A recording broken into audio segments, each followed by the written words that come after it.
What's up, guys? How is everybody doing? Welcome to the Milan Forum, guys. The Milan Forum today is one day earlier because tomorrow we're not able to do it. Hope everybody is okay. I got to put the link on the chat. We already have a guest. By the way, the forum today is called Narnia. Welcome to Narnia, where everything goes. You can say anything you want. By the way, as we are having the Milan Forum, Napoli and Bologna are playing. Napoli winning 2-0, which bothers us because it would be nice to see them lose some points.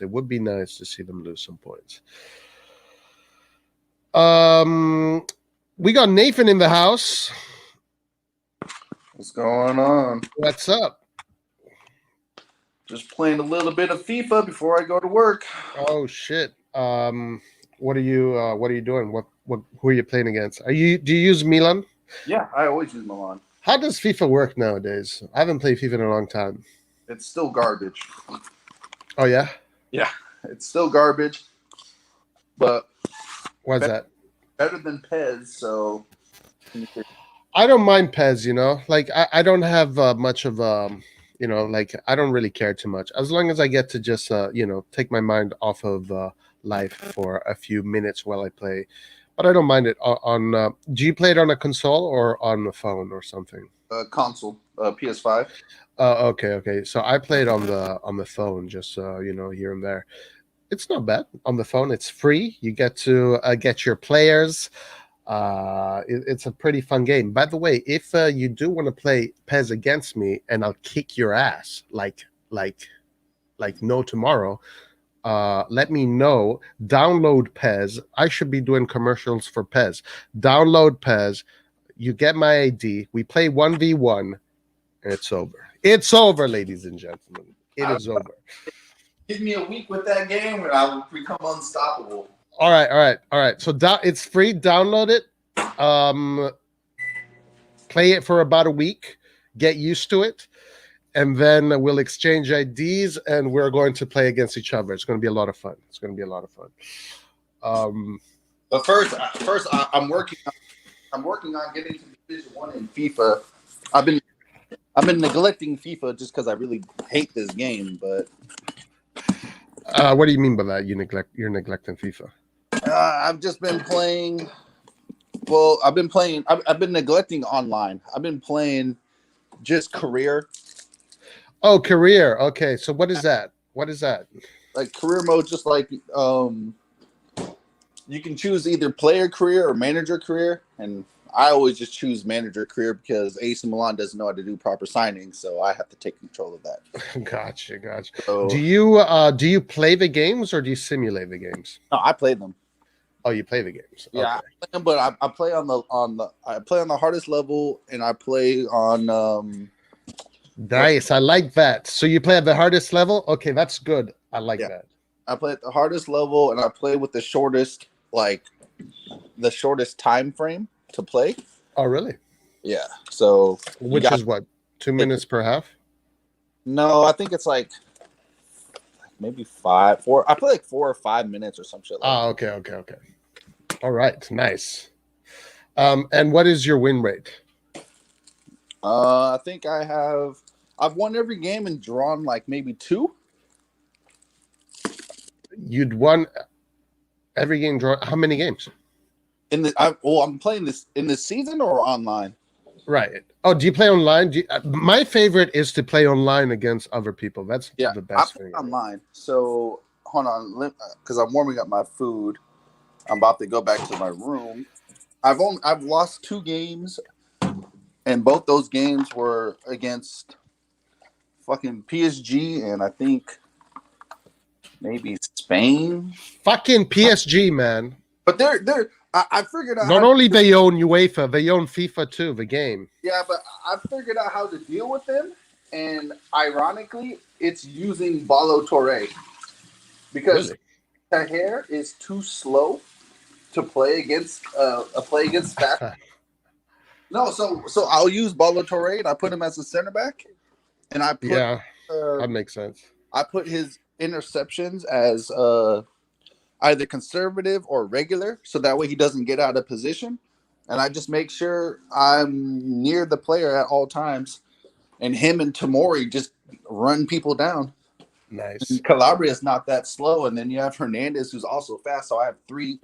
So that's the cheat code right there. If you're using in FIFA. So I'm in Division 6 right now. My overall record is 12 wins, 1 draw, and 2 losses. Hold on. So you're saying that in FIFA, when you do manager, you're using the actual team, so it's not like a make-up team, kind of made-up team. No. You can use AC Milan in career mode. Oh shit! All right, nice. I'll show you my career team. I'm gonna show you. Who's the best player you bought so far? I have it's probably gonna be Zaniolo. Nice. I'll show you. Cool. Man, I haven't played that game in such a long time. It's been such a long time since I haven't played that game. Get with the times, Roy. Yeah, right. No, guys. But Pez 21. Can you see? Oh shit! Look at that. All right, so you're using a 4-2-3-1, and you have Calabria. Who's that? Calabria, Gabbia, Tamori, Hernandez, Lea. Oh, sweet, man. You get to actually use the whole team. Who's Brobby? He's a forward. I was telling you, he plays on Leipzig. This guy, look at his stats. He's only, how old is he? He's 19 years old. Okay. Oh, he's one of those that usually ends up costing a lot of money. No, he was cheap because he's only 19. Right, but is he one that like grows a whole bunch? Is he one of those? His potential is really high. Right. So Brobe, I only bought 3 players. Brobe, well, I guess technically 4. Brobe, Doku, Zaniolo, and Fratesi from Sassuolo. Really? You know what? He's doing pretty well in Serie A. Is he doing well in FIFA too? I bought him in the beginning of the year because I knew he was going to be good. So I bought him. Nice. All right. Listen, Nathan, let me ask you something. You know, since you bring up Fratesi, and Fratesi was one of the main actors of the Serie A this week, this round. What did you think of Sassuolo beating Juve in the last minute? It was great, and you can see it coming. Yeah.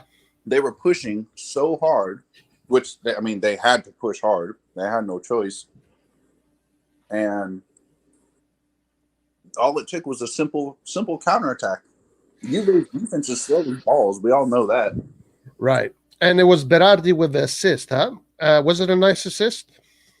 Beautiful assist. Yeah. Did exactly what a winger should be able to do. Put the ball in front. Because anyone can give a pass. The pass is not the problem. What you need a player to be able to do is pass to a player's front foot. And for those who don't understand that, you pass to the back foot, you've now made your teammates stop. Correct. And he loses all momentum going towards the goal. Yes, sir. That's correct. Berardi put want to put the ball in front of him. Yep. Because he was running towards goal. So the ball, his front foot would have been his left foot, and it went right to his left foot. Yep. And that's exactly what you want to do in order to make it easy for your teammates. Exactly. You want to play. But that was a really difficult ball. It was like a lot of yards away, right? It was like 30, 40 yards away or something. Yeah, but that pass isn't really difficult. The pass itself wasn't difficult. It's the height. The height was needed to be correct because there was a defender in between him and the goal scorer. And so he had to make sure he lifted it over the defender as well. Nice. A 40-yard pass isn't very long. Like you can do that starting at like age 10. Right. Yeah. The height. Yeah. But it's still a technical. It's still technical. You know, there's some players that don't do them as well, though. We got Red John in the house. What's up, Red John? Hi, guys. How you doing? I'm doing great. Perfect. Are you happy about Juventus losing? I don't care. They are fighting for top four. They're not fighting for the Scudetto. So it's like Juventus losing or Lazio losing. I don't really care. Right. So that way, if they don't make top four, then we can get Chiesa. Man, we are never gonna get Chiesa. I don't know why people keep on talking about I don't Chiesa. think Juventus would ever sell Chiesa. Like, why Yeah. would they sell They Chiesa? don't own him yet. Yeah, but they're going to pay for it. They're gonna pay for it. That's it. We'll see. Yeah, because I mean, if you have Chiesa and you let go of him, I don't know. Like, They will not. then they're not a serious club anymore. They will not because they are obligated to buy him. It's not an option. It's an obligation now. I don't think probably they. Say what? It's an obligation. The way they got Chiesa was 2-year loan, and then after the 2-year loan, if Juve in one of these 2 years, the first year or the second year, get top four, then it turns into an obligation, not into an option anymore. So they have an obligation at the end Right. of the season that they have to buy Chiesa outright. Right. So it's yeah. So I don't see him moving from Juve for a long time, to be honest. On top of that, even if it was an option, they would still buy Chiesa because they have a lot more revenues compared. If we could buy players during our banter years, Juventus can for sure. If they miss the Champions League 1 year, that being said, I don't think they will miss Champions League. They will still make top four. This year, Yeah. man, it's looking difficult. It's looking difficult. Yeah, They gotta get points, you know. Yeah, I know, but still, they are like what 2 points, 3 points away from the fourth place. So it's Oh, not really? like, That's it? Ah, Yeah. forget about it. Yeah, It's so not then like- it's not a problem. it's not like They're a long way from us. That is what is most yeah, important. they are like That is- 13 points away from us, right? Yes. Saif, what's up, my man? How you doing? I'm perfect. And how are you? How are you guys? Doing Yes, excellent. Nice. You're watching the Napoli game, huh? So you think it's Napoli's year, huh? When it became 2-0, I turned the TV off. Yeah, I just Why? find no. I mean, no. I got pissed off. I just find it funny how teams play on their mother's dignity against us, but when they play against teams like Napoli and other teams, they just give up. You know, I just find it annoying sometimes. Right. Do you? I mean, okay, but honestly, like Napoli is really good. Yeah, and Like- Osimhen seems really unstoppable. He dominates Osimhen- every ball. But not only Osimhen, like they have so many players that can score goals. It's crazy. And the fact that Osimhen is so dominating, but like nobody can put down Napoli right now. It's Qual- too difficult. I think quality-wise, Napoli has the most qualitative team. Yeah. To be Yeah. honest, because And Napoli has had the most technical team exactly for like a few for years. Yeah, for years now, and now it's coming out. Now it's all Yeah. the all that work is coming out right now. And By the way, Koulibaly this Napoli- season, like Napoli, I watch many different leagues. Koulibaly easily this season has been the best center back in the whole world. This season, yeah. if we're talking, Yeah, absolutely, Yeah. no doubt. I mean, Napoli has not conceded any freaking goals, pretty much. So, you know, numbers don't lie. But I don't want to be that guy, or I don't want to be that kind of a guy like people used to say last year that Pioli is going to lose points after January, even though he ended up losing points after January. But Spalletti normally after Christmas he starts dipping a bit. Mm. Well, yeah, but the players, like, I mean, the players are there though. Like, Yes, but in January they're gonna, if African will be held, they will that's have going to be bad. That's going to be bad. for Koulibaly, them. Anguissa, and Osimhen, all three out at the same time. Right. So that's Yeah, and that's their spine. correct, right? The central defender, the central defensive midfielder, and the center forward. So it's hey, yay! That's good for us, man. No problem. I'll take it. But honestly, guys, I don't see the only way of stopping Napoli right now is hoping that they have 7 or 8 people injured, because because I don't think anybody can stop them. Only us. Only we can stop them. We must stop them. Only we must stop them. It's either us or De Laurentiis starting doing shit. Right. De Laurentiis can do that. And especially now that he is probably on a high because he thinks he's, is first. As soon as maybe, they lose some games, he does have this history of fighting with the coaches. And then the coaches lose the confidence of the players. So, yeah, it is Even absolutely possible. even right now, he started doing shit like, I don't know.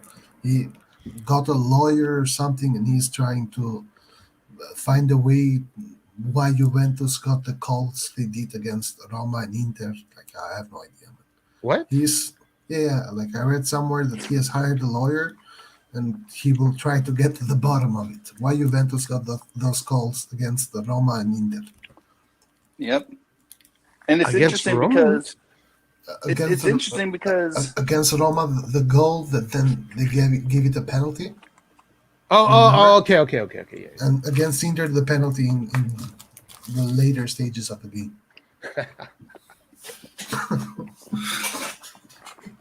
So yeah. Hey, Nathan, you were saying something?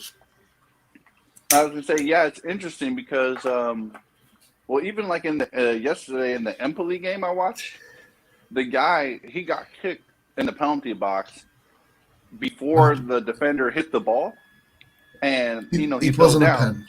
Yep. No, but that's the thing.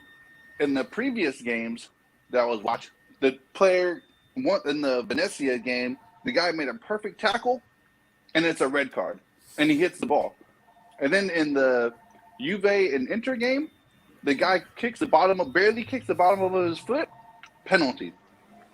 Like, there's no consistency. Like, there's nothing you can do. There's no consistency. Is it a conspiracy? Is this what we're saying?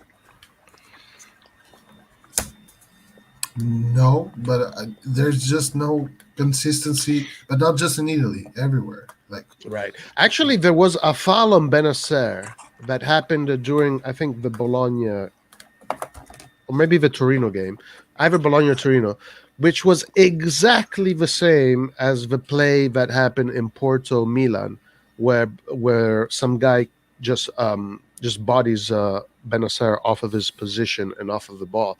Same exact foul happened in either Torino and Bologna, and it was called.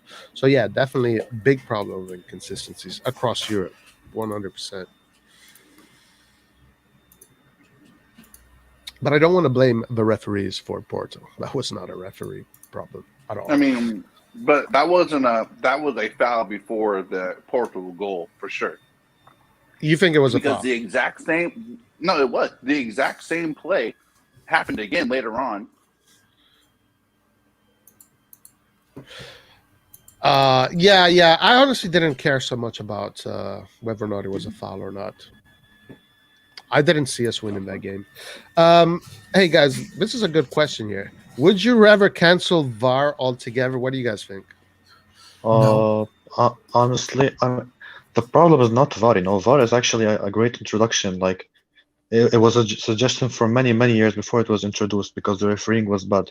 But it all comes down to the referees. They are making the decisions. They are behind these computers, and they're the ones who are making the call on the pitch. So everyone can see what really happened. It's on the computer. We see it on live TV. Inside. Us normal guys who are not related to professional football, we see this and we know. How can referees being paid thousands of euros not see this kind of stuff? So you're saying there's something going on? I really think sometimes it's arrogance from the referees. They don't want to look. They know everything. I think that's way, and teams get punished for that, which is not right at all. So go ahead. What I was trying to say was, in that Porto game, the exact same foul happened, I think, against Samori, where the defender jumped into the back of him and the ball was in the air, and they called the foul. The exact same play. Yeah. The exact same play happened. So if that's a foul, then that goal, this should have been a foul before the goal. No, like, hands down. Like, and these things keep happening to Milan. I'm not saying it doesn't happen to other teams, but look at the frequency that it happens to Milan. Like, this shit is it's crazy. Atletico game, Porto. I mean, I it's know, just and look, there's at Atalanta. Both those goals for Atalanta, like it's consistently biased against Milan, noticeably biased. yeah, even the people from the Curva Sud are saying this, and a lot of people in Milan are saying this. Yeah, the journalists and the guys with the YouTube channels were saying that the referees are against Milan. Honestly, like I haven't even realized.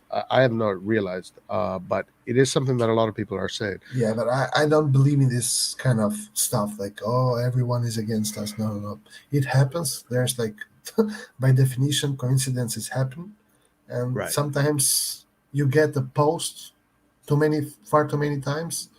The post far too many times, and sometimes you get the ref decisions against you far too many times. But we have also gotten ref decisions on our side. For Right. example, in the game versus Porto, Ibra should have been sent off with a red card. He didn't get a red card. I didn't see that play. Yeah, like Ibra basically taekwondoed the guy's face with his foot. No. No.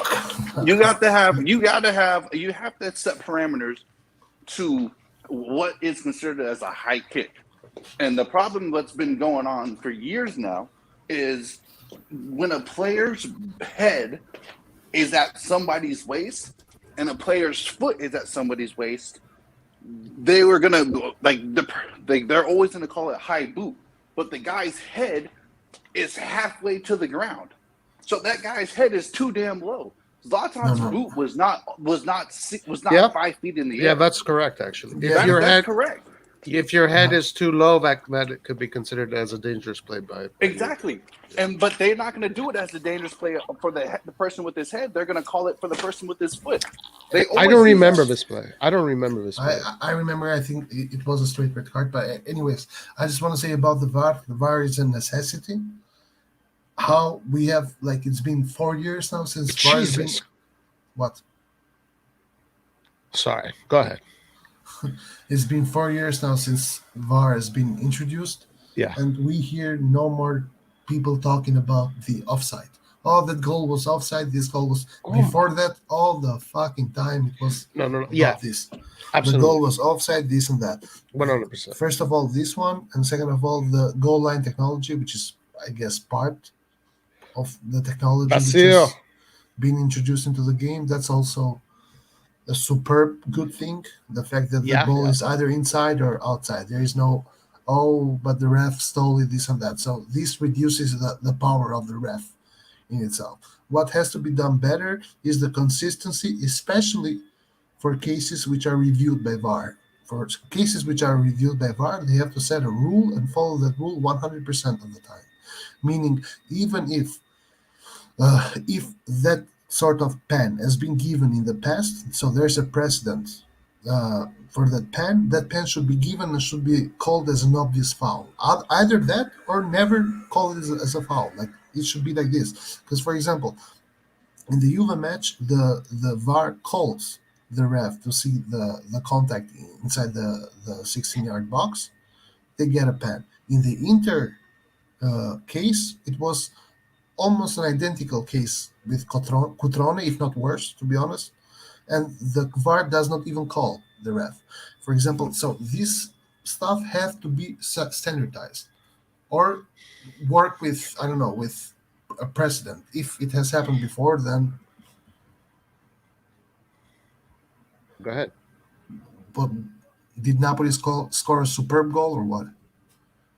No. Definitely, I'm going to share the goal right now. It's a Colombo goal, but I'm going to share. I've seen it. No. Yeah, I agree with everything there. Right. Look, the VAR. Come on, guys. Are you kidding me? The amount of mistakes that they used to do without the VAR is not even comparison to what it is today. Today, it's really just the interpretations. We got Hillary. What's up, my man? How you doing? Yeah, not too bad. Yourself? Great. Yeah, talking about the VAR and the VAR, the offside. The thing that it clears the offside is such a huge thing because there's no interpretation. But fouls, it's about interpretation, how you feel. how you saw the action. It's I don't know if it's even possible to make it where everybody will always agree. Well, it's as long as it's interpreted the same way at least 80 or 90% of the time. But when you get the same situation and get 3 different calls, every single week, then that's where the problem comes in.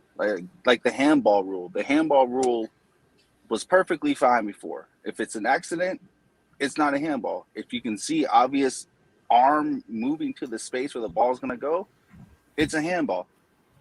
And then they change the rules, and half the referees don't follow that same rule.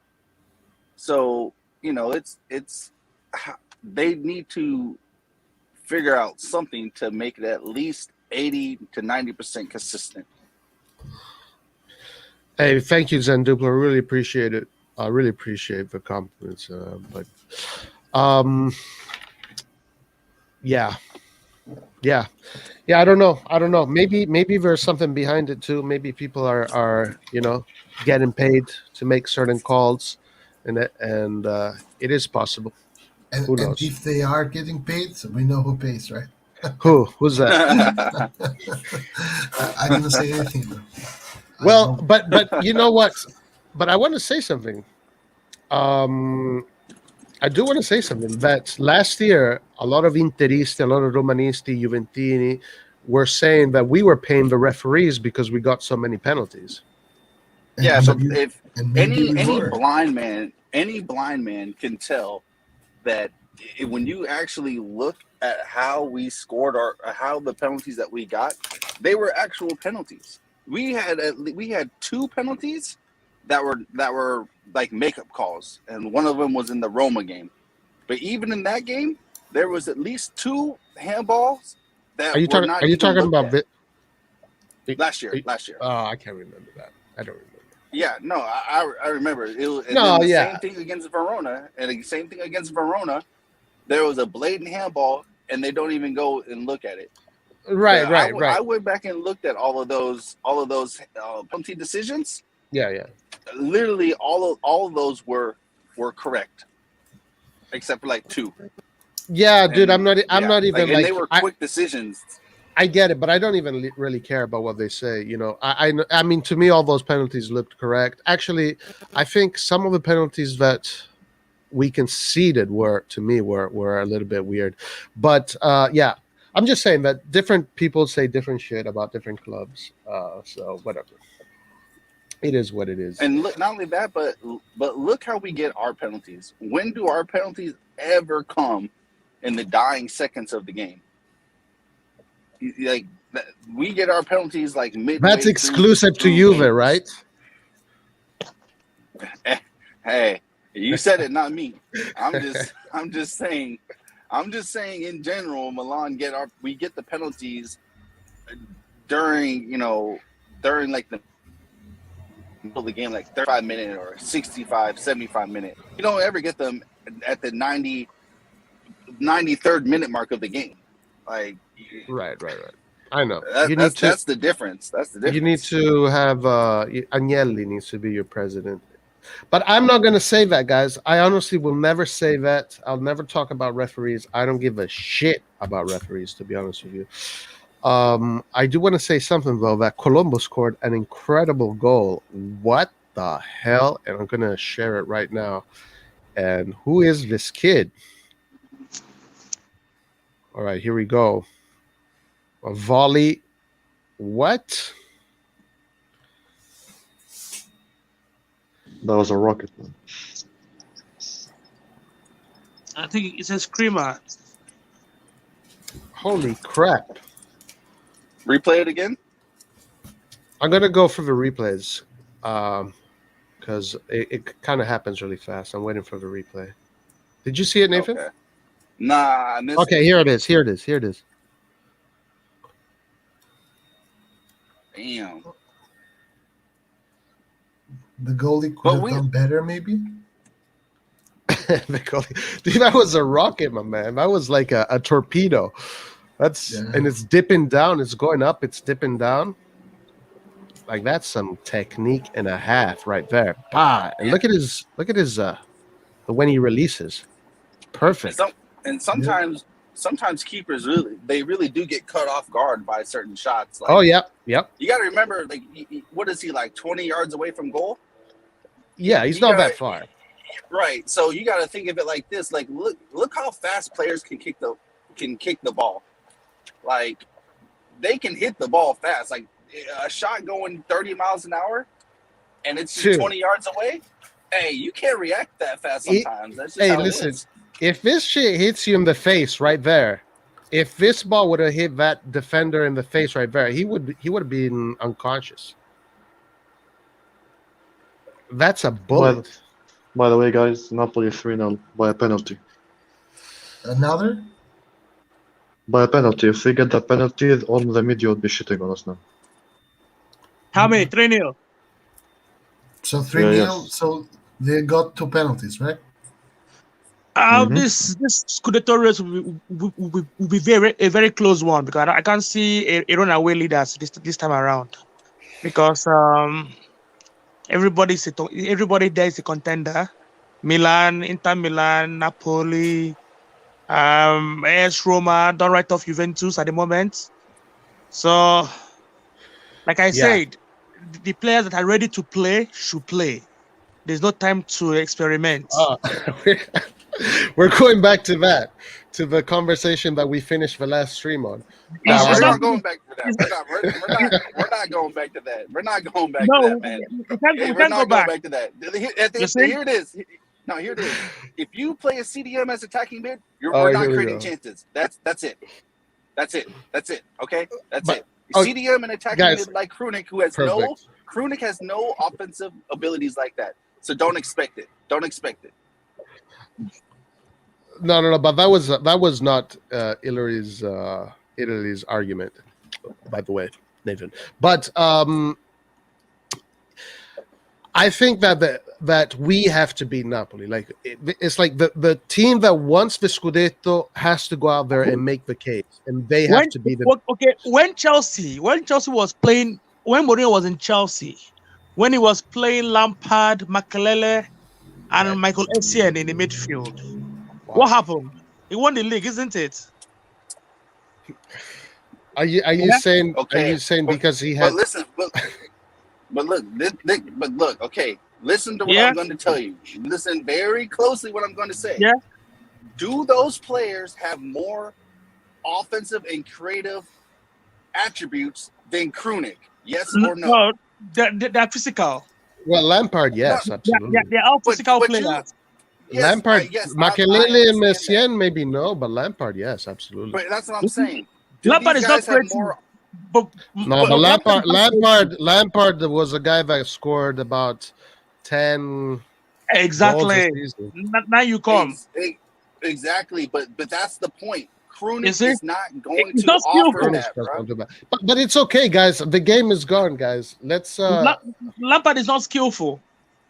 Mourinho was playing 3 midfielders. He won, and the goals was coming. I wouldn't say Lampard wasn't skillful. Like I see, like he wasn't like an ACM. He was a CM that scored goals. He had a great shot. He had a great volley. He was able to get himself in the right spots in the box.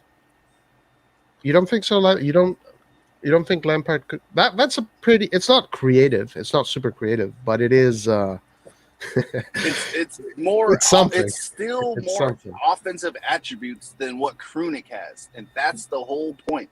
Krunic. By the way, we're not shitting on Krunic. We're not shitting on Krunic. Right. I'm not agreeing. I'm not disagreeing. Let me ask you one question. When Atletico Madrid was very strong, Atletico Madrid, do they have any creative midfielder there? Tell me. Call me one creative midfielder they have. Atletico Madrid. Atletico. One what? Koke. Koke is not creative. Yeah. It's not a creative. He's considered the best passer. They also had Arda Turan as well. Wait. Hold on. Wait. Atletico Madrid has a lot of creative players. Not now. Not now, but He's Not talking before. like in 2014, 2013. Before they had Oh, Koke, they had oh, Arda oh, Turan oh. as well. They had Griezmann. Like what? No. Hold on. So, Iller, you're making the case that even if you do have a team that is more focused on like the solid aspect, right, and a team that is more like defensive midfielders, you can still win trophies. You can still win big games. Is that the case you're making? Yes. Yeah, I mean that's true, though. That is true. But to say that Koke and Arda Turan were not skillful creators that's incredible to me. Arda Turan is not that skillful. But if it was that I'm skillful, sorry. Is he more skillful than Krunic? okay, Yes, he Chahanoglu is is. skillful. Chahanoglu is skillful. Charol is more skillful than Krunic. Yes, 100%. Hakan, despite the fact that I hate this guy's guts, he's still a better creator than Krunic. Meaning he's going to get more assists. He's going to get more goals. Okay, right. Okay, now, Chahanoglu and Ibrahim Diaz, who is more skillful? Diaz. Diaz, They're by and miles. they're creating more chances. Why the argument? Laertinho. What's up, guys? Have you guys shaved your balls? No, And not Nicolas today. Barella. Nicolas Barella, is he skillful? Yes, Yes. is skillful. Yes, very skillful. Okay, good. What we guys But- fighting today? What is the Larry, topic? we are exactly where we left off. Exactly. Yeah. No, seriously. That's why we have 21 viewers. Fuck, there you go. Hey guys, Serious. I saw the video of that Colombo goals, but it looks like he only scored from outside the box. I mean, Hey, he's still that's young. fine. He's still young. In But Milan. But that's a good thing. yeah, but the thing is, I haven't seen him score like Because Listen, the team Colombo- he plays Open up in your is not box. good Yeah, enough. yeah. It's not good Colombo is enough. not Exactly. ready. The team Colombo isn't is not good ready enough for to take it, Serie though. A move. no, of course he's not ready. Of Colombo course was he's not. ready. But I'm just saying that so far, all the goals that I've seen is just like if he outside the was box. ready, Serie A club to come for him on loan.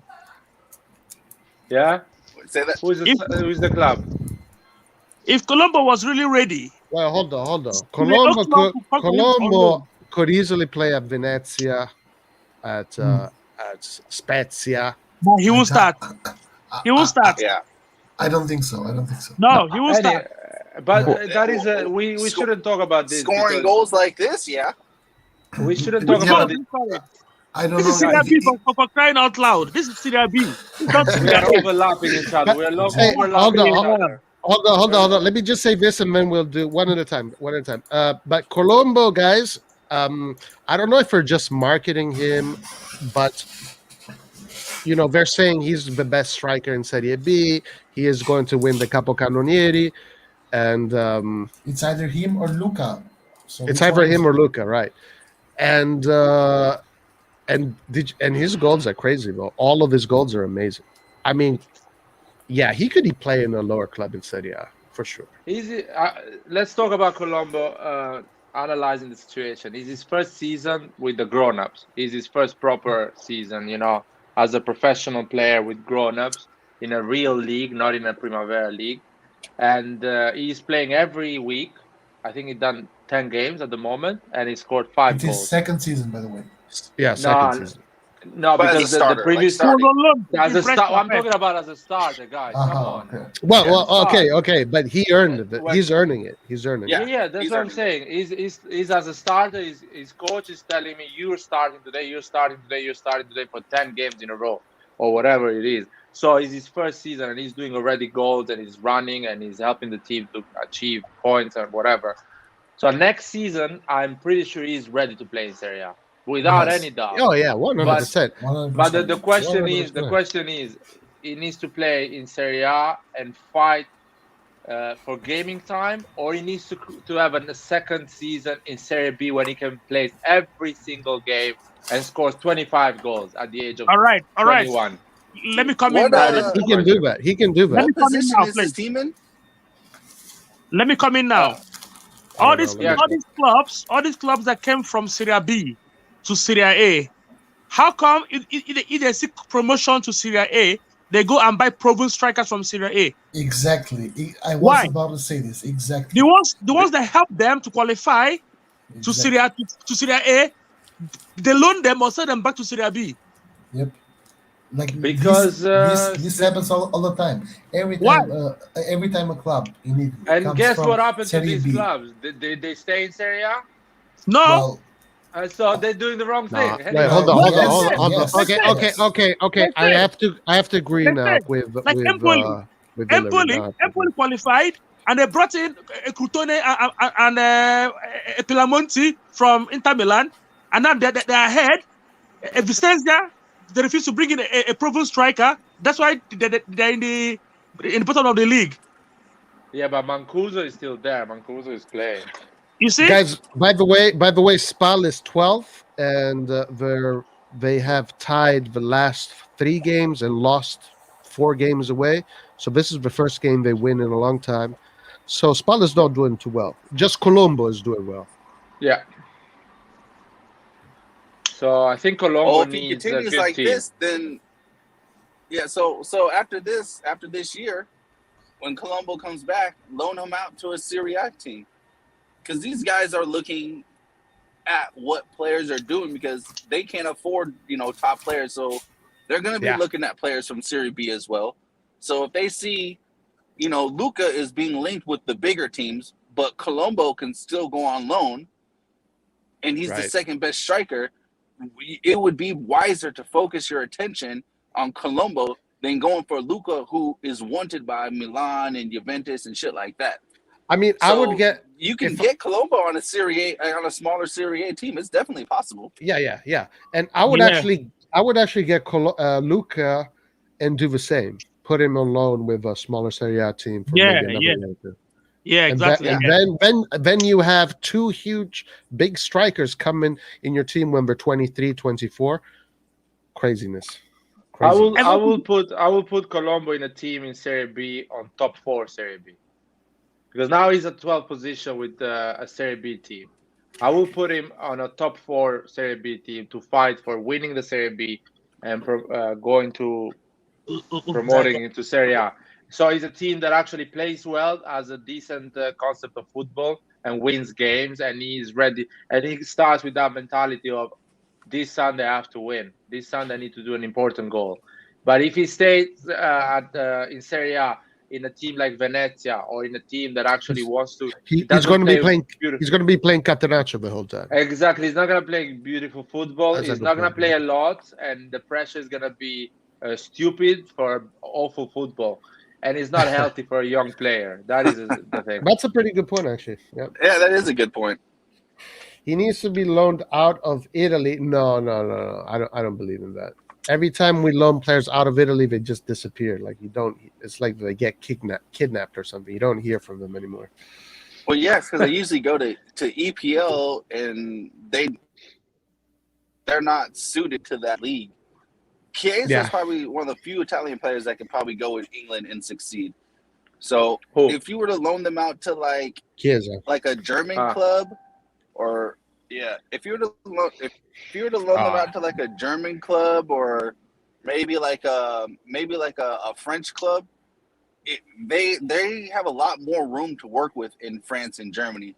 So I think it would be easy. I've not seen any Serie B player that have done well in Milan. A striker. We brought in Lapadula. Yeah. It was shit. Well, because Lapadula wasn't incredible in Serie B. He scored a lot of goals in Serie B. But he scored a lot of goals. But Lapadula was also much older, Like, these are youngsters. So they need to be developed properly. Properly. And then when it's ready, like maybe when they're 23, 24, bring him in. I remember like it was yesterday. Oh, sorry, Roy. Finish. No, just give him some years of college, and then they'll. I learned that Milan is close with a striker from Argentina, international. A striker. His name is Alvarez. That we accepted personal terms with the player. No, I don't. I do not know this player. I have no idea who it is. When the reports start to talk, the personal terms are done, but you're not agreeing with the club.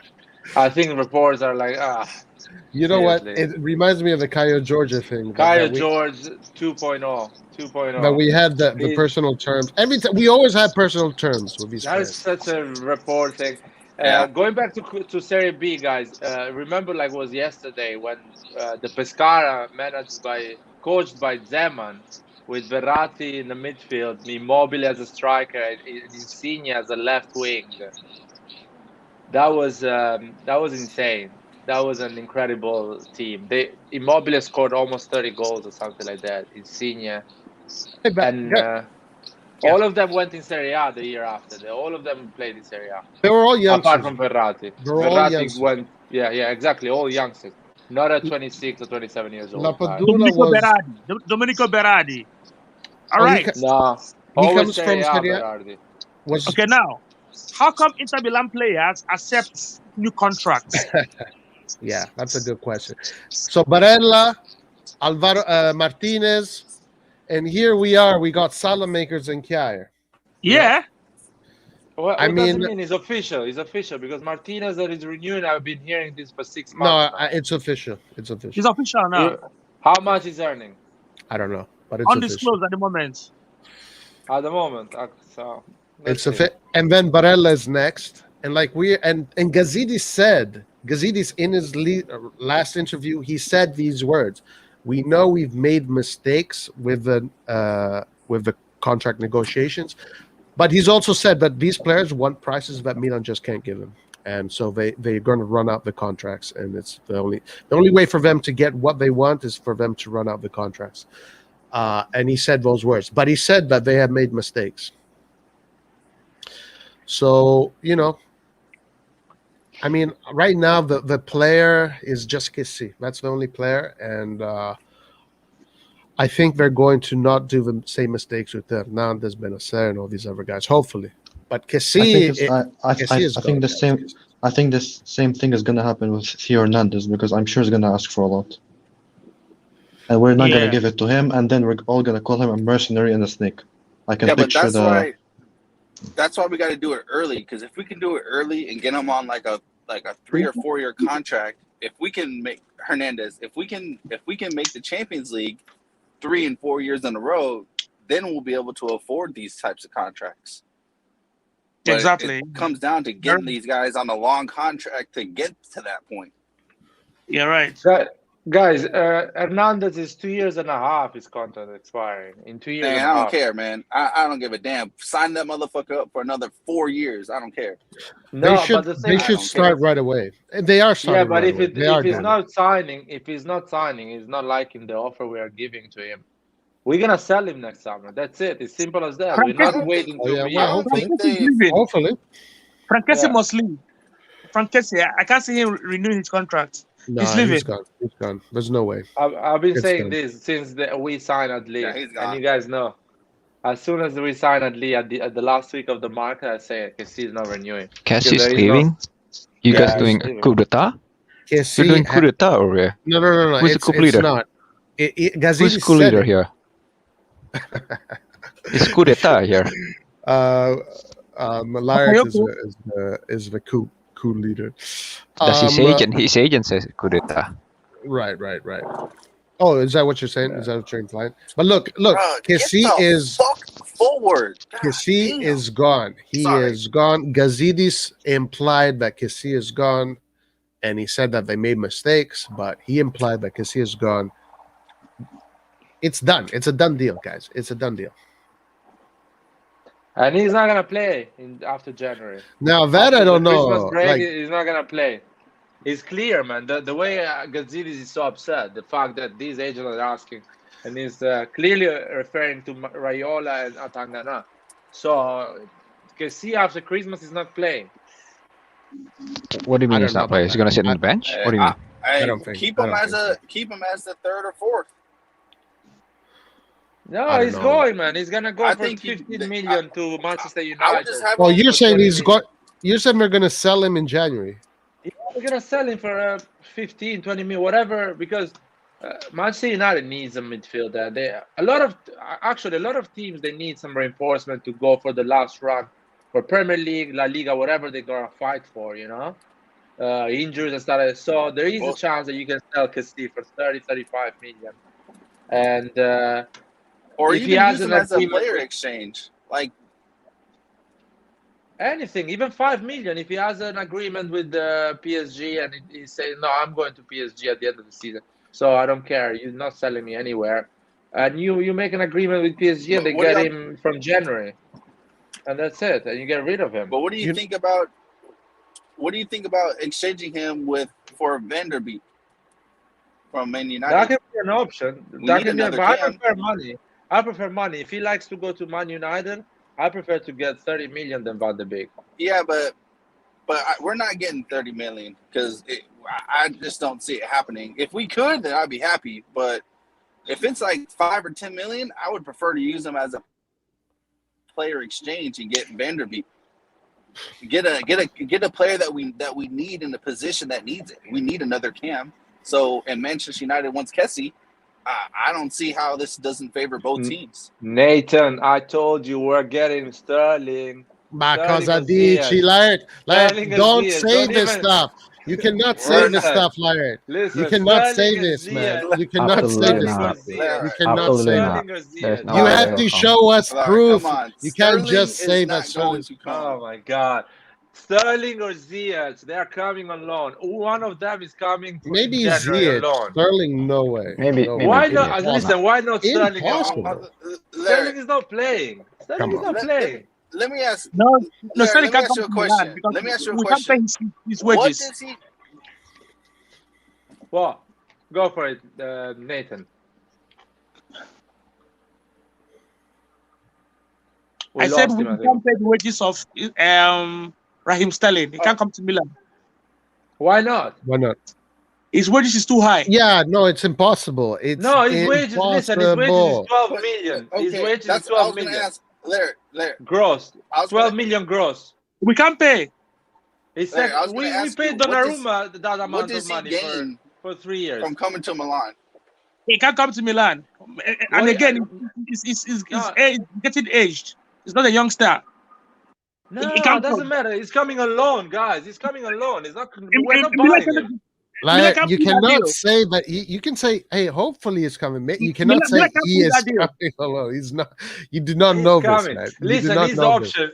This his is not options- news, guys. This is not news. This is an okay, but opinion. I Milan know. can't pay I that know deal it's an too. opinion. I know it's not an opinion. I'm not an expert. I'm telling you what I feel. Listen, his options are Arsenal, But Tottenham, what would he gain from coming to Milan? winning the Serie A, and playing every week, playing every week. No, but No but, chance. but Milan is not. But Milan is not ambitious enough to have a player like Sterling. But listen, what is this? What are you saying, man? We're winning the Serie A. What do you want me to win? No, The Premier League. We cannot Right. compete with the Right. Premier First of League. all, Right. if we put in Sterling, Let me ask you this question, please. go ahead. Can Milan beat Roma in Yes. in Stadio Olimpico? Yes, 100%. We're gonna beat them Sunday. I'll be here with Nah, you guys. Larry, you don't sound confident when you say I'll be that. here with you guys. Man, we What- will what beat that- the shit out of Roma, but that doesn't have to do anything with Sterling. Exactly. What does that have to do with Sterling? The- If the- Sterling, Look, in if that Sterling is game, on the bench. Listen, in that listen. game if against Sterling- Roma, in that guys, game against come Roma, on. You It's clearly Milan have never against- played football. You it's clearly Milan never against played Mourinho. football. Milan Even against Mourinho. Mourinho. Guys, one at a time. One at a time. Leave a Mourinho. You guys clearly never played football because if you are in the bench and Grealish comes in, Bernardo Silva comes in, who is the other Brazilian guy? Who is the Brazilian guy? Mahrez.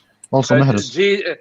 Mahrez, Jesus, everyone, Foden, everyone is playing, and you are in the bench. You're not playing. You're looking at the game, and you are the starter of the English team, and you are in the bench.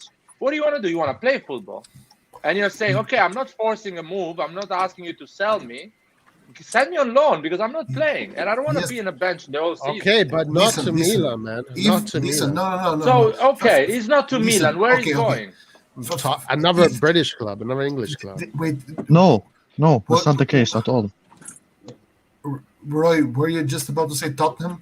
Yeah, probably Tottenham. I'm yeah. gonna Come on, bro. Come on, That's man. that's Why not? Why not? that's Roy, offensive. he's not Okay, he's not listen, gonna go to a listen. team that's battling to qualify for the Conference League. Again, Okay, whatever. I don't watch the Premier League. For me, I don't care. So Listen, listen. Exactly, any so other you team, don't know. Listen. any other team, but he's not going to come to Milan. No way in hell. First of So all, it far. makes no sense to put Leao on the bench, to put No, play together. No, he plays on the right. but He plays on the right. Pioli is come not on with going this. to do that, guys. Guys, Pioli is not going to do that. Shut up. Guys, first of Pioli is not going to do. Pioli's gonna not put him. If Sterling comes to Milan, Yeah, Pioli's gonna keep it in the bench. Sterling is going to put. Sorry. If Sterling comes to Milan, Pioli is going really to put. doesn't work. He's going to put Sterling on the left, and he's going to No. keep Salamakers on the right. and I agree with Roy. 100%. And I agree. Actually, I 100%. can see that too. I can see that no. too. I agree. I 100%. can see that too. If I can say something, the reason why I don't want to talk about Sterling is because there are zero, and I say zero rumors connecting Sterling to us. Zero. Yeah. There are 100 rumors connecting Sterling to Barcelona and to Real Madrid.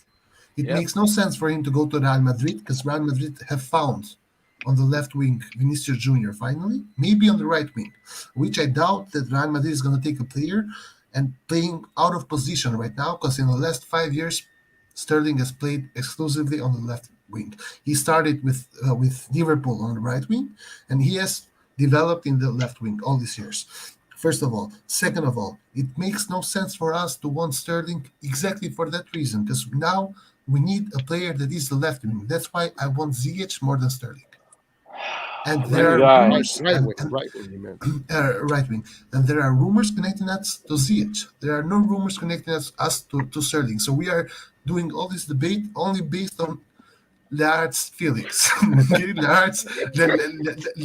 Laert, sorry, not Laert. His prophecy. Feels that he will come, and we are here debating.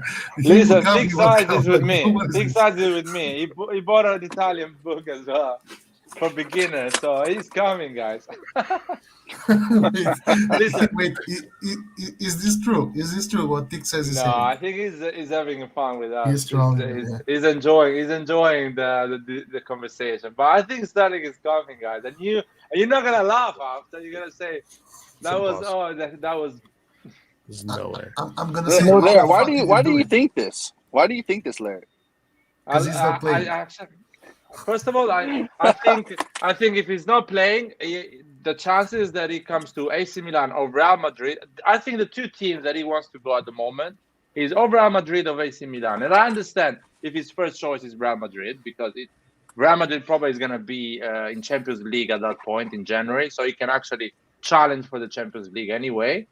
And he's a prestigious team, so he can actually test himself and see, you know what, I actually like here. I want to get sold at Real Madrid, so sell me during the summer.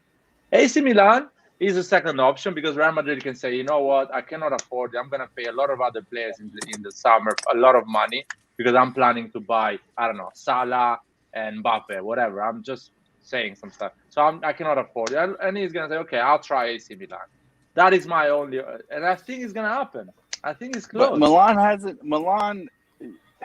The problem is when it comes to these players, Milan has a mental block of not even attempting to go for them properly. I agree. So it's just not going to happen. How is Milan going to afford this, my man? Like, how are we going to afford to pay? The decreto crescita, the decreto crescita actually is more affordable to pay the salary of Sterling than actually to pay Kessi's salary. True. Because you can actually give Sterling's 8 million euro and pay a total of 11. If you pay 7 million Kessi, you have to pay a total of 14. So it's more affordable Sterling than actually a player from the Premier League that comes outside Italy because you can keep the salary low with the taxes. And he doesn't earn a lot of money. Impossible money with. Can Manscaped help us? I wish, man. We have to sell a lot of Manscaped to get Sterling. I have a question here, if it goes like Larry says, City will have to pay also a part of his wage, same as if Ziyech comes. Chelsea will pay a part of the wage. This is how it always goes. Why not? Why not? Yeah. You save money for them. That you save money, and the player is not in the bench. It Let me doesn't ask you a lose question. value. Where do you think he's going to be playing? Right wing, man. Leao on the left, Sterling on the right. That's never gonna happen. Never. Not with Pioli. No, man. Pioli likes players like Sterling, and Sterling is a hard-working player. He comes back. He comes back and he tracks back, and he's always he has pace. Maybe. It will be interesting. So basically, Napoli won the game 3-0. They played at certain points. They played really beautiful football. Just tiki taka a la Barcelona, and right now they are way ahead of us when it comes to conceded goals. They're still at 3. We're at 9.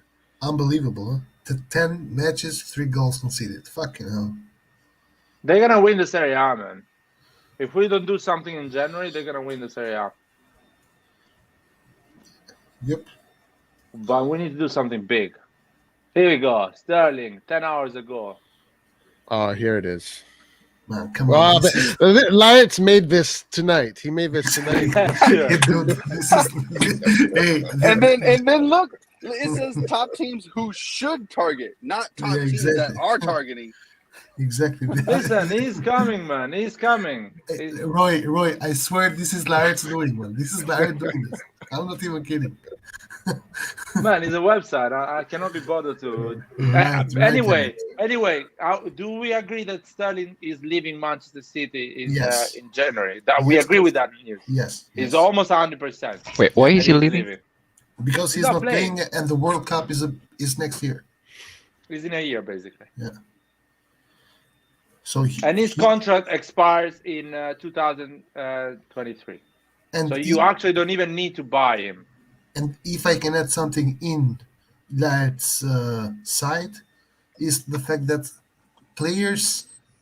English players that are playing in Serie A, Tomori and Abraham, both got called up into the English national team. So this might attract Sterling to come in Serie A, given that these players were actually called last time.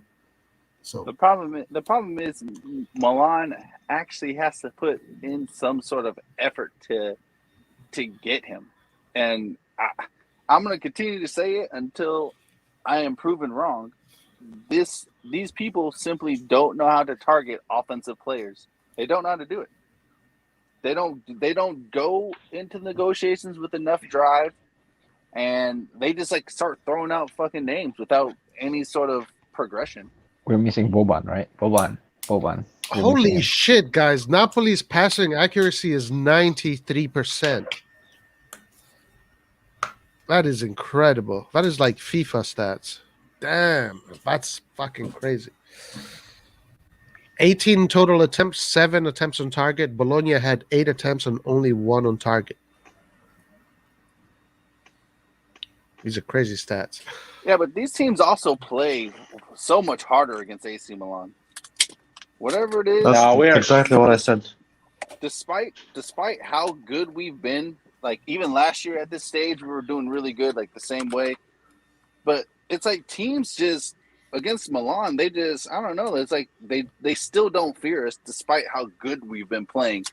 And when they've come up against Napoli and Juventus, it's they just fucking lay down and get fucked. Yo, Napoli had 630 passes, 93% correct. Bologna had 290 passes, 84% correct. So 70% possession for Napoli? 67% possession, 33. And we fucking struggled against Bologna. Yeah, but keep in mind this is also the Bologna without 2 starters because they got the red card.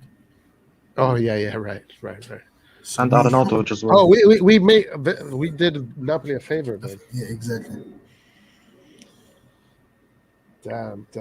But still, 3-0 is impressive. Napoli is impressive this year. What impresses me the most is the fact that they have only conceded 3 goals, man. How the hell do you do that? We have conceded 3 times that, and we are second.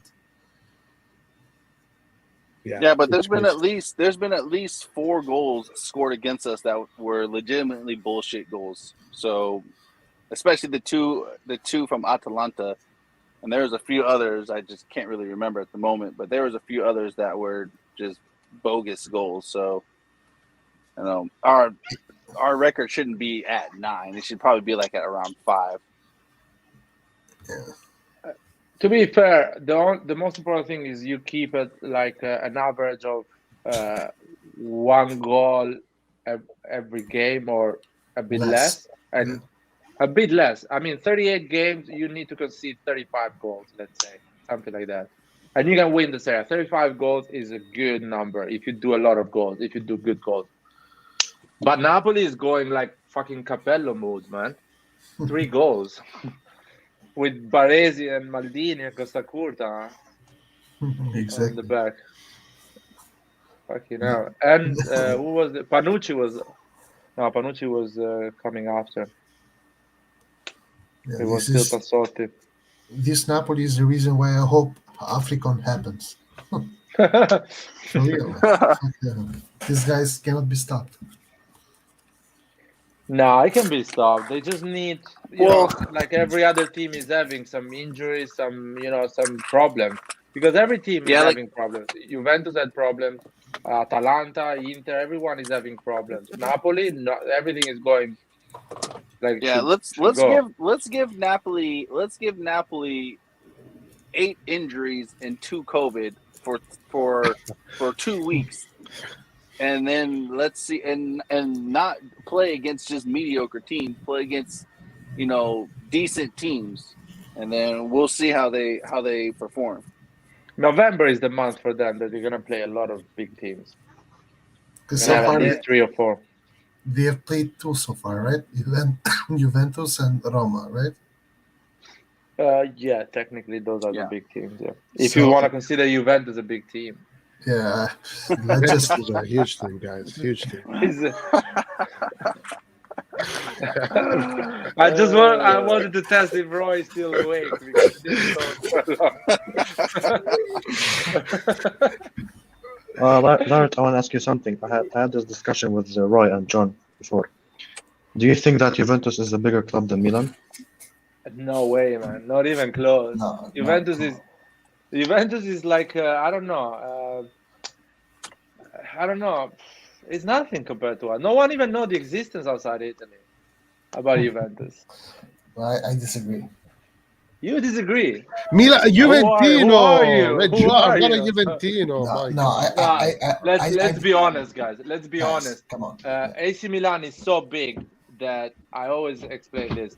In England, everyone thinks AC Milan is a massive club. No one thinks, Juventus is an incredible club. They think AC Milan. I mean, Thick Size can actually say that because he's from England. He lives in England. The prestige AC Milan has in England, for example, in Germany, in Spain, is massive, man. It was massive. And this is where I disagree. But Juventus is the same. I disagree at the fact that we used to be, like in 2003, for example, Milan was the team with most international fans. But what is the conversation? Is it the biggest club as far as fans goes, or is it the biggest club I'm as talking far about as prestige. No. Bigger club as a prestige. Oh no, Milan is a bigger club for sure. No. Milan has more fans than Juventus by a lot. Around the world. Yes, they do not. That's the problem. They do not. Let's go to the official stats. Listen, no Real Madrid fan supports Juventus. Okay, Cristiano is even gone now. There is no. Listen, guys. I want to stay here and say we are the best, blah blah. But I'm saying how it is. Until 2005, 2007, we were the absolute biggest team in Italy as far as fans are concerned, as far as prestige is concerned, and as far as outsider perspective about Italian teams. Okay. John, I come from a huge Arabic background, and almost the entire Arabic world, if they support an Italian team, they support AC Milan. Just Listen, throw it out there. What is the question here, guys? The question comes- needs to be Exactly. What is the question? Is today Juventus bigger club than AC Milan? No, Yes. because we are better than them. We are first. They are 12 or Yes, 9. So but- today, but- no. In the last 10 years, Juventus was Guys, a bigger club than wait, us. wait. Maybe, Listen. yes. No, but if we're talking about prestige, We're Milan talking is about the 100 years. No. 100 Milan years is the club. biggest We are club. bigger. Listen, we are bigger. listen. 100%. 100%. Listen, prestige historically in Europe, of course. Everything. Yes, Everything. in the world, not just Europe. Yes, in the world. In Italy as well. In Italy, we are not. We are not because that is a fact. We are. Because Well, we had a coach listen. that changed football. Sure, structure. sure. But In listen, Italy, I don't know. That's a in- different In conversation. Italy, we have far less trophies than they have, and we have 1/3 of the fans. Yeah, that is true. In Italy, But Juventus that's- is definitely the most supported club, Exactly. for sure. But it doesn't matter. The fans are. What is the fans about? It's like In And Serie A, Juventus is the most and prestigious club. and my problem here is the fact that before we used to have by far the most international fans, No, but we still do. but right now Juve has more, and it's very easily checkable. Just go to Instagram and look how many Instagram followers Milan But that's has. because Ronaldo. because Come of on, no Red John. Instagram. That's No Ronaldo. No, Go- Red go- John. Because What are you talking Instagram about? doesn't mean that they have No. fans. Don't Fans even is try that. people that Red John, fans the and moment Instagram. Ronaldo Guys, moved to Juventus, they got 20 million Of course, followers, man, in 2 of months. course. They not even know the existence of Juventus before this Ronaldo is moved. guys. to This Juventus. is prestige. This is how. No, this that's is, not prestige. That No, followers Oh, on yeah, that is Instagram. prestige. This That is is prestige. this is yes. how you get the sponsorship deals, guys. This is how you But get the revenues. no, I'm talking about No. prestige in terms of football history, man. Man, I know Guys, that- we're about Guys. hold on. But when it comes to real fans, Real fans. Milan in the world is above Juve by far. In Nah, Italy, no, I it's a disagree. fact. It's a fact. It's not a number. It's I'm not. sorry. I'm sorry to say that I disagree because times have changed. We No, we but used to the be- the numbers are show us the numbers. okay. Show us the Let's numbers. do that. Let's go to the numbers. In Italy, I agree that Juventus is the biggest club, and it is the club that is considered at the Yeah. top of the pyramid in Italy. Yeah. For instance, Juventus has 9 million fans in Italy. Inter has 3 million. Milan has 3 million. Yeah, something like that. No, AC Milan has almost 4 million man followers in Italy. I can actually. But are we talking about followers on Instagram, guys? Come on, man. No. I don't even follow the Milan Instagram, and I'm a fan. No, the Listen, Instagram listen. is No. What is bullshit, I man. am- The Instagram is listen, bullshit in terms listen, of prestige. Guys, I am not talking about followers on Instagram. Actually, I don't know what year this is from. I'm talking about data right now. This is in 2019-2020 season. Juventus in Italy, the number of fans 8,725,000. Inter 3,900,000. Milan 3,800,000. Then Napoli 2,700,000. Roma 1,800,000. Fiorentina, Lazio, blah blah blah blah. This is only in Italy. Now, if you have to check the prestige of the club, you have to include followers on Instagram. This is how people know that Real Madrid is the club with most fans outside, or this is how people know that United is one of the clubs with most international fans because of Dude, but the fans, the Real Madrid, No. they don't even know how many. I don't know who was fucking. By the way, The guy, Roberto Carlos. They don't even but- know the existence. by of, the way, guys- Raul, these fans. These are joke fans. according to this metric that Red John is presenting, basically Easy. social media followers, Juventus is 4th in the world. Wait, Yeah, hang on. Because they got Exactly, Ronaldo. exactly. No, That's no, the no, whole- hang the on. whole reason. Manchester United after Barcelona and Real Madrid. So Juve is the Exactly. top 4 in the Wait, world. wait, Roy. That's pretty Roy, good. if you look at the highlights, match highlights now, we have more views compared to Juventus games. I think around That the tells you world, something. real fans, Milan That tells you has the something. most real Guys, fans by far. you By cannot calculate real fans. Real fans is a subjective definition. It's not a real Why- definition. Why not? As- They've always did that. because you cannot calculate it. Even in Italy, 3,900,000 fans of Milan, you cannot decide which one of them are the ones that watch Milan every week and which ones are the ones who just respond. I am a Milan fan, and you write it. This is how statistics are measured. You cannot differentiate between someone who's a fanatic fan of a team and someone who's just a fan of the team and watches them once. Red John, every 3 who has most prestige, Justin Bieber or Bob Dylan? Because Justin Bieber has more money and more followers, and he's selling more discs than Bob Dylan. Who has more prestige in the music of the world? But again, you have to That define is that is prestige, man. Boca Junior, AC Milan, Real Madrid, Barcelona, Man United, River Plate, Bayern Munich. These are massive. I have to say, Ajax. These are massive clubs, man. I have to say something, though. I agree with this, man. I agree with prestige. You cannot buy this. It takes 50 years. Yes, This is also true. What Zenzuplo says here is also true. Like most people on Instagram are youngsters, are teenagers, but you don't have like people that are, older people. You don't get older people. On Instagram, people say prime Neymar is way better than prime Kaká. This- Prime Neymar cannot win one game by himself. Kaká won an entire Champions League by himself. You know why this metric That's the is thing. false? Because I am subscribed to the Juventus channel on Instagram, and I'm not a fan. So That's so funny. so it's Roy, it's I don't think definitely you helped yourself there, buddy. so it's definitely not real fans. It's just subscribers, just people that follow. So it could be because of the players. And there we have to say, Milan, where have you been for the past 10 years? Yes, and we have Where lost, have you been? we have lost But that's ground. because, listen, if we disappeared because in the period that social Because of media became Juventus. big, it's Yes. not because we listen, because we disappeared on the 7 years that social media became big. Yeah. That doesn't mean we are less prestigious. If the social media was the big thing in the 90s when Saki was fucking everyone, we wouldn't be with 200 Now, million I followers agree right with now. Laird that That's prestige, bullshit. I It's agree. historically, it's 100 not years. calculated by your followers on social media. I agree. I'm saying that's a part. That's a part as well. I'm not saying that's the only Doesn't even thing, go on the prestige. guys. It Doesn't goes, even go on the prestige. guys. It I don't goes. think that goes to the prestige. It I don't think goes because Why would that's it what, go to the that's what prestige? pays you the bills, man. That's No, because the that's- social media that are being around for social media are being around for what 5, 6, 7 years.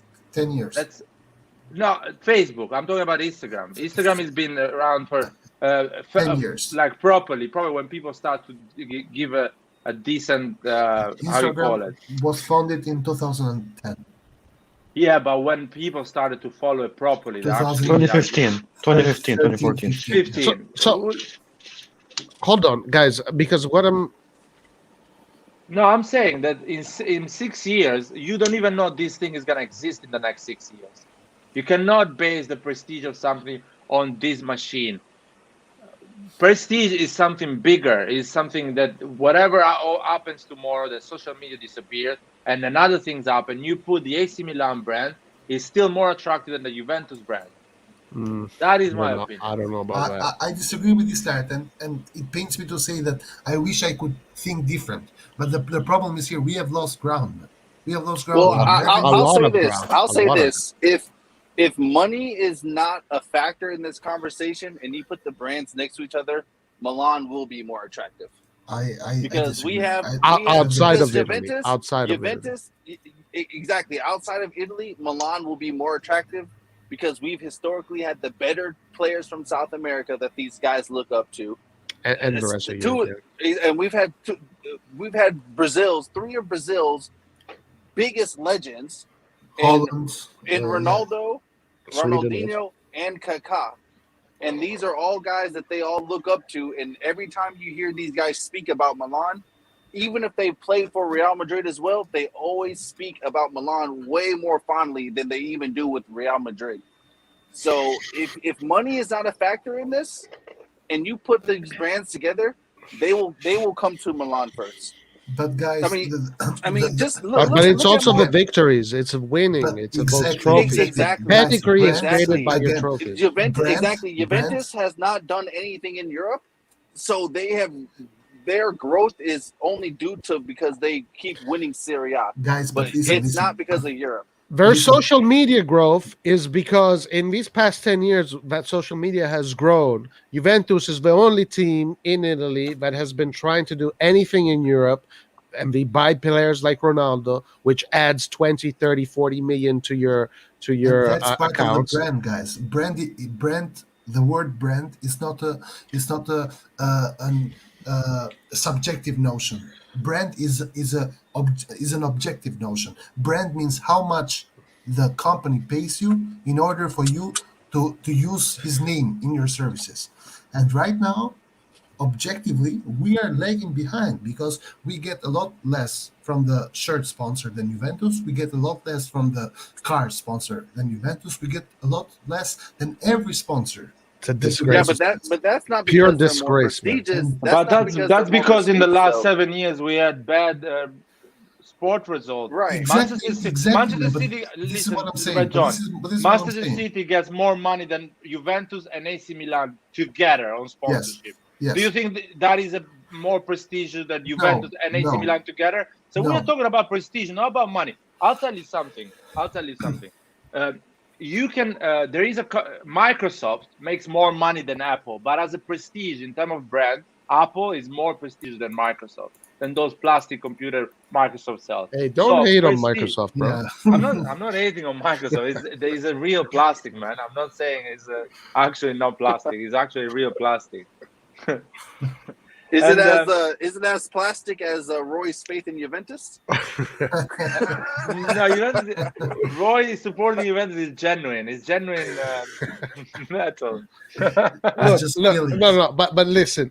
On a serious note, today Juventus is a more prestigious club than Milan because Juventus is, as a management, as an ownership, as a project, is forward than Milan.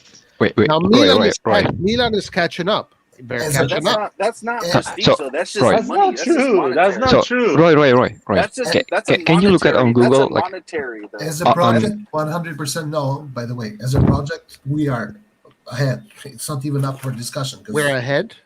100% as a project. Are you kidding me? We're not ahead. Are you kidding me? Yeah, as a project, we're far ahead of Juventus. We are far ahead. Oh, come on, Roy. Not even close. Wait, hang on. We are lucky that we have a genius like Paolo Maldini that went ahead and brought these incredible youngsters. Yes. But as a project, there's no way we're ahead, because if we were ahead, Chiesa would have been with AC Milan, not with Juventus. Yeah, but we're talking about Roy is trolling, guys. No. You guys have to be patient, and maybe in a few years. We were ahead in 2006 when the big players were coming to us. But in Italy, if a big player is coming to Italy, he's first either going to Juve or Inter, then he's coming to Milan. Yeah, but that's not. I'm sorry it hurts. I'm sorry it hurts. But we have to be realistic about where we are as a club. Otherwise, we're going to live in Narnia for the rest of our lives. But Roy, that's you living in Narnia, man. That's money. But Roy, that's monetary terms. That's not prestige. If we had if we could offer Ronaldo, no, but prestige. What do you mean? This is why I'm asking. What do you mean by prestige? Are you talking about pedigree? What accomplished. Okay, but can I say something? Today, if I'm a big player, maybe next year already we're going to be ready. Here, I'll give you data points. But listen, if I'm a player right now, which club am I going to? I mean, maybe right now you can argue Milan, but that's just right now. But it depends on what you're basing this on. Juventus has players Simon in the bench. To say something, guys, Juventus I'll give you data points. Hold on, let me finish this to make you understand the difference on the club stature. Juventus today has on the bench players that Juventus are paying the amount like Kessie wants. But to be a starter. It doesn't matter. That's what makes what makes Juventus and Inter a bigger club right now. Money does, not prestige. Hang on, guys. Money oh my god. So Roy, the moment we can, last thing, and then Simon, go ahead. The moment other people need to talk as well, by the way. Okay, let me just finish. The moment we're going to be able to renew Hernandez's contract, to renew Leao, to renew Kessie, Messi, Donnarumma, that's when we are a level club. I give you data points. Stop. Just stop. Look at YouTube's. Look at Serie A channel. Okay. Look at the last matches. Okay. Look at how many views No, Juventus has, when and it how many comes to views. that, How many when it- views I is am Milan sure had? Milan has more fans than Juve. I'm 100% sure about that because everywhere I go, the majority of the people that I see, that I meet, that are follow Italian football are Milan fans. They're not Juve. Maybe now because Ronaldo came, there was more attention. But even when No, Juve no, no. was winning, Right now. even Look when at Juve right now. was winning, right now, that doesn't mean anything. You think freaking Kessie cares about how many views Milan is getting? No, we're talking Kessie about thinks which about one how is more much the club popular. is going to pay him. We're talking about which one Like is more just popular. just take a look. For example, Juventus Sassuolo has almost 1 million. Milan Torino has 1 million. So 50K more views. Inter Juventus has 1.4 million at Serie A. I'm talking about Serie A YouTube channel. 1.4 million. Bologna Milan has 2.3 million. But what does That's this mean right now? We're talking about social media data. How yes. does that translate to prestige? No, This is what I don't understand. You have more views. People look at your matches.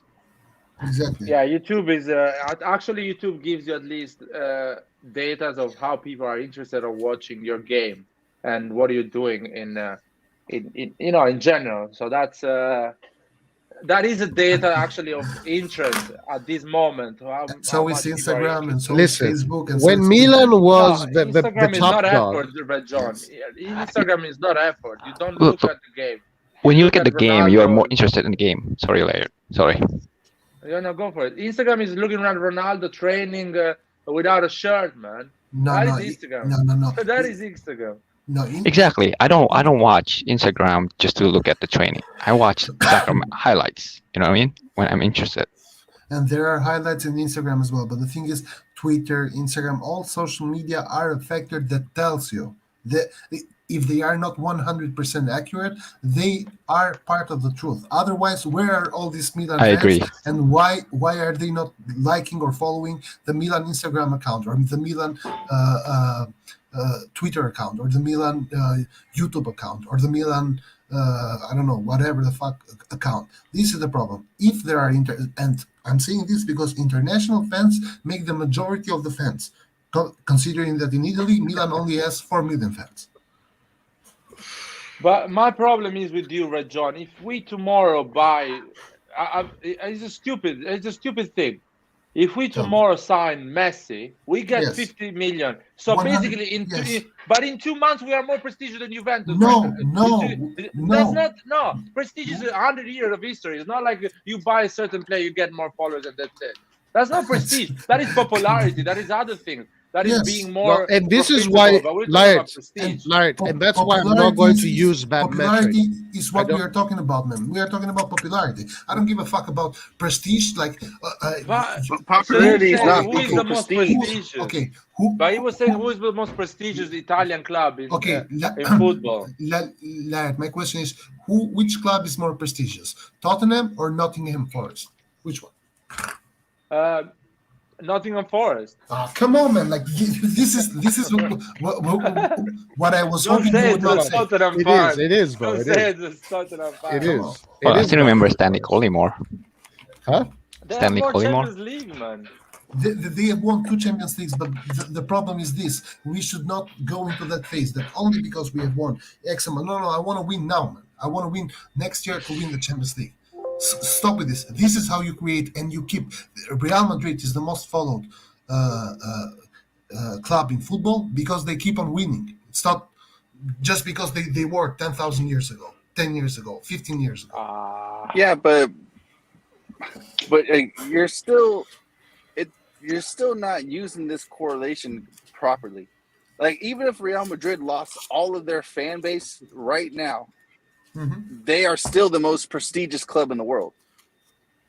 Again, they have the trophies. That's the thing. They have the trophies to back it up. Winning La Liga, and I agree with that as well. The problem here is that conversation didn't start about the prestige. It started which club is the bigger club. not which Okay, club is but- the most but- prestigious but club. how- And if Real Madrid in the next 10 years this does nothing at all, they are not the bigger club anymore. But Yeah, right now but they are they- still Right, the bigger right club. now. That actually, no. What are actually, the that's, that's still Nathan? not true. Let me ask That's you a still question. not true. Right now, what are the biggest clubs in Italy? What is the biggest club? Second biggest, third, fourth. The top four in order. In in Italy, Italy. Juventus, Well, Inter, Juventus. Milan, and Napoli. Well, Juventus, Milan, Inter, and Napoli. right? But we all know in Italy, in terms of just Italy by itself, Juventus is a bigger club in terms of just Italy.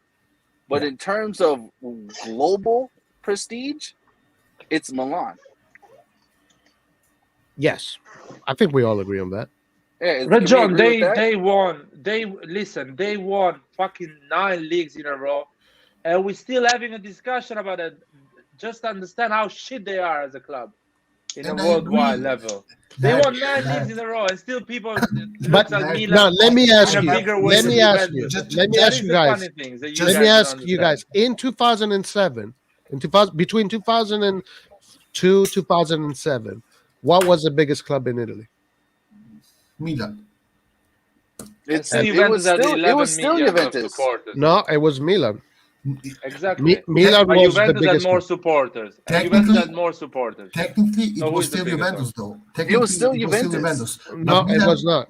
It was. it was. What this is where I'm confused. What metrics? What is the exact metrics we're using to deduct prestige? Or because in between 2003 2007, if you were a Ballon d'Or winner, you're not going to Juve, you're not going to Inter, you're going to Milan. Yeah, No, but no. again, in these past Ballon d'Or- years, but look, The Ballon Roy, d'Or the player difference- goes to Juve. Yeah, The- but Roy, when was the last Ballon d'Or an Italian player? but Italian that's not- player, it doesn't It was- matter. It doesn't No, no, Well, but no, but this is the point. Kaká I'm was making. the last But player look, that but won a listen, Ballon d'Or exactly. in Italy, Okay, and it was with no, AC Milan. But what I'm saying is all of Who was the Milan's first Ballon d'Or. before Kaká? But hold on, wait. But look, The these The first players- Ballon d'Or player in Italy was a Milan player. Actually, it was Okay. Gianni Rivera. Gianni Rivera, yes. Right. Okay, but this is the point I'm making. These Ballon d'Or players, especially the most recent ones, they're not Italian. They're from another part of the world. So that again falls under global prestige, not league prestige. Okay, so that's another question. So are we when we? But this is what I'm not understanding. Is the question what is the biggest club right now in Italy? Yes. Okay, well Yes. it's not Milan, it's Juve for sure. Yeah, it's Juve. Yes. Exactly. How you can be the biggest club in Italy if you are 9th in Serie A? But Can you because- actually somebody explain me this? Because Well, wait, guys, when well, when come I on. say So is the Okay. biggest club in Italy Napoli? Is that what you say? Yes. at the moment according they are to- good. They are the biggest one. But It's so together you're with determining us. biggest club of the amount of points So- you have in the league. No, come on. Exactly. Or we judge the how we are performing in the pitch, or we judge the prestige, the history, or we judge the last 10 years, or we judge that. If you want to judge a club, you have to judge the 100 years of club, 120 years. AC Milan has been around for 120 years. Juventus has been around for 130 years, whatever they've been around. Now, if you judge the whole history, we are more prestigious than them. We are bigger than them. We have a Yeah. bigger name. I agree. And if we win 9 leagues in a row, all the world wants to play for us. We don't even need to pay 100%. them. 100%. We are so big. If we win 3 leagues in a row, all the big players in the world wants to Right. come in Italy and play. That is the effect AC Milan does to the whole league, more than Juventus. Well, Because no. we are bigger than them. But let's be fair. Juventus I also agree. had big players I come agree. to them. Juventus in the play, league. you, guys. listen, They had Juventus Pogba, won 9 Pirlo, leagues. Marquisio, Juventus- Tevez. Ronaldo. No, Roy, Juventus Ronaldo, won 9 leagues in Higuain. a row. Let me finish. Juventus won 9 leagues in a row, and the only thing they managed to do is to attract Ronaldo at the end of his career when he was dead, a dead man. That is also true. That also AC says a lot Milan- about how low Italian football is in general. Yeah. If AC Milan, I guarantee you, if AC Milan wins 6 leagues in a row, 5 leagues in a row, 3 leagues in a row, We the get biggest the- talent in the world wants to come and play for AC Milan. That Okay, is how big it is. I don't disagree with that. But right And- now, that's not the situation. Right now, No, right now, there's no, a shift happening. where there's a redistribution of power happening right now. Milan is getting back up there, but Juve is still above us when it comes to club, when it comes to institution. Guys, let me say it like this, okay? But we'll surpass them. We'll surpass them. Wait, guys, listen. Let me be fair to Juventus. When it comes to the biggest club in Italy, I think it's a debate between Juventus and AC Milan. I think Inter are out of the question, and this is why. I think the biggest team domestically is Juventus, without any discussion. Let's not even debate that. But internationally, more fans, and in Europe, Milan. So it has to be divided. Domestically and internationally. Internationally, Milan, domestically. Why I'm saying Inter? More fans. It's not. Wait, guys. Wait. Let me finish. Let me finish. Okay, let me finish then. Why I'm saying Inter is out of the question? Even if winning the league title is the only thing they have done for 10 years. If you want to include the treble, what we're saying exactly 10 years here. Milan, with having shit years, they managed to win the Scudetto, the Supercoppa, and the Coppa Italia in these banter years and those 10 years. So to conclude it, just being fair, domestically Juventus, internationally AC Milan, and Inter is out of the question. That's just my opinion. Yes, But Inter is in an out of the absolute. question, yes. We live in a world. We don't live just in Italy. We are a worldwide institution, and we are bigger than Juventus. That's it. Man, Worldwide? I think so. I think so. Yes. I think so, yeah. Roy, can you search which Italian team has the most international fans or whatever or something like that, and just show us? Okay. How you can measure that anyway? The problem with that is that I've been doing some research right now, and all the things that are coming out are based on social media. Exactly. Because we live in the 2020, we live in the future now. Exactly. But I do not trust these numbers. Like, these numbers are not real metrics, bro. And That's this not I real am subscribed to Juve, to Inter, to Napoli, to Roma. I'm not a What fan about of these Milan? teams. What about Milan? No, Milan, Yeah, no. no. Milan, no. I'm not a fan of these teams. So why are they counting me as a supporter of them? Yeah, But they don't. They listen, shouldn't count. the problem is that Milan has, for example, let's take Instagram. Even though you don't like Instagram, Milan has 10 million followers. Juventus has 45. It's But not I'm even telling you, if compared. Instagram was invented in 1992, And we had Milan- 100 million followers. Yes, and I Right, agree. true, man, but I true, agree. And I don't Milan disagree. was late also in the whole social media game. Yes. So Milan was we're late. gonna judge the prestige of an entire club, 100 years, 120 years of history on the 7 years of Instagram. We are not That is talking so about unfair we are on not the talking work that about Saki did, again, Capello again, did, we are and not all the talking about big. the prestige, man. Roy, Man, sorry. we are talking about prestige. We are not talking Steve about. We are asked. talking which is the bigger club right now. This is what we're talking about. The bigger club right now. This is how you see it: revenue, income, how many followers you have, how many sponsors No. want to be your Absolutely no. sponsors. Absolutely no. Wait, Absolutely John, no. John, you're Club, saying Man City. club. So you're saying Man City is bigger than AC Milan as a club? Right now, Yeah. Yeah, of course, man. 100%. Are you kidding me? Is that even a question? No, I mean it's in better state. It's in better form, better years, Right. but not It's a bigger a club. better business. It's a better yeah, business. It's a Not better. a bigger club. It's not a bigger Makes club. more There's a profit. difference. Is run No, it's better. a bigger club There is right a now. lot It's of a things. bigger But club. Right it's now, not a it's a bigger bigger club. club Come right on. now. Well, They didn't you see, exist to 10 me, years these ago. definitions are strange. What do you mean it's not a bigger club? They are they're worth $1 billion. Just the players on the pitch that they put every single day are worth $1 So billion you're telling together. me in 2 years Newcastle is gonna be bigger than Juventus? Yes. It could be, yeah. But that's just in terms of money, though. In terms of money, yes, they are. But Man City has no history. Guys, No history, even even in terms of prestige, if Manchester City Man City, for example, goes to, I don't know, to me, okay, not to me, to X, to Laird, who's a Brazilian football player, the best of them all, and offers him to go to play for them, and Milan goes and offers him to play for them. Both of them pay him the same salary. Which team would he pick? AC the Milan. same salary? If No, we can, come if we on, can man. pay the same salary of Man City, He we will win go the to Champions Man League City. before Man City. He will go Yeah, to Man Manchester City. if City. we Come on. have the Wait, same wait. money, Oh, it's not a yo, problem. guys, what Money's not a we're problem. Hold talking on, is hold on. They've been spending billions the last 10 years and didn't even get closer to win that Champions League. If we go 3 years in a row in Champions League, we win it without spending the money they're spending. That's how big we are. Their supporters don't go to watch games in Champions League. The stadium is half empty. San Siro is full, 80,000 people watching the Champions League game. What are you talking about? We are in a massive Roma, Lazio. These are bigger than Manchester City in terms of story. I agree with Larry. Like if money is not a problem, these players will come to Milan. If you, because usually when we're going to do these scouting, I don't know. Wait. Go ahead. If we're going to do these scoutings and stuff like that, we send Maldini, and players will come because Maldini deems them good enough. So if Maldini is going to a player, and that same Brazilian kid in Brazil, and Manchester City sends some no-name scout, who do you think that player is going to gravitate to? And remember, money is not a problem. He's going to come to Milan. It's not even a question.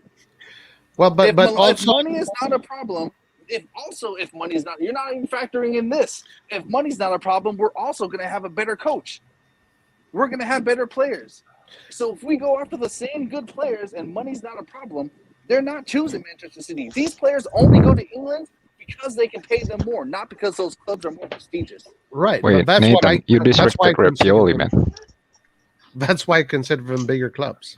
Nathan, that is his favorite activity, disrespect Pioli, but I respect that. Yeah, Nathan hates Pioli. No, it's true. It is true. He's not a famous coach anyway. I agree with you. No, that's true actually. Like Pioli is not known. He's not known by the football world. I've been less harsh on Pioli for the most part of this year. He's made a few mistakes in 2 games that cost us, but those 2 games had no real effect on the league. So, it's like a catch-22 type of thing. But let's be honest. He is not the level of Klopp. He's not the level of Pep. That's a He's good not idea, the right level there. of Tuchel. By the way, Atletico Madrid 2-2 against Levante, and East Bardi scored right now. So these are the competitors we have in the Champions League. Guys, listen. Milan, with the trajectory they're going, in a few years they will become back one of the top clubs, and big players are going to be attracted to Milan. But right now, no. Yeah, but we can't play them still. Even if we win the Champions League, No. Let's see. In a few years, probably, maybe yes. In a few years, yes. We will have to. Let's stick to now. Let's stick to now. Now, let's talk about Roma. Guys, listen. Bernardeschi makes more money than our biggest players in Milan. Yes, right now we are not the biggest club in Italy. Because they made some mistake years before. And by the way, just to take the comment from Totti Brotta that says Milan's marketing is off. All or nothing season should be filmed now for Milan. But the problem is we just don't have the prestige right now to have all or nothing filmed. Juventus, it's not the prestige. We don't have the money. We don't have the money. We're not doing that. No. You guys are both wrong. We do not have the ingenuity. There's no. These people there don't think about this stuff. You need to have people that think about this shit. Look at Italy. They filmed the whole thing. They made a beautiful documentary. Juventus has a fucking series on Netflix. Milan has the fans in the world to do this shit. There is no ingenuity. Our club is small. Guys, come on, let's be honest. You do all or nothing on the team that Ronaldo is there. You don't do all or nothing on the team that is Leao. But that doesn't mean prestige. I don't give a shit, man. Milan fans don't care whether you win or lose. They're going to watch your content, no matter what. I want to tell you something, Rajon. If you are real Milan fans like me, not Steve Juventini, Yeah. We have Zlatan though. I think in terms of media, there's room for improvement. No, there is how can I say, the all or nothing. They did the all or nothing with the Man City. Still, Liverpool won everything. So Liverpool is a bigger team than Man City anyway. So it doesn't mean anything. The all or nothing thing. Hey guys, by the way, anything that I'm finding right now, which sucks, is all based on social media. So it's all social media. It's not Of course social it media. is. Doesn't Of mean. course it is. But that's not. It's so unfair because basically everything we did before social media got deleted. Yeah, It doesn't count. it's a terrible way of a metric. Man, For but example, determine. my dad doesn't have Instagram, doesn't have Twitter, doesn't have Facebook. He's not on social media, and he's in the same AC Milan fan for what, more than 40 years now, 45 years, and he spent more money than those people that are whatever fans that just put likes on Instagram.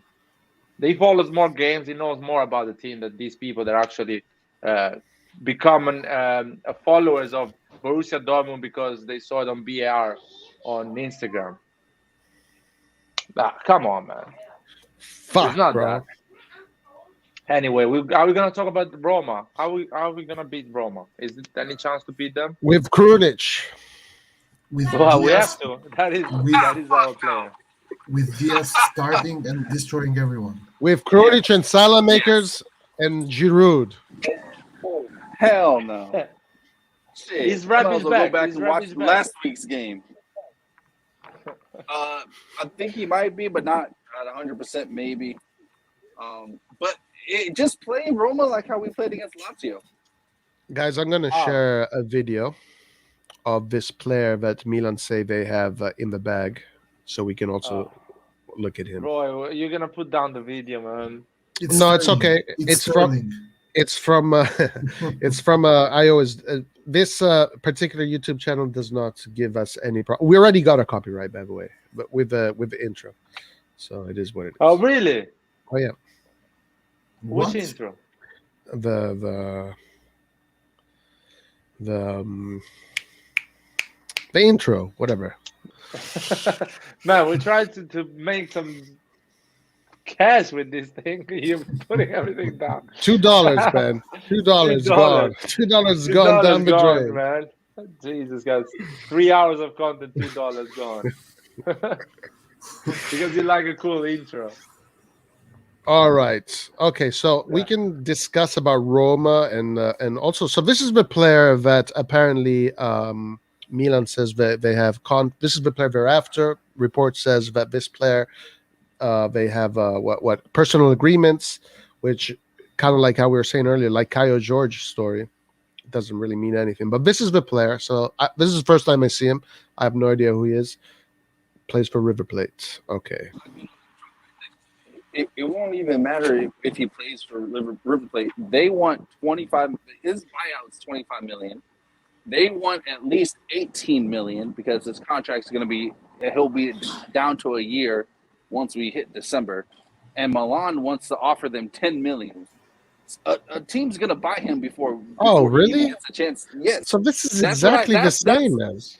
That's what I posted in the WhatsApp.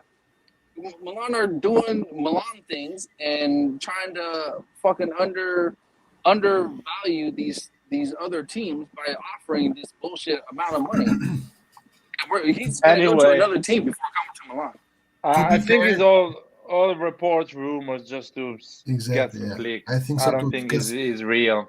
Because, for example, Caio Jorge was bought by Juventus for 1.5 million. It's not like. Yeah. I don't know, man. But it doesn't matter. We went with the bomber Pellegrini, so. Guys, we got Colombo. Colombo is the future of football, man. We don't need to get this guy.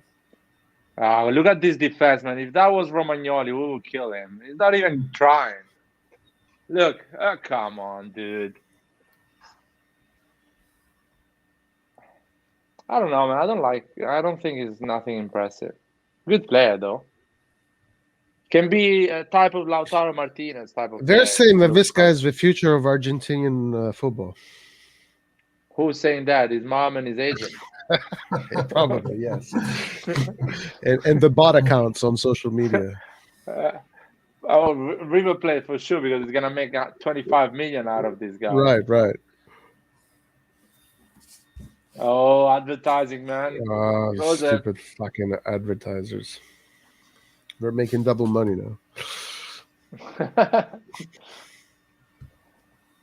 I don't know. He's a Lautaro Martinez type of player. That's what I see. No, similar like I him. mean, I'm not very impressed, to be honest with you. I mean, it's normal. It doesn't look like. He is scoring goals. I don't know what you expect.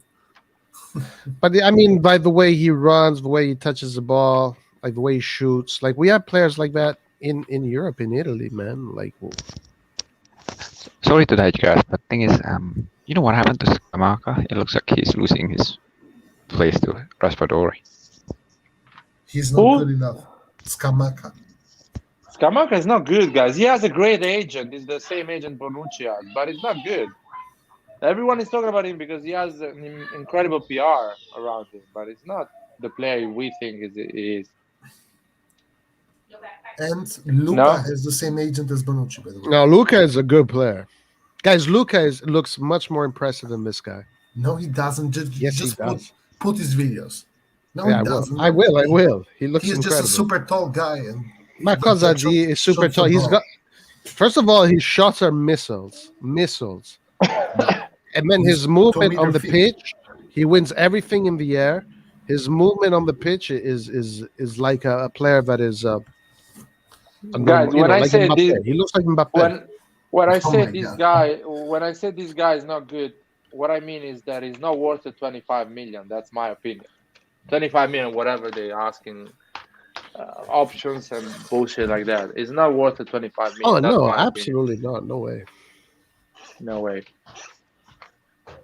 25 million is it's too much. But are we gonna see Luca or are we gonna see? Daddy, look at my hair. Yeah, I'm going to Luca. Let's see who it is. What do you think, Red John? 25 million for this guy is a good idea. No. 25 million, add 20 more, and buy a real player. Yeah, true. No, Luca is a real player. Listen, even Luca, I will invest at 12 million. He costs 10 million right now. He costs 10 million. Listen, 15 million. Luca, for example, is the player you buy, hoping he will become good, but not relying on him. Go there. How do you know that? Yeah, but why wouldn't you not? But if he's been regarded this much, it would make sense. He's been regarded this much because he he has scored 5 goals, man, in Serie B. That's about it. but Red John, but you know what teams do? Okay, I mean, good but teams right will of get there. him. Hold on, wait. Good players Go ahead, will get him and then loan him out. Why take a chance on another team getting him and then he becomes really good and then he becomes too expensive? Be the first team to get him. Be the first. Yeah, but we say that, Nathan. We agree with you, man. We agree with you, but I don't think that 10 million is not so simple. It's not that 10 million is just newspapers writing bullshit. Because if Juventus, Inter, Milan, Roma, whatever, everyone wants him, that 10 million becomes in 2 minutes becomes 12, and in 5 minutes becomes 15. But that's and why. at a certain point, it's 25. Wait. No, guys, that's why you don't wait, man. Guys, in Italy, everyone knows about this player. I agree with Nathan. No. I agree. You got to be a shark and you got to get him right away. But listen, guys, just get him right away, man. Don't wait. If you wait, look at this guy's stride.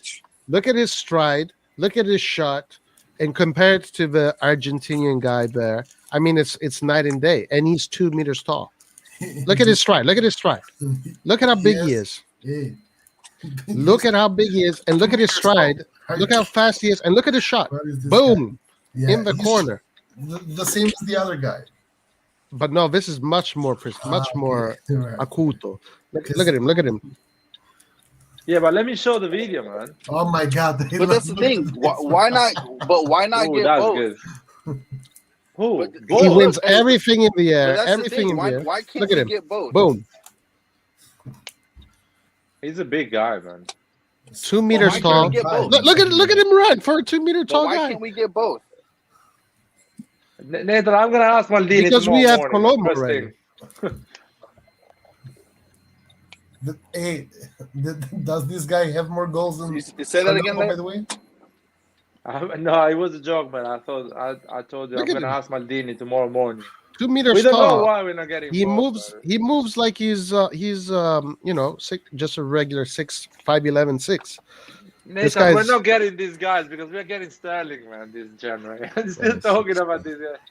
We're getting Sterling. There's this no time. way we're gonna start. Yeah, but even look, and look, Larry. And this, what's funny is even if, let's say we did get Sterling, I would still go get these players and have them develop for the future. Yeah, like Why Madrid would you does. allow a Look at team him. like Look at him. Juventus to get him?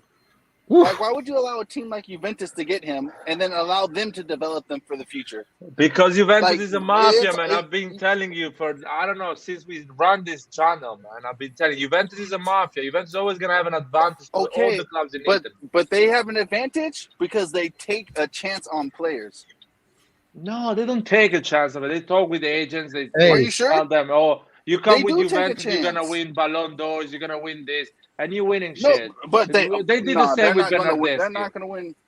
Guys, guys, Okay, but come he's- to Juventus, play with Ronaldo, and blah, blah, blah, blah, blah. guys, Bernardeschi guys. saved Excuse me, but someone that takes a free kick like this is not a regular player. Look at this free He's a kick. good player. He's a good player. Look at this free kick. Like Well, let me look at, man. here it is. Look at it. Look at it. Look at it. Play it. Whoa. Listen, this guy is the kind of guy that you should never let to take the free kicks. Oh. And you should never be a Listen. selecting players. Hey, This thing listen, is getting funny. I see this guy shoot, and I think to myself, he needs 100,000 Are you Fouls. crazy, man? to score one. You know 100,000. what? This You is know what? a- And whoever's playing a Milan needs 200,000. listen. Look at this Ibra- shot. This is Yes. high level shooting, man. You cannot Ibra- neglect it. Ibra This shoots is the same not way. a computer generated. This is No, real no. life. Oh my god! This is a real life. Listen, Yeah, Ibra but shoots the Ronaldo same also way. needs a thousand Thank you. chances before Thank he you, makes Nathan. one. Thank you, Yes. Nathan. And Ronaldo should not Okay, take okay. free kicks. Mamma Are you mia, kidding guys. me? He shouldn't take free kicks. Look at that. What? Are you kidding me? Look at Are that. you making the Guys, case that what- Ronaldo should That take is Okay, insane. I've seen it. Now, let me He's watch making- other goals. He's a free kick. This kid, man. This kid, 2 meters tall, know, and he looks like listen. Mbappe. Yeah, At 2 you know meters. what Yeah, listen, I'm you not know what bad. I like about him? That people are, I don't know, no one is talking about, but the fact that he's hungry, he wants to score. Yeah, you can The see way it. he runs, he Look he at wants him. to fight. He Bravo, wants to win. lad. That is Bravo, something lad. that, you can Bravo. see it on the You video. can see it right away. He's got the animal spirit in him, man. You can see it. So if he goes to Juventus, he's gonna die. That animal spirit is gonna die. He's gonna. No, he needs to So come that's to why Milan. He needs That's to why come to He's Milan gonna- needs to get him first. That's Look the at it. problem. Milan will wait. Milan He will wants wait. to score. Wait. Look at Milan this will bullet. Wait and wait and wait. Guys, So this it's is too a late. bullet. Look at this. This is a bullet. Bam. This guy is gonna be the next Italian Ballon d'Or. Probably. This guy's yes. No. But actually, what you said, Laird, is completely true. Like you can tell in the way he plays that he is Luca hungry. Toni. This He's is Luca hungry. Toni Luca regenerated. Toni was super hungry to score goals. That- That's why he went to Germany and scored 30 goals in one season. Look at Tony yes. needed a fucking moped to run like him, man. He's fast. Look at Tony. He was like a fucking fridge compared to this guy. No, this guy This runs. guy's a fridge, bro. This No, no, guy's no. a No, fridge, this bro. guy is fast. This guy This runs. guy Listen, runs like a 6 Listen. foot, 5'11". This I'm guy sorry, is Red playing John, in but Serie B, bro. Come you on. are not. You're He's not playing being in Serie realistic. B. This guy. You're not being This realistic. guy in a counter attack with Leao. and Mamma Diaz, mia, Are you ragazzi. kidding me? He's done, man. He's done. The counter attack is finished. Guys, this Stop dude trolling, is guys. Stop gonna trolling. every cross. He's gonna connect to every cross True. And- because look, his headers are great. His shot is great. Yes. Guys, this He guy has is a a good superstar. technique. He has a Superstar. technique. He has He's a got technique. Yeah, he's composed. He's very He's- straightforward. If Superstar. he is gonna be If too he- slow for our kind of attack, guys. No. This is It's, this is my problem. No. with big Wait strikers. Wait a minute. No. slower No, than no, Ibra no. and Giroud. No, I No, don't no, know. no, no, no. That Wait. is No, hard. no, but I don't want us to keep on playing with the Ibra and Giroud style. No, I want us to keep with the striker like Rebic. Rebic, but a striker. I agree. This with guy Red is John 5 there, times but, Roy, Rebic, Roy, but the do you people in remember charge 2 of months Milan ago do everyone not think hated that. Rebic? Now Right, we want to exactly. strike like Rebic. Yeah, What but- is this going on here? No, man? because Not me. no. Wait. I'll answer. This is Can I answer real that? Can I Narnia answer for that? real, man. Wait. Can I answer that, Larry? The reason No, why I'm we just always confused. said the reason why we always hated Rebic as a forward is because we were trying to play as if we still had Zlatan on the field. once we started playing to where Rebic was more like a false 9, then you can see his worth in that position. That is why we did not like him, because it's the same whenever we play with Leao up top. They would always try to play long ball to Leao. Yes, we would. We would always play long ball as if we still had Zlatan. Because when we Rebic didn't is have a. playing there, no. I don't want to start the 4 But when hour talk now Rebic about is tactics. playing there, we do not play long Seriously. ball like that, man. Listen. No, but it's true. It's true. Look at the movement. I understand. Look It's there. true. You Yeah, I have get to it. agree. It's true. Look at I the get it. movement. I get it. Listen. But We need to well, get. We have Colombo in the back. No, wait. Go ahead. I have one more point to make. Red John, I'll say I will also disagree because we know Milan likes big, slow forwards. So He's perfect for Pioli's game. And he's not Yes, slow. but This He's is not slow, man. This That's guy is not not what we slow. need. Come on. Come on. No one This can. is Not not everyone slow, can man. be. No one can be like Mbappe or give me another fast player. I mean, Benzema is not faster than him, No, but and he's not slow. Benzema is not a slow This guy's striker, not. man. This guy is No, guys. He's not slow. Benzema, Guys, he's Imagine a nine. playing It's not against slow. this guy. Oh my Imagine God. playing against this No, guy. This Roy, guy's a he plays in giant. Serie B, man. Come on now. Ma Serie B, ragazzi. Oh, has he's a less youngster. goals. Immobile played in Serie B at He this has- age, Yes. and look at he has Immobile less now. goals. He's he has less winning. goals than Colombo. He has less goals than Colombo right now. Okay, What okay, about okay. Verratti? Verratti So- played in Serie B. So Juventus, oh my Inter, and Milan, they're all a bunch of idiots who think that Luca is a great player. So say it. Come on, say it. Man, Let me hear you say it. what are you even talking about, man? No, say it, because all three of those teams With want this you- player. with- So say that Juventus, Inter, and Milan are all a bunch of idiots, and they do not know what they're looking at, With and you- they're all lying to themselves With because you, it's Luca. always either red or not red or black, but white or No, black. right or black. Say it, then, There's because no this is what gray. you're saying. You're saying that Moncada is a piece of in shit. your Say that vocabulary. Moncada is a piece of shit. Roy, can you check The this word guy gray is not there. on the highlights? Armando Broja. Check this guy, my man. I want to hear your opinion. But he's not Italian, man. So he is automatically That's fine. scarso. That's I told you, man. He can get a passport. Don't worry, Roy. We can find a passport for him. Don't worry about that, man. Okay, hold on. Because I think okay. Armando Broja is similar to Luca, just is a bit shorter, but still is a big guy. He's not 190 something even. But- He's taller, like almost like Ibra. They are not similar because Broja is fast. No, they're almost the same. Broja is same pace. Maybe he looks a bit. The tall guy, you say Luca looks slower because he's taller. Tall guys, when they run, they look slower because you see this big thing moving. For example, there was a moment in the beginning that Erling Haaland was looking slow, but actually he was fast. He was But Haaland, for he's a example, tall guy. Haaland, for example, is a tall guy that is fast. No one says that Haaland is slow. No one. But he's training at the highest level. I think Luca, Armand Broja, these people, if they train at the highest level, which is not AC Milan medical staff, by the way, they can get pace. No, Yeah. they can't. No. Let me stop this right now. You cannot train Speed pace. is the only exactly. Yeah, you you can cannot train train No, speed. that's Larry. not true. No, you That can't. is Larry. so not true. No, you can't. That is Larry, so you not. can Of train course, it. you can train speed, man. Of No, course, you you cannot. can. You cannot. You can train improve it, Yes, acceleration. you can. You can Yes. train At his age, acceleration yeah, and agility. you can. No, you cannot. No, Larry, you cannot. You either have top end sprint speed or you do not. You can train acceleration. You can train agility. You can train speed of play, but you cannot train a top. Okay, that is my No, opinion. Can I keep my That's Hold not on. an opinion. Let's say That is that a each fact. player That is a reaches it has a fact. threshold. Let's say each player has a threshold, but in order to get to that threshold, you have to work it. So No, it's not no, that Roy, you I'm can telling you, definitely Roy. train quickness for No, 100%. Yes, quickness, yes. Top end sprint speed, you cannot train. Yeah, that. you can get it better. You can train. No, You can you get it cannot. better. You can no, you Gareth cannot. Bale You can train. got faster. You can train your 40-yard dash. You can train your 40-yard dash. But that's and football, man. maybe- 40 yards. That is No. all you have to train. Larry, You're not gonna run Larry, 90 yards in a football game. At a Okay, fast but speed. Larry, That is football. You 40-yard train dash that 40 is- yards, you're fine. Larry, You become Larry, you have the 40-yard, pace you but need. that's not top end sprint speed. That is quickness. That's agility. Okay, but That's not. But That's me not and Red top John, end we are sprint talking speed, about. though.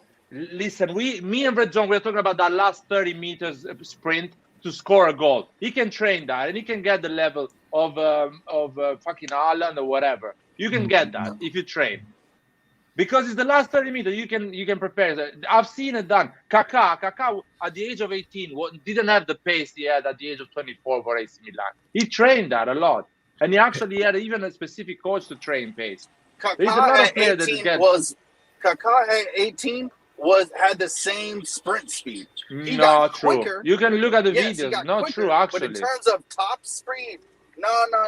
I mean, And there's a he became threshold you quicker, can reach. but Each top player can end- only go so far, Top end, but you have to. It doesn't top happen end naturally. sprint speed, you got to have it. Similar player, Top end sprint speed is a Pietro biological Pellegrini, by the thing. way. It's a Oh man, but I'm not talking about Olympic 100 meters thing, man. I'm talking about football. It You can doesn't- train it that doesn't to be matter. better on the last 30 meters. No. Okay. there. Okay, I don't Yeah, know you if you guys remember, but I told you guys when I was in, and this was at the end of high school. My 40-yard dash was a 4.59. Do you understand how quick that is? Yeah, but Do you because you're understand how already fast quick, that so is? you already are on that. No. that level. But my top end sprint speed did not change. From the end of high school throughout college, my top end sprint speed did not change. My quickness changed, but my top end speed did not change. But football, That is the that's what it difference. needs. That's what But, football yes. needs, man. Okay, but And you can say train that. quickness. But say quickness. Don't say Man, top end sprint But me speed, and because Red they're John, not we're the same talking thing. about that. We're talking about that. The third. Okay, but it didn't sound like you were distinguishing the difference between the two. It's called You acceleration. cannot train sprint speed. Is it acceleration versus top speed? Yes, acceleration versus actual top speed. You either have that top speed or you don't. You cannot just train for 5 years and then all of a sudden be just as fast as Mbappe. Otherwise, you would have every single forward and winger at the same damn speed. It doesn't happen like that.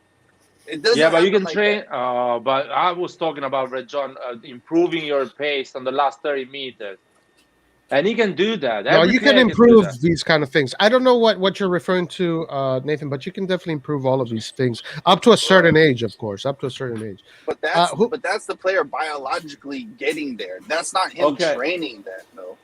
Okay. Guys, who is Borgia here in this play? Can you guys tell me? The guy that scores. He's the number 9 here. In this play, Who He's is the it? guy that does This one? pass. That does the pass. No, it's This the guy pass? that does the pass. Or Yeah. the first pass? This pass. No, the last pass. This pass. Yeah. He's a striker. He's a number 9. Got it. Okay. No, but Hey. guys, listen. I think there are methods to even like 100-meter sprinters. They train to increase their speed. Like no, if that's their acceleration to get to their top speed. That's not training their overall top speed. That's training them getting there faster. But That's but what while they're we're training. talking the overall speed, when in football you are all about acceleration. It's all about yes. 30 meters, 15, Yes, 20 but meters. that's If why I you was improve saying- that, that is fine. You're not gonna And run that's 90 what I was meters. saying, Larry. I was just making sure that. But we that's were what I distinguishing was between saying the as well. That's what I was saying as well. Okay. I just say the wrong words. two. Okay, and that's what I was trying to explain. I was just. How dare I was you, just trying liars? to get How clarif- dare I you? was. I was just trying to get clarification. Okay. Okay, no. Oh, but real quick, look. I think one of my friends told me about this player on. I think it was Hoffenheim. It was like a Jorginho or some shit like that. He said he was really good. I'll have to look him up later. But he said that he this plays guy for can Chelsea. Tell your friend. No. It's this is another one. I think he might be Brazilian, a different Brazilian because I know Jorginho He's is good, Brazilian bro. too. What do you think about the striker, Roy? He's good. I think like they have the I same like him pace. more than the Argentinian player. But listen, if you're playing, who's he playing with right now? He's playing for Southampton Southampton. Premier League. Yeah, I mean Premier that's League. He's done the, already the an Premier entire. League is difficult. It's a difficult league to play in. He has He good scored feet as two or well. 3 goals so far. something What like what shirt is this? This yellow This shirt. is here, what a Dutch league. That is a Dutch league. Vitesse. And what about this? I think these are youth system as well. Chelsea. No, I think he could Um, play in Italy very well. Actually, he has the He's a the national team, composure. Roy. He has the composure. He has the technique. He looks very organized in the way he runs into space. He's got the goal. He's hungry as well. I like He's it got the because he wants hunger. the goal. Yeah, he could definitely play in Italy. How old is he? 20 or 19. He's 20? something. Yeah, What? 20 or 19, something like that. Oh, Roy, really? Yeah. you should not be surprised, Roy. We already This told guy you, is outside of- 20? Yeah. Roy, outside of Oh, so Italy, this guy is a superstar, man. Roy, outside of Italy, He's gonna be these young good, players develop faster, Roy. Man, he gave us 6 I don't know points about with that, Albania, man. Fucking No, hell. it's true. I think that's because Italy does not give the players time to develop. But to be fair, this guy is an extreme talent. It's not about development. This guy really, you can see his mentality. He really wants the goal. He really No, wants to if win. he's playing like this at 19, 20, this guy he looks like Oh, a yeah. much. He- Oh, looks by like the a way, much these more- videos are 18 years old. He's 18, 17 in Exactly. some of his videos. He just became 20 in September. So these What's his videos are There are 18. one or two. And Chelsea, he belongs to Chelsea. Yes, Yeah. he signed a new 5-year contract with Chelsea before being unknown. What's up, You can Vasil? buy him. 35 Hey, million. what's going on over here, Milanista? Man, where have you been? Where have you been? Busy, busy. We're man, we're busy. hearing Red John talk shit about football players all day. You know, Oh that's my what we god, do. fucking Roy, man. So I've heard you guys. I listened to some of the podcast. I was listening a little bit to the after Torino game. Like I listened maybe for about 40 minutes or so. And Torino game, man, I watched the highlights. I couldn't watch the game. It looked like it was hard, but we still managed to make it. So, and we are. I don't know how Napoli played today. I didn't watch the Napoli game. They played like Barcelona, man. They They lost. really did. They really did. Yeah, No, are you talking about Barcelona nowadays or the? No, the old Barcelona. I don't know. They can kiss my ass. They won Vasily. 3-0, 93% passing rate. We're gonna fucking demolish No, them. yeah, and we're gonna you're kill them. And you're gonna mark my words, guys. If we have full Hey, squad for don't that talk game, shit about Juve, man. who you were? Don't Oh, talk shit about Juve. wait. I'll be back. I didn't bring it up. You was talking about Napoli, but Okay. the next one is you. No worries, man. I never forget about you, man. I was actually arguing with somebody on highlights from yesterday's game. This guy was like, you guys in Milan, you also cheat. I was like, oh yeah, we cheat too, man. Like, and he's like, if you're not Italian, you don't understand. We all Italians are cheaters. I'm like, what? What did you say, man? He's right. He's true. No, just Listen. Juventini, Roy. Stop with this thing. No, Yeah, he's I mean, right. it's Not kind of all Italians. The generalizing. country invented that shit. I think there's no better corruption or cheating than in Eastern Europe, man. Trust me, man. Oh yeah, Okay. oh, yeah. The levels. Italy is not even close to that. Man. Exactly. All right. If in Italy for $1 they construct something for 80 cents, in Eastern Europe or in Balkans they construct something for 10 cents. Yeah, Keep the you're 90 lucky. cents. You're lucky, man. If it's If 10 you're cents, lucky, man. exactly. If they make at least 10 cents. But anyways, about Napoli, I want to say, like, if we have our full squad, no injuries, I can see us. It's gonna be a tough game. I'm not saying we're gonna fly by, but I can see us beat them for sure. If with injuries and Napoli full squad, obviously, well known. Yeah, man, we're gonna destroy them, bro. We have to destroy them if we want to win this fucking Scudetto. We have to beat Napoli. It has to be us. We have to beat Napoli. Oh, yeah. We Hell have yeah, to man. beat Roma. We have to beat Inter. But how about this guy? How about this guys? When I look at the Serie A table and I see Merde, Juve, number 7, 13, I think, believe 13 points or 11 points behind us, and they lost to Sassuolo. Oh my god, I was so happy. I looked at did you guys see the face of referee at the final when he blew his final whistle? He's like, oh shit, what did I do? What did I do? I didn't give them penalty or anything. They didn't draw at least, man. What did I do? Oh, they're gonna fire me, man. His career's over, huh? His career's over. Oh, His career. 100%. Listen, next game the I don't believe TV any of of the VAR is gonna get turned off, man. Like they're gonna Nedved is going down there and it's gonna turn off the. He's TV. gonna be sitting there with those referees, man, telling them what to do, man. Like I don't know what's wrong with Nedved. Such a good player. What the hell he's doing in Juventus, man? He could have been somewhere else, managing like maybe some Czech Republic national team, man. Doing something good for the good of the football, man. Come on. Oh yeah, let's just enjoy this moment. It's been 10 years in coming, man. I have to enjoy this moment. I'm sorry, guys, but I waited for this for 10 years, and I'm gonna enjoy it fully. 10 years. We've been all season, the previous season. No, I mean, okay, last season was okayish, but this season, seeing Juventus 7th, man, and behind 13 points behind us, man, how can you beat that, man? How? Tell me who is not happy here on this forum right now? I mean, I'm happy, man, but Napoli is like, if I feel like Napoli is like Inter the previous year, man. That's what I said. Remember, maybe a month ago, I said you guys were asking who is our biggest competitor, and most people said Inter, man, Inter, and I was like, no, Napoli. I'm fearing Napoli the most. My prediction is coming through. I think Roy was there when we were talking about it. No, you definitely did not say Napoli. I said Napoli. Man, I'm gonna find that stream, man. I'm serious, man. Right now, man, I'm very serious, man. Good luck with that, man. We do like 7-hour streams.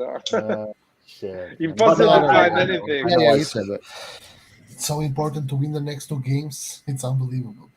Because if Man, you We've been lose, saying that for the last year. yeah, exactly. And this is how you win the Scudettos. Honestly, guys, if we beat Roma, what would be the difference between us and Roma in terms of points? What is it going to be? 31. Oof, mamma mia. This is what I'm looking forward to, man. I'm looking forward to this Sunday. It's Sunday. Yes. These 2 games are the most exciting games of the season so far. And because this is where we make a stand. Did you guys see that Brahim Diaz is back? Kind of. I don't think he's going to be playing against Roma fully, but at least he's back. He tested negative. Yeah, but it's been since before the Torino game. 2 days or 1 day ago, before the Torino game. And there are actually rumors about him starting from the first minute against Roma. No, I would not start him. I maybe would bring him back to like a second half if you can. I would start him. I will start him as well. I would start him. I will start him. If you look at how bad we've been playing in terms of how we create, fuck no, man. You start him, and then later on, if you need to sub him out. But this guy had all the time in the world to rest and relax and rest and recover. And most of these people with COVID, what it seems like from the players is that they're asymptomatic. So when you're asymptomatic, you can still go outside and run. You can run and keep your endurance. So we don't really know the extent to how bad it was, but if it was really bad, I think that we would have heard something about it. And I'm calling this, guys, Sunday. Kessie is going to have a huge game on Sunday. I think I don't know, man. I'm kind of positive that we will beat Roma, but Inter is going to be a fucked up game. Really? Why? And I don't know, man. Like Inter, it's a derby, man. And usually, especially lately, we have lost every derby against Inter. But we have lost derbies against Inter even when we were destroying Europe. We will still lose against Inter. I think this year we're going to take it. We're going to get it because the players won it. The players won it more. They believe and they won it. We're going to beat both. We're going to get 6 points out of Roma and Inter. Knock on wood. If we get 6 points in these 2 upcoming games, we are going to win the Scudetto. And keep in mind that after these 2 games, we have Fiorentina and Sassuolo, or Sassuolo and Fiorentina. That's tough, man. That's going to be tough. So it's a super hard. So I feel like next 4 games will determine, how we're gonna end up. Pretty much. I'm not saying obviously it's a long season. I don't want to sound like if we win those 3-4 games, we're gonna win Serie A. Obviously not, but it's gonna be a good indicator though for us. the fans and the other teams. And I want to see say, Laet yeah, go. is super scared of these two games. Man. No, I have this feeling. I'm not scared about Inter, but this year Inter plays good football. So, and if they play good football, we don't play good football, there is more chance for them to win than the previous year, in my opinion. But another thing is the Porto game. If we win against Porto, our self-esteem goes to the roof, and we can beat Inter easily. We'll beat Porto pretty good because it's home game. Hopefully. Yeah, we're gonna demolish them. We never worried know. about. I not think worried. from now to the end of the year, we're probably going to maybe tie one more game. We're gonna lose one game. Just we don't know which one, and can be Inter. Inter is a derby. Derby is always tough. Yeah, it's always tough, but you know what makes me a lot happy? I don't know if you watched any of the Inter's game. They're not looking, and even against Juventus, they look like little kids on the second half, like afraid. Just they're sitting back. I was like, what are you doing, man? By the way, guys, sorry, but did you guys see Pellegrini's goal? Yeah, that was beautiful goal. Oh my, dude, that's Maradona. That's Maradona level. Yeah, I mean that that is Maradona level. I wish we could sign that guy, man. He's such a beast, man. That is that is a whole different level, man. What do you guys think about so far? What's his name? The British guy that they signed, Abraham. Abraham. Yeah, Abraham. I like him. He's not great with his feet, but I like his work. And he's not scoring goals, but he needs that. He needs to. He's adjusting. I mean, but he really helps the team. He kind of reminds me of Osimhen's first year, but Osimhen is more generous, and Osimhen is more of a team player. Osimhen is a beast, man. That's what's but Abraham definitely has the qualities to become a great striker. For sure. How about that Krunic header and Giroud closing the game, man? Fuck yeah, bro! Arena, man. The Lord Krunic. Thank God it happened. Because I think that was the only shot on target. How many times have you called Krunic a shit player, Red John? I'll call him right now. He's countless. He doesn't remember. Let me repeat. Krunic is not a Milan level player. Wow. He's so not, much disrespect. Man, he's so not. Like you are talking as if he has been playing and he has been wow. I'll tell you what. At the end of the last season, I was thinking the same like you, that Krunic wasn't good enough for Milan, but now I think he is a good bench player. He's a good squad player. You need to have always players like Krunic in your team. But see, like you keep on saying he's a good squad player, and I'm talking about a player that makes a difference. He made the difference against Torino. Squad players, that's what it means. Red John, the squad player means like that. I mean, if you're so good, you're not staying in the bench to AC Milan. You want to go and play somewhere else. But a player like Krunic is good enough to play for AC Milan, and he's not too good to actually pretend and play always in another team. So he's happy to stay in the bench and play less. So that's why he's a squad player. He's good enough to stay at this. You are telling me we cannot find a better bench player than Krunic? No, it's impossible. A better player than Krunic. A better player than Krunic wants to play. I disagree. Wants to play. He's not anymore a bench player. He wants to play. Prometheus said it perfectly. He's a no-name member. He's like an Ambrosini. And Ambrosini was key, instrumental. He was instrumental. Yeah, but Krunic is not Ambrosini. So much disrespect. But that level of AC Milan was it? You know, I mean, I on one hand, you know, everybody's entitled their opinion, and I respect Rajan's opinion.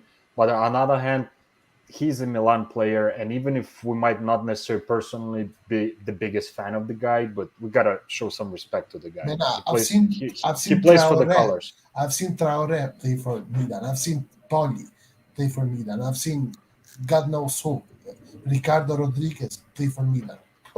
Are you kidding me? I've seen 10 years of mediocre player after mediocre player in Milan. You're telling me I should have respect? No, I don't have respect. I will have respect for them after they win. Just like they did previous to this last 10 years. Respect has to be earned. So much disrespect. So much disrespect. Yeah. But why are you giving respect to players that actually they didn't win, but you're giving respect?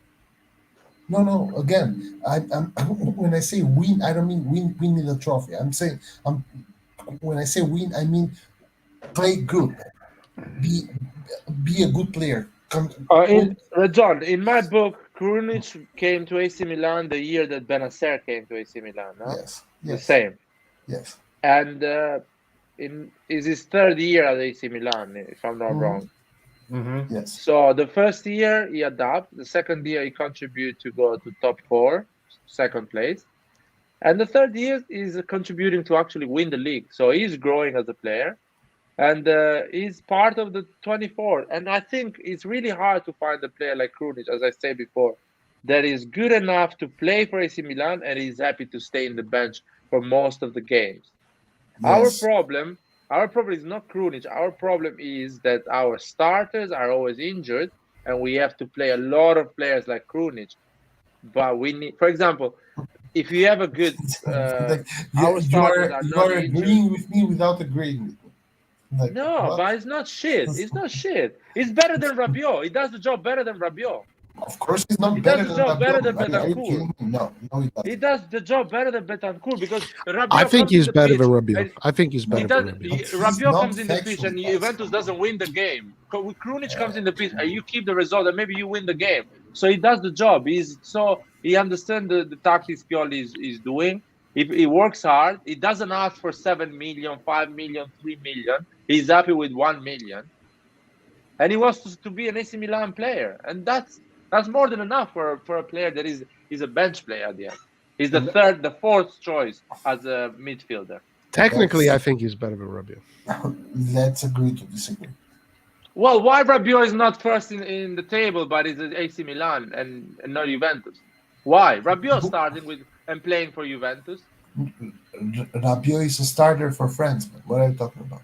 I don't care. I don't care. He's not playing good enough. You don't care, but it doesn't matter if you care or not. But Krunic is the best Bosnian player. The fact is John, answer my question. Why Rabiot is not contributing to help Juventus? Because Chiesa is better than Selemaker. Rabiot is better than Krunic. Everyone is better than AC Milan. All the Juventus players are better than AC Milan players. Oh my but God. Still, Juventus doesn't manage to get the point that Milan gets. Are you slowly Chiesa is turning? way better than Selemaker. Are you slowly turning into Roy or what? There's no. No. You guys are saying these are your words, guys. Yes, you are saying. This is your word of the chart. Everyone is saying that this player is better than this. This player is better than this. I'm telling you, Rabiot is not better than Krunic because if he's better than Krunic, Juventus has more points. And you are wrong again. You are wrong. Szczesny is better than McKennie is not better than Krunic. Again. Szczesny is better than Betancourt is not better than Krunic. Szczesny is better than Magnan, yes or no? No. Huh? No. And I agree. Descidio is better than Theo Hernandez? Yes. Huh? The Shio is not better than. Yes why or are you no, putting man? the Shio? No, why are you putting the Shio on the conversation? Because when we compare the whole squad. We don't compare one name and you talk about bringing points. Is Descidio better than Theo Hernandez? Yes. No. Don't put Okay. Hernandez. Why you put Hernandez? Don't put Hernandez. That is so unfair. So keep on going. No, is Calabria better than Quadrado? Yes. Exactly. I don't know. I don't think so. Yes. Not yet. Is it Theo Hernandez better than Sandro? Because those are the first choice of Juventus. Yes, Theo Hernandez is better than Sandro. Yes. Is it Kier better than Bonucci?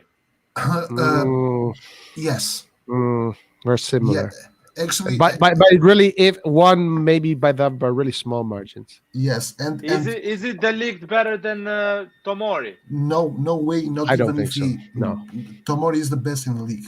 Maybe only Tomori and Koulibaly are the best. Exactly. Is it Betancourt better than Krunic? No. Is it Rabiot better than Krunic? Way better than Actually, Betancourt is a million times better than Krunic. Betancourt is better than Krunic. A million times. Yes, he is. Come on. He loses a lot of balls. He's like the worst midfielder I've ever seen in my life. He lost the game against Porto. He gave 2 goals to Porto. No. Again, Krunic. Come on, Betancourt is a super player. Krunic Absolutely. is the kind of player that he has been at Milan for 3 years. I still don't know. So much disrespect, man. Krunic is Krunic is Krunic. amazing, man. I He's don't so know. composed on the ball. He never makes any mistakes. If someone tells me describe me Krunic, I struggle to describe him. I cannot describe him. Because Describe you me don't Krunic, look, guys. man. You're too busy He's- hating on the guy. Okay, Describe me okay. Krunic. Okay, wait. That's Can I say something? Can I say something? Yeah. Krunic, I was one of his biggest critics.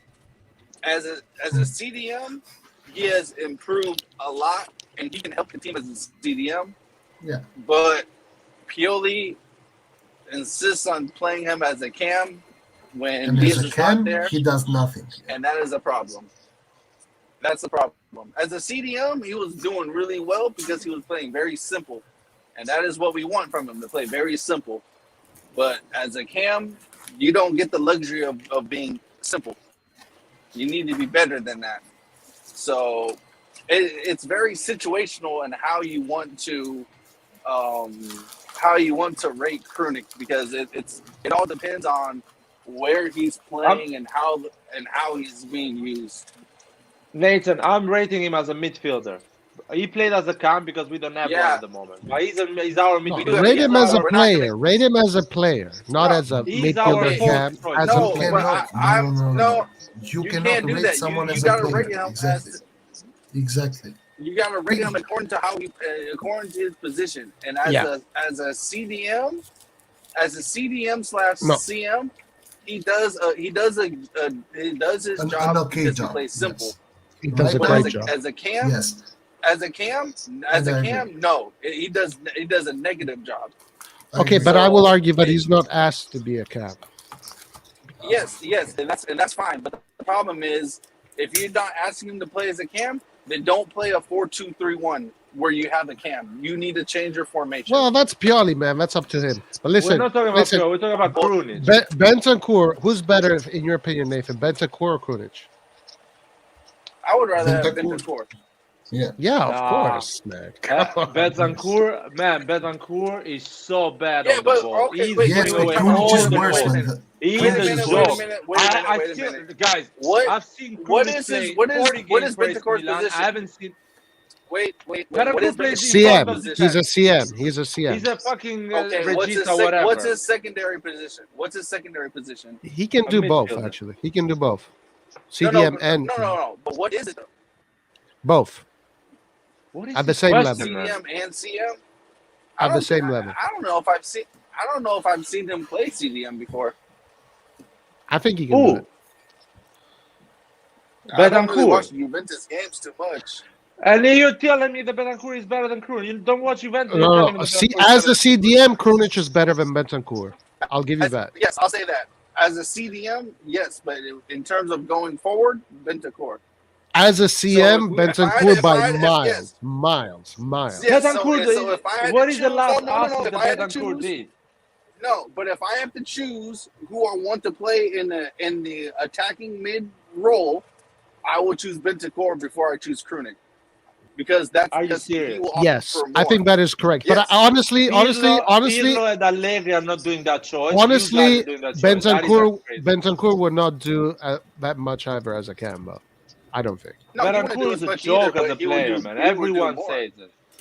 Just saying, Listen. as a CM, Yeah, but- Bentancur is Listen, miles above. guys, again, because I don't know why we are discussing this so much. It is normal for a starter of Juve to be better than our fifth option. Okay? Why And they are Bentancur- 13 points behind, 15 points behind? What are Why? you How talking? the, Dad, what are you talking Dad, about, man? Dad, were How you the here? fuck you guys, Dad, were- your thoughts? I don't know. Were you here when we compared the players or not, man? Because you are destroying me mentally. We just compared 5 players. We said we have the better players. Now you are talking about points. What are you talking about?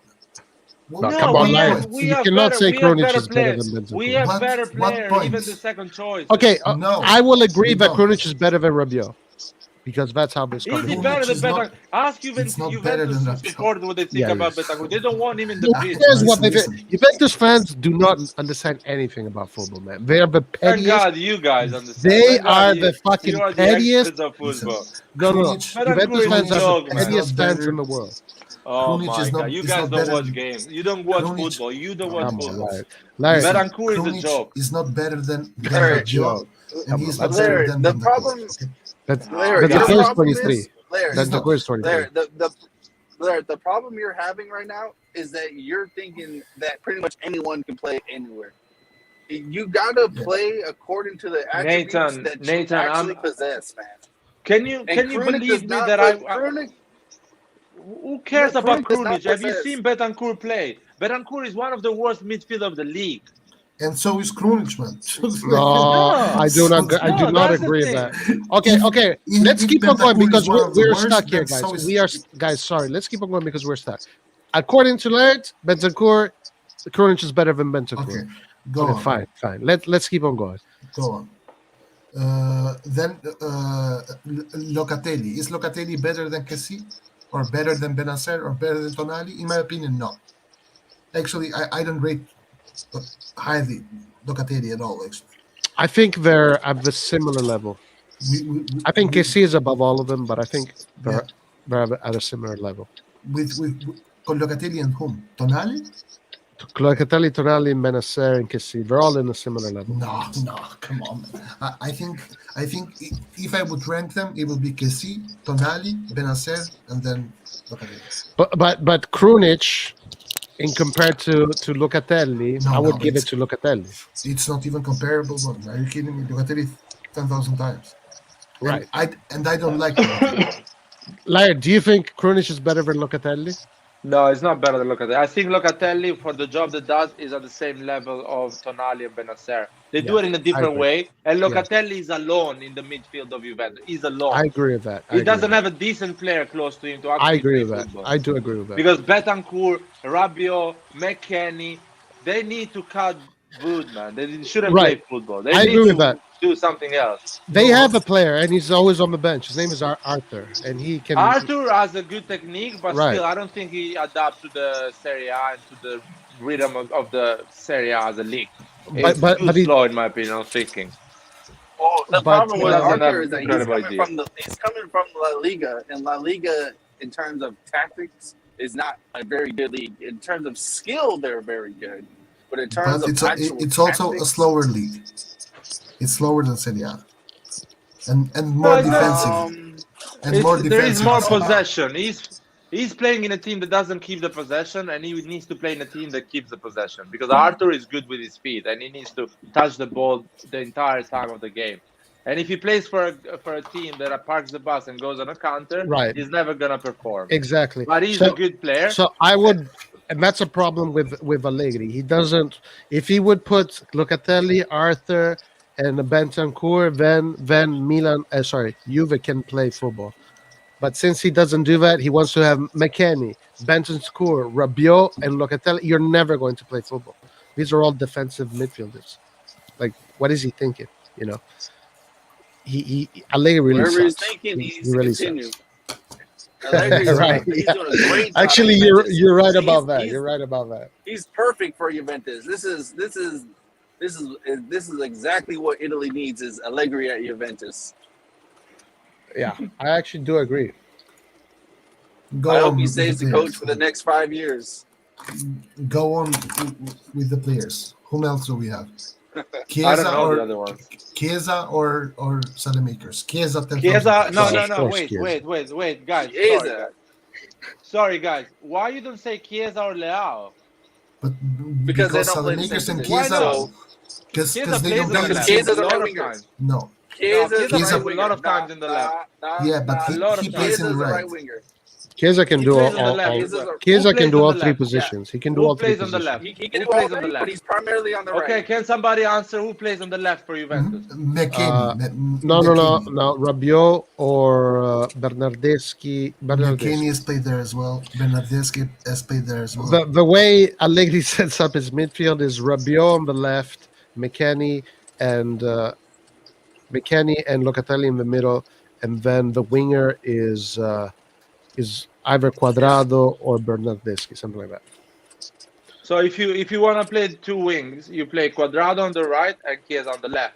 Sure, or Bernardeschi. Or Bernardeschi on the right, or you play, I don't know, Kulusevski on the right and Chiesa on the left. So Okay. we always compare Selemakers with Chiesa. Why we never compare Chiesa with Leao? Okay, now, so that is a question. I'm curious. Chiesa or Leao?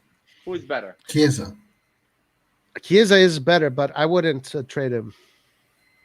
I wouldn't trade Leao. I like Leao because he scores goals. This season actually is a lot focused on goals. I don't know who's better. I wouldn't trade This- Leao for Leao Chiesa. is. I would not trade Leao for I Chiesa. would not trade Leao either, but this season Leao is better than Chiesa. Overall, I think Chiesa is a better player than Leao. Right now, Leao is better than Chiesa. Yeah. Well, he's well. I wouldn't say he's better, but he's more More productive. informed. He's informed. Yes. Yeah. On the right, Bernardeschi or Selemaker, or Kulusevski Selemaker, or you can do Kulusevski Selemaker. Kulusevski. For me, even Salamakers, I would not trade him because his work rate is incredible. It's honestly incredible. I would trade. But Bernardeschi also has an incredible work rate. Kulusevski, I see him more as an offensive player. Yeah. But I don't know. Hard to do that trade. I will buy Kulusevski to Juventus and keep both Kulusevski and Selemaker. And I agree. Yeah, that would be good. It'd be because balanced. they work hard and they give you different options, different situations. I wouldn't mind. I will get Kulusevski, not more than Chiesa because Chiesa is better than Kulusevski, or at least he's more proven than Kulusevski. But I think Kulusevski is something that can happen. It's something that you can actually do. Juventus want to sell him, so that will be. I will buy him for 30 million or 25 million. I will do an offer. I think he has talent, and Juventus plays so bad that he cannot adapt to the game. Dybala or Diaz.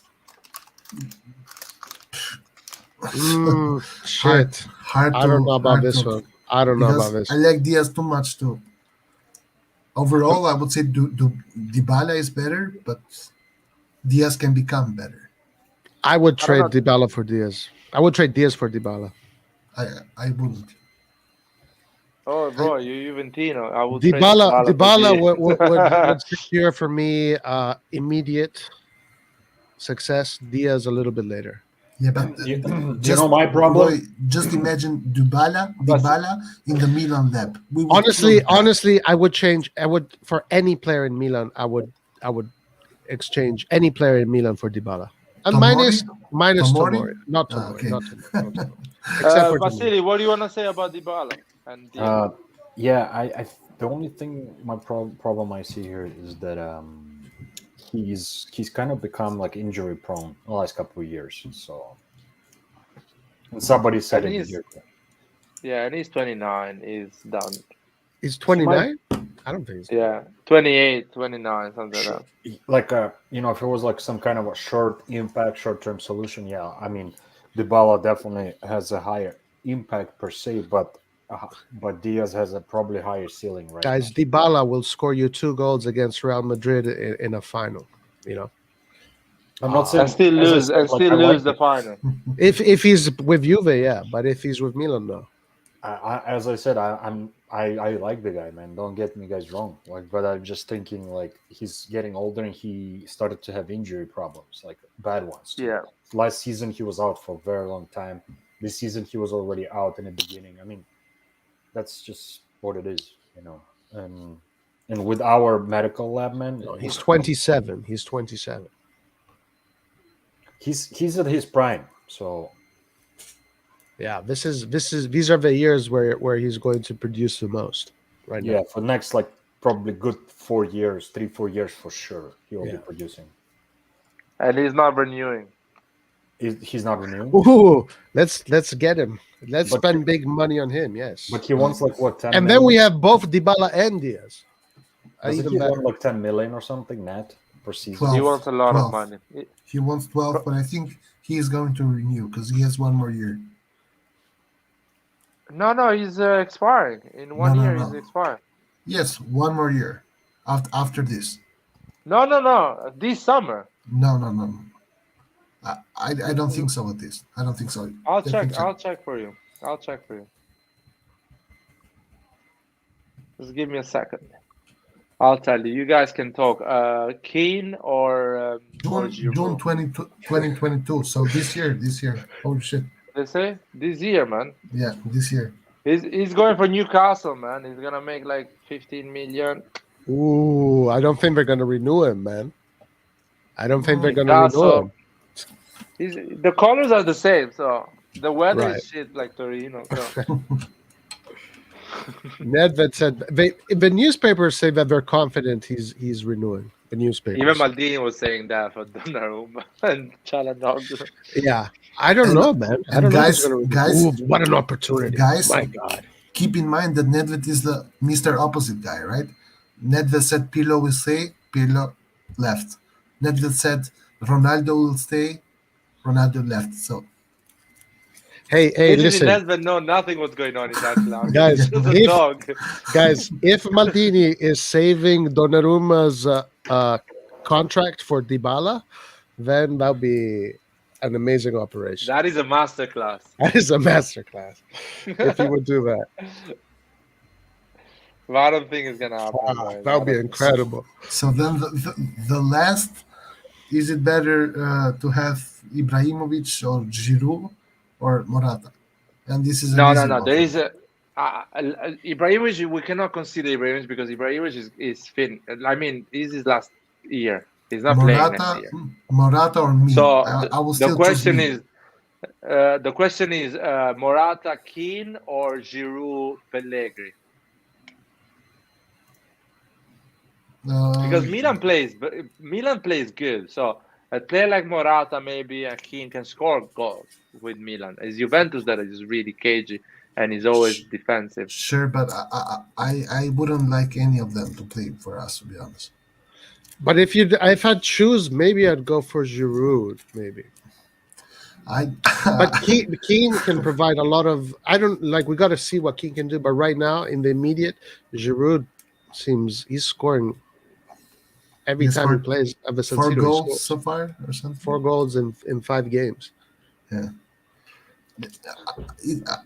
I'm not Giroud's biggest fan, but I just dislike Morata and Keane too much to pick them. So. Bro, you have a fun here on the. So, side, guys, man. what did you guys? You guys were saying that Sassuolo was going to like give it away to Juve. That Berardi was going to be in. He's going to pretend he's going to be injured. So, what happened to that, guys? What happened to that? What happened to this conspiracy theory you guys were talking about? It's not. We jinxed it, man, and it worked. That's it. Simple as that. That's how it works. I'll tell you what, Juventus is gonna dominate the next game, man. And the referee, they're gonna help them. Okay, Hopefully good. Yeah, let's see. Hey, Let's see.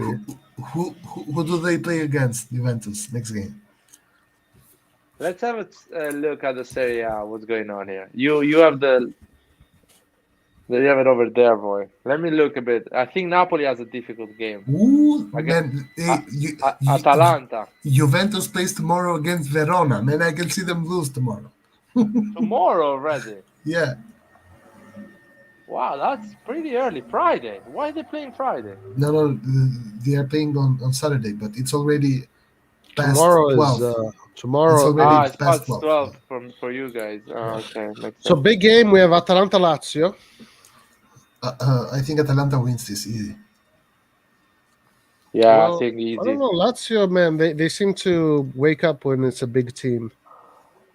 But this one, man, Verona versus Juventus. I can see Juventus getting trashed. Guys, do you know if Allegri gets fired, Juventus will be contractually obligated to pay him 9 million for like 3 years. 4 years. 4 years. Fucking hell. They're never gonna fire Allegri. They never. Yeah. But he's Actually, not they told producing. He's not Allegri. producing. They told Allegri we're not gonna buy any player in the next 4 years, 3 years. We just need a manager that help us to go top 4 with not a lot of investment. Here's Laird with his ideas again. Well, mate, how much they spent last summer? 60 million. No, no. they didn't pay us that money. They're still No. waiting for that money to pay. Sure, but how come we never do that? We spent 70. What do you mean? How come we never do that? How come we don't get Chiesa for 60 million on the loan for 2 years? But then Chiesa, to pay the money? Rajon, listen to me. You cannot count the guy they bought a year before for this transfer market. I'm telling you, last summer they got Locatelli on loan with the obligation to buy the next summer. Yes, 35 million. Exactly. So basically, if you divide the cost, the summer before, the next summer is 13 million spent. Yes, 13 million, 10 million for Morata, 15 million for Morata, McKennie. again, they bought it the year before. I don't care if No, they're no, paying no, no, it no, no. in small Again, amount. That is no, a no, guy no. that they bought a year before. They That have is not not. bought They did. direct. Listen, man, they have not bought Morata. They are paying Okay, it's a loan. 10. They are paying 10 years, the 10 million per loan a year. Exactly. So So far they have paid 20 million for Morata for 2 exactly years. on what I said to you, I said that they got Allegri. They told him we're not buying any player. That means that you're gonna stick with Morata, Chiesa, and these players. Which In that's what order, I'm doing, Laird and that's what again, they're doing in next summer. in order for them to keep Morata, they have to pay 30 million next I year. know, but it's the same. It's the same team that was before without Ronaldo with Locatelli. So they technically they didn't add anything to the team, buying money. Yeah, no, they didn't. They definitely downgraded 100%. That, Sure, they but took Ronaldo also out. They put Locatelli. So same yes, That's a level. downgrade. yes, but they have 60 million now that they used to pay every year. They have it for free to spend right now. I think if Juve finishes top four this season, they will spend big next year. I heard that Juve is planning to spend big in the next mercatis. I did hear that from other people. But the thing about Juve is like this way of playing football, it's never going to work. Like that's my thing about Juve. It's like you I can't think keep Allegri, man. You have to get rid of Allegri. I Allegri think cannot be on a football the, team. the problem with Juventus right now, in my opinion, is that Allegri is used to having the best team, the absolute best team, because Juventus was the best team in the years Allegri was there. The competition was Napoli and Roma a little bit, or Roma and Napoli. So I think he is not used to not having the best team, and that's why he's failing. Because Juventus is not the best team right now But that's why they got in Serie Allegri, A. guys. They told him we're not buying you big players. We're gonna spend little. That's why they need a manager to hold on that team. Right. I And they're don't gonna think he can do it with this kind of football. I don't think he can do it. well, they're gonna sell that guy. The league is gone next summer. 100% is gone. And with the money maybe they make with the league, they maybe reinvest half of that. What do Maybe. you mean? Say again. Say again. The league is gone next summer. The Oh, league is gonna go. They're gonna get how it's called Romagnoli for free. They're gonna get Bellotti for free. These players they're gonna get for free. And Allegri's fine with And that because Dybala is Allegri coming they to told her. Milan. And Dybala is gonna leave for free. So that To is gonna be Milan.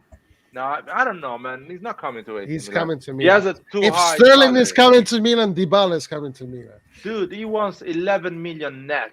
It means 22 million gross in Italy. Yeah, I He's mean, I'm never dreaming. coming I'm to just Italy. dreaming. I'm just dreaming. He's never coming to Italy. Yes, guys. Yes. This No, question no. here, I guys. disagree. You don't think that Allegri ruined AC Milan? But yes, No. Allegri ruined the beautiful work that AC Milan did What are you for talking over about, a man? century of football. What are you Allegri talking came about, to Milan and just said, "You know what? Fuck it. Fuck everything you guys stand for, everything you believe in. Fuck it. I'm going to put 3 defensive midfielders and keep on the bench Ronaldinho, Pato, What are you Robinho, talking about, man? Ibrahimovic. This is- And on the in- field I'm gonna have Van Bommel, Emanuelson, in 2000 Ambrosini, Roy, and what are you fucking talking about? In Gattuso. 2020, And then I'll put Boateng Oh as my the God, attacking whatever, midfielder, whatever, and I'll keep whatever. Ibrahimovic up top J- and j- Pato. But all the other great players, I'll keep them on the bench. just for the ones who are not in Narnia, in 2012 we didn't have Van Bommel, we didn't have Ibrahimovic, but hey, keep going. It's okay. What do you mean we didn't have these players? We didn't have them. We sold them after we won the Campeonato. Huh? We sold them after we won the Campeonato. In 2000, no, Milan, no. He ruined Milan the day he ruined what Milan stood for the day he put foot in the club. Man, And with all respect, because he's an amazing coach, guys. I love his ability to read, to mitigate, or to like manage a season. Like he's a genius of that. He sees the season as a marathon and stages. He's a genius of that. But his idea of football does not match Milan at all. Anyway, going back to what I said, they hire Allegri, they're not gonna fire. I mean, they can fire Allegri if he does so bad.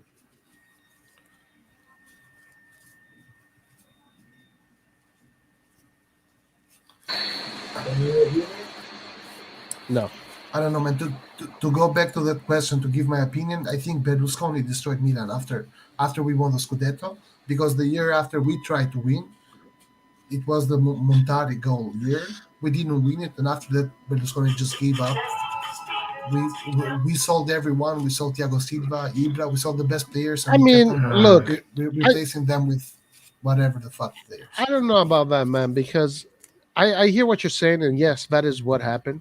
But at the same time, it was the end. You know, it was just coming to an end. He done 30 years in which he won everything.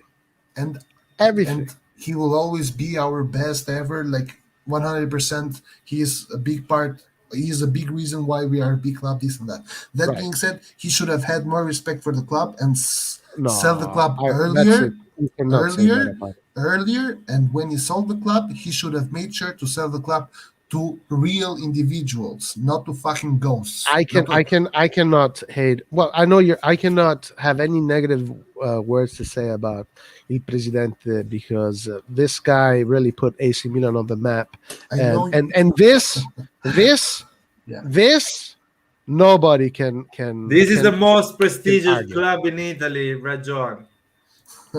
This is Listen. something that you cannot even like say anything to me, but just say thank you to But him. because you see things only black or white, man. You don't see gray. I'm No, telling you. I see Red and black. red and black, and this is what I'm seeing right here: red and black. And I see also colors in between two colors. And I say that Berlusconi is, we are thankful that he gave everything, we won everything with him, this and that. That being said, this banter period was due to Berlusconi not selling and you know Milan what? and not investing in Milan. I read John. I am glad that I suffered through it for everything that Berlusconi did for the club. If that's what it means, that I had to suffer for the past 10 years, no problem at all. But you didn't have to suffer. It's not like because we suffered 10 years, we won the It's Scudetto. fine. No, we It's already fine. had them in our pockets. It's okay. So we suffered for no reason. Things are, you know what? Things die and then they have to resurrect, and sometimes it takes time. So whatever it took, you know, it's fine. Milan is going in the right direction at the end, and that's what really matters. I just cannot say anything negative about Berlusconi. Nothing. Because your ideas are binary, man. It's either 0 or 1. It's Yeah. There's no other numbers there. Rajon, about Berlusconi selling the club to somebody that whatever, no? I don't remember a big club being sold to someone really rich, you know, like AC Milan.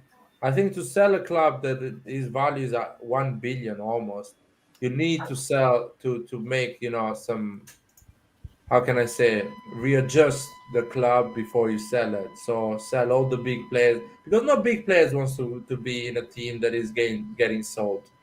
What? How come? Because it's a fact. Because the manager is gonna leave. You're gonna cut all the costs because you have to sell something that doesn't have cost or depth. You have to sell something that is ready to be used. You know, and players wants to leave. Players they don't trust the new ownership, so they leave. No.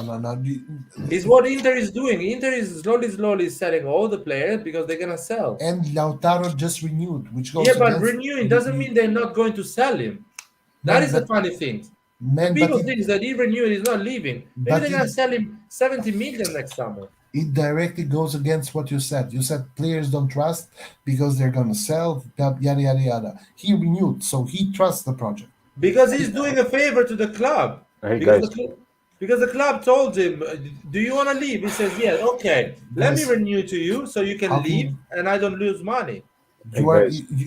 you are defending the undefendable. No one is saying he did wrong for the 21st years that he was there. I'm saying he did wrong the last 10 years. The last 10 years they did. First of all, he should have sold Milan in 2012, not in 2017. After 5 years of shit, not investing money, not buying right players, It's okay. mediocrity all over. I forgive him.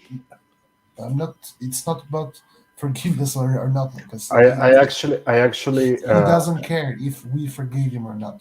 I Doesn't actually matter. I don't I care. actually on this in this conversation I agree with Rajan on this one. Actually, I respect him for what he's done the first 20 years, and the last 10 years he should have sold it as soon as he realized he cannot keep up with the rest. He should have sold the team for the Exactly. better. Yeah, but what about the love for the club?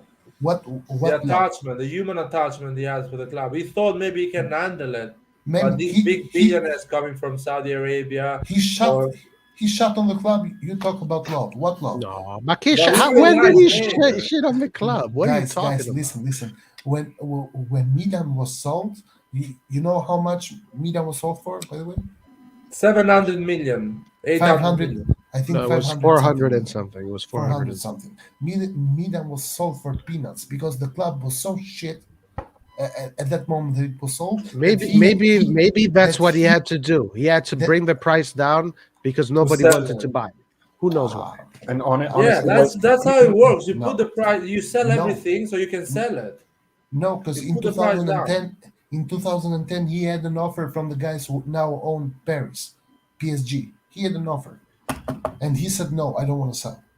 Okay, and I'm glad that things went the way they did, because for me the most important thing is having Maldini right there doing what he's doing.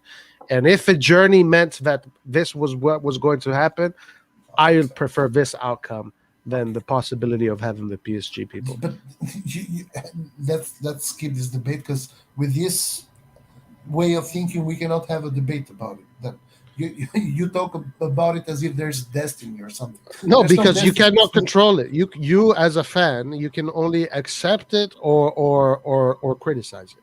Yes. And No. You can either criticize it or agree with it. no, accept it. Accept.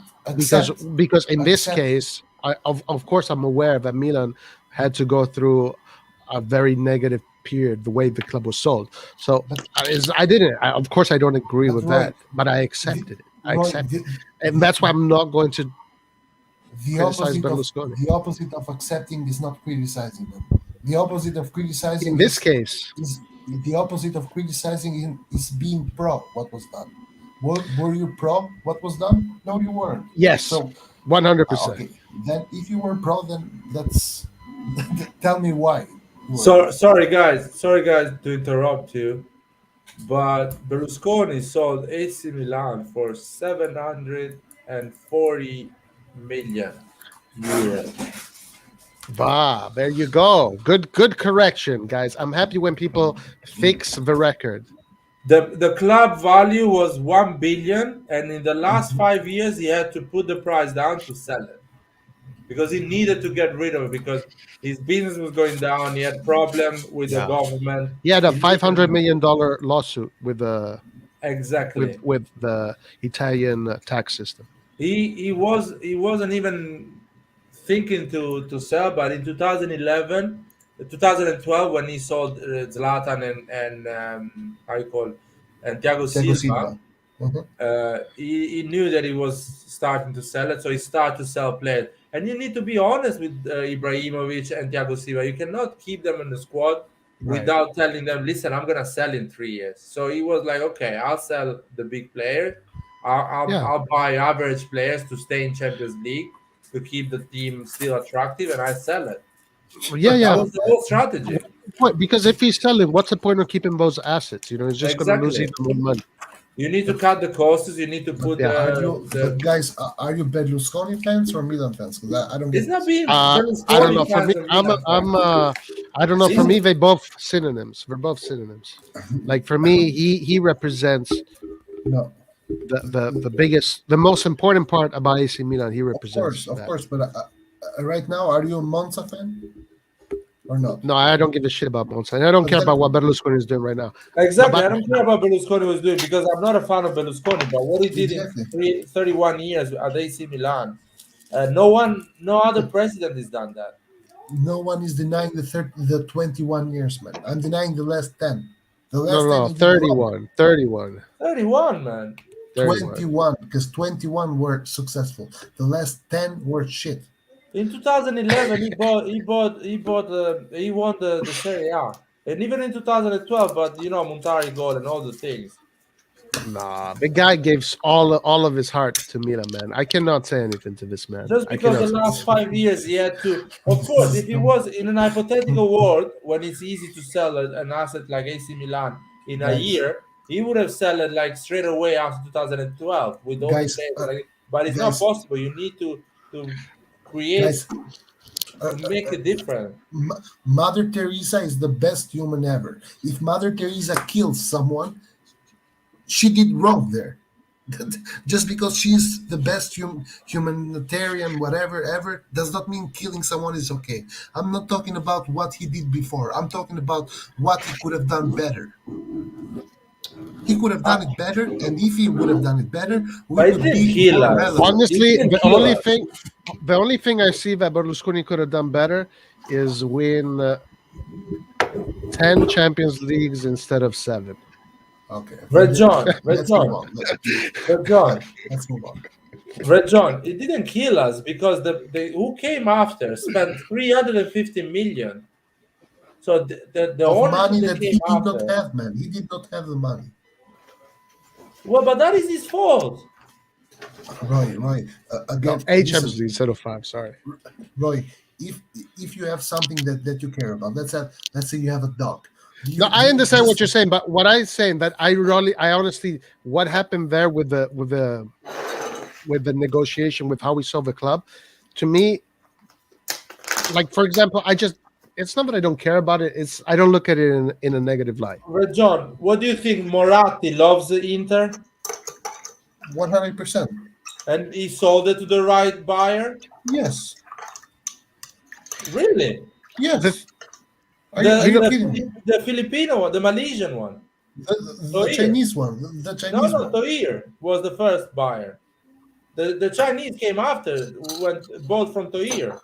Then I wasn't even aware of this, to be honest. If he did that, he did the same mistake as Berlusconi. Okay. But it's something you cannot control. It's something that is going to happen.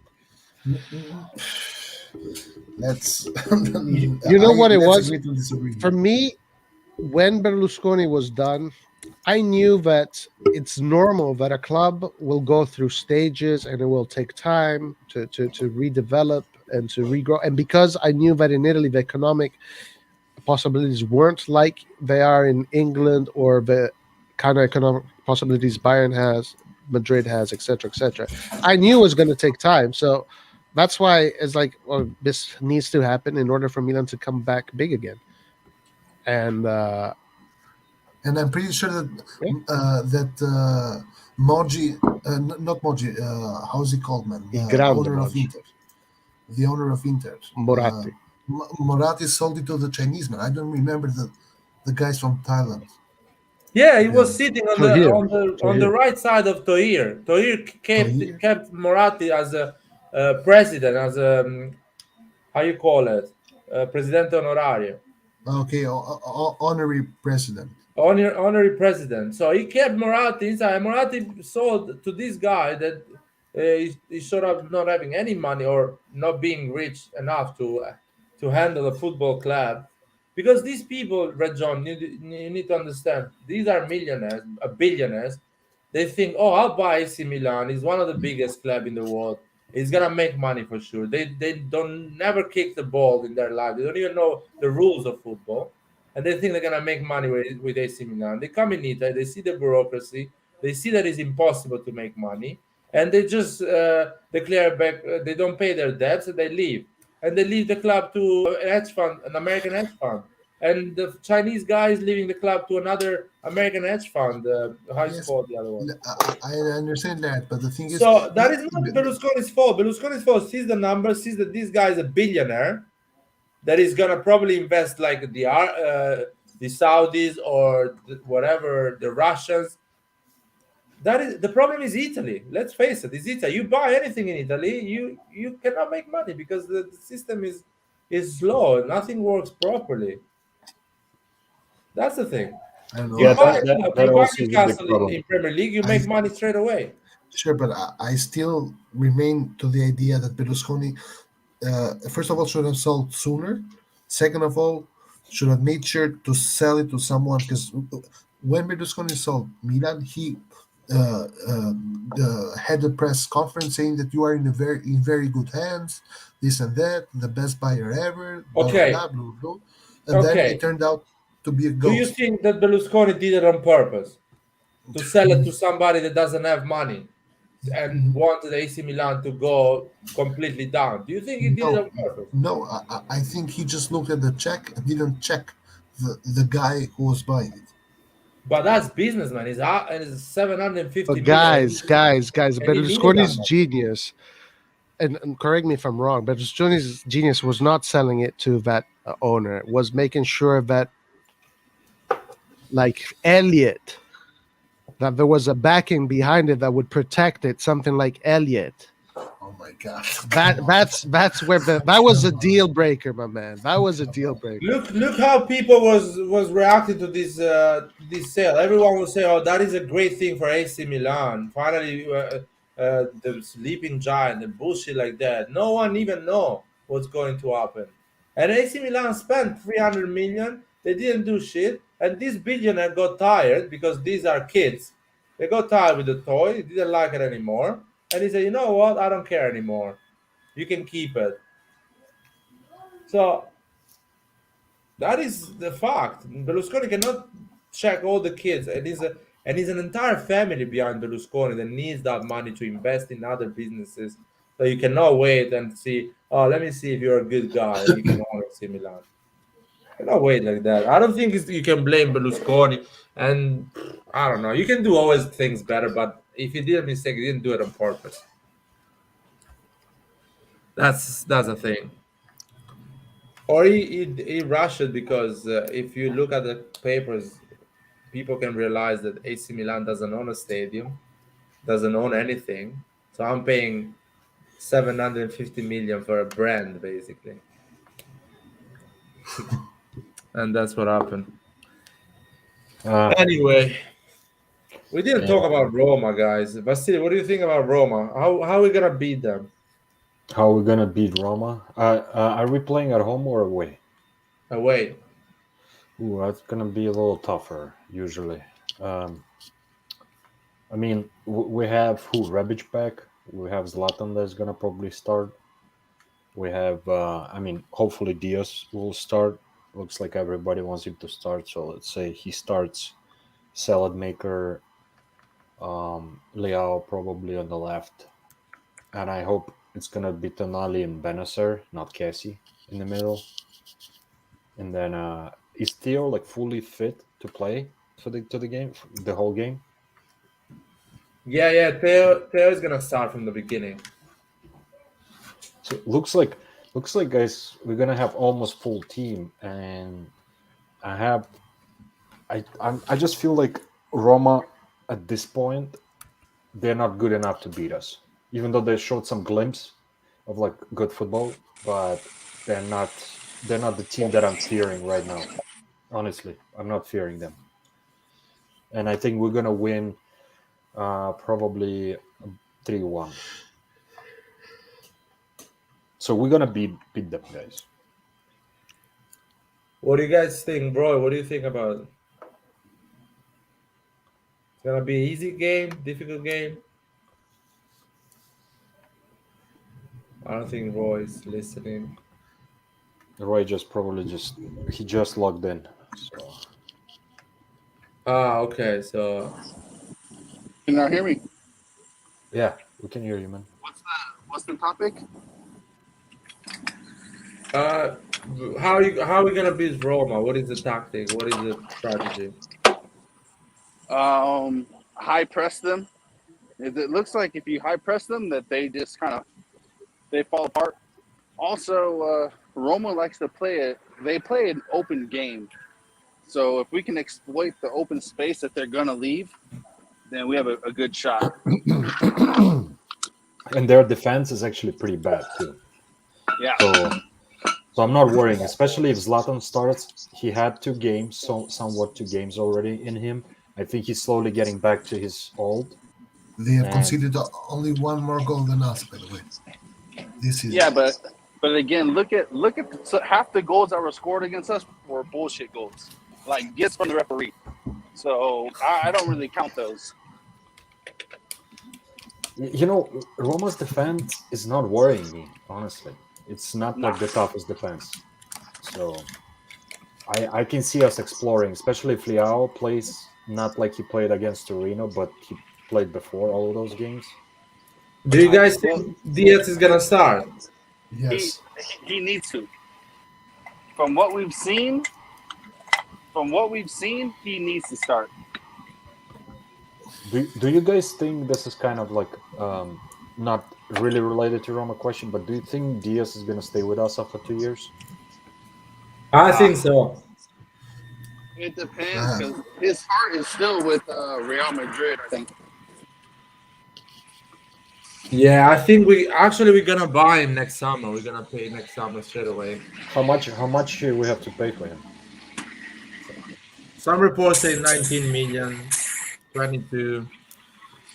No one really knows what is the agreement. Honestly, even if it's 25-30, I'll be okay with that amount.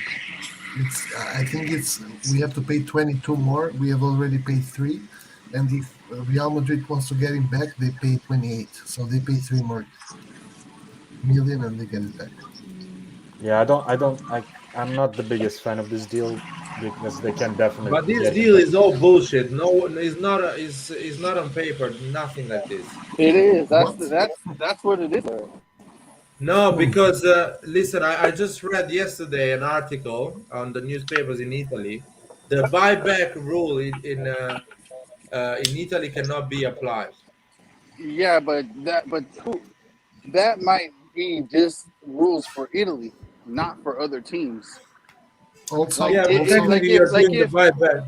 also if Milan was going to do that with Sassuolo, it can't be allowed. But if Real Madrid's stipulation includes that, they don't follow the rules of Italy. guys, but we have already done that with Brescia. We gave Brescia the guy from the Primavera, and we have a buyback clause. So No, I but think this- there are all Like, this reports goes into saying. effect like now or whatever, like for the future, yeah, not for exactly. past deals. The only thing I know, because a lot of reports says a lot of different things. The only thing I know is that we are paying a loan for Diaz. There is an obligation to buy at the end of these 2 years, and when we buy I don't him, think it's obligation. I think so what it's is it? just it's option. I think. So if it's option, we don't have the players still. So how we can Yeah, that's why we need decide? another cam. That's But what no, we keep that's saying. my We need more question. How cams. we decide, Nathan? How we decide the buyback without even buying the players still? No, we don't have the buyback. Madrid has the No, buyback. Real Madrid. How Real Madrid has a buyback without even selling the player to us already? Because if we they have the do, then buyback it goes. if we buy him. So you If need we to, buy him. but that is not on paper. It's not on a contract. The contract says That- a loan, that's- 3 million it's a year. That's it. No, it's a 2-year loan, and Madrid has a buyback option included if Milan buy him. Exactly. So what Madrid is doing is they are setting up insurances like how a smart club should do their business on a promising player. I don't believe there is a buyback without There us is. still not owning the player. What are you buying back? We didn't buy it from you still. Man, again, It's they so- buy so him in back advance. if It's we not- buy him. If we buy him. Do you understand? If Yeah, we but buy you have him, to write the contract again. Yes. So it No, doesn't exist no. this contract still. No. It's an idea, it's a deal on it's an agreement, but it's not on paper. There, this is. Go ahead. All the contract has to do is to foresee what might happen. Get it? So the contract Exactly. foresees if Milan buys him, Real Madrid can counter offer and buys him back. That's it. But it's not a real. It's not possible. So I don't know, man. Like Madrid has already done this before with Juve, so I don't know what we're discussing here. With Madrid which player? With which player? Morata. They sent But Morata they, alone. but see, Red John, Yeah. Juventus bought Morata. They gave the money. They own the player. No, he No, was no. on loan. He was on loan with option. Then Juventus bought him, Real bought him back, and they sold him back to Juventus. Yeah, So exactly. Again, Juventus had Morata. Morata did great. He was on loan. At the end of the loan, Juventus bought Morata for 20 million. I don't remember the price.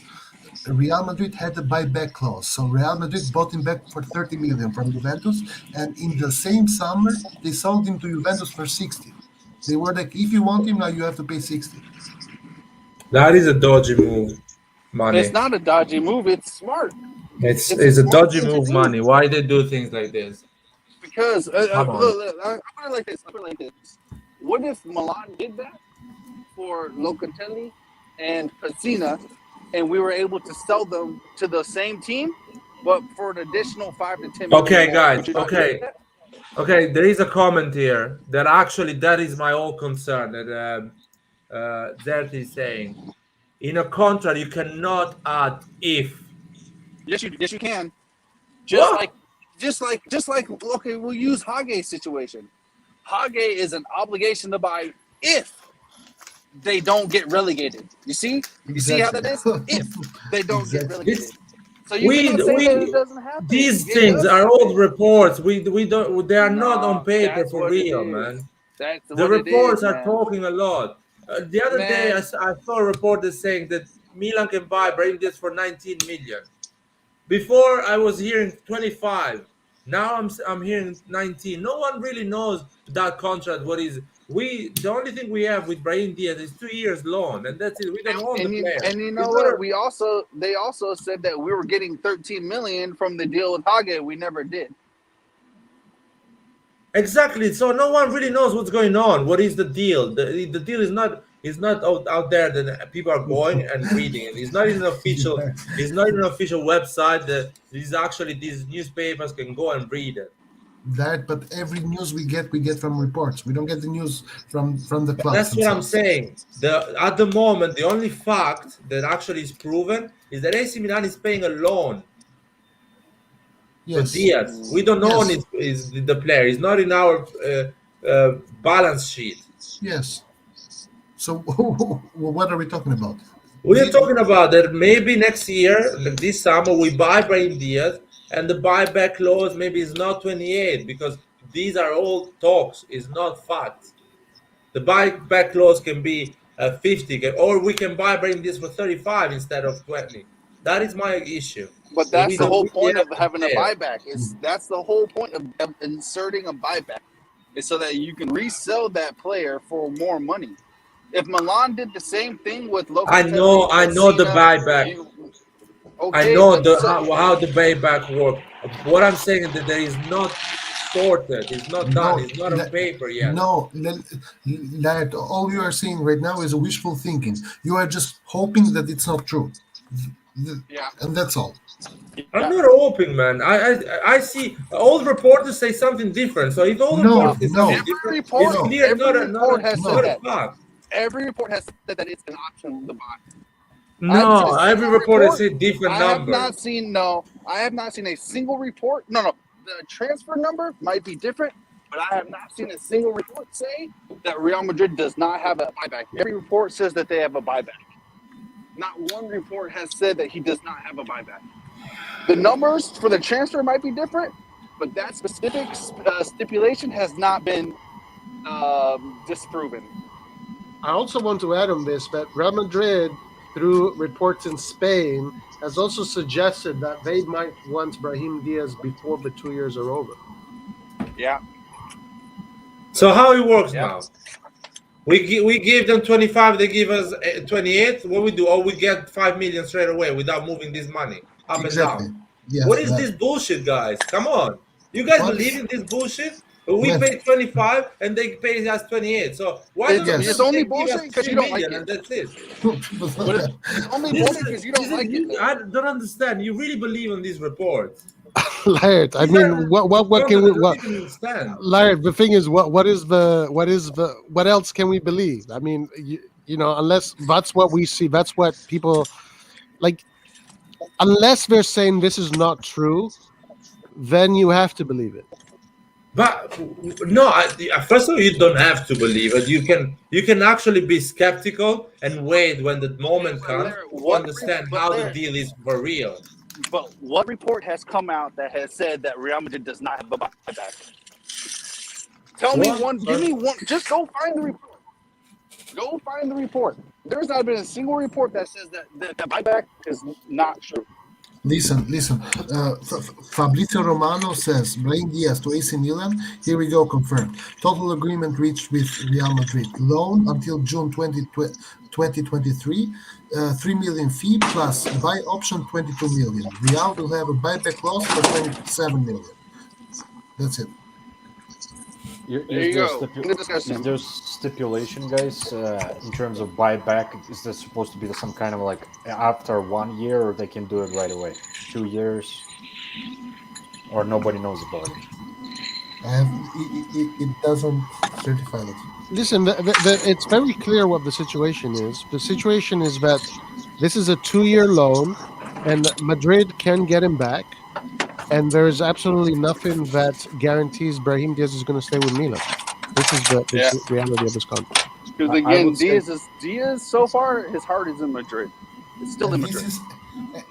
This is from Fabrizio Romano, who's a little bit more reliable, so to say. But if you Google it, most of the news says that we have no option to buy at all.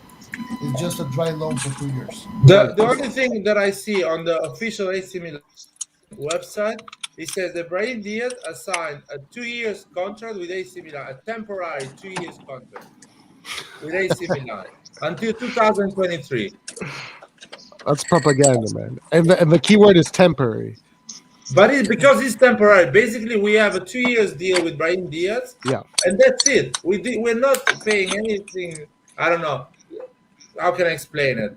The 3 million is a fee for the is a commission for the transfer, whatever you can call it, for the operation you're doing. You have to pay lawyers or whatever. I don't know what it is.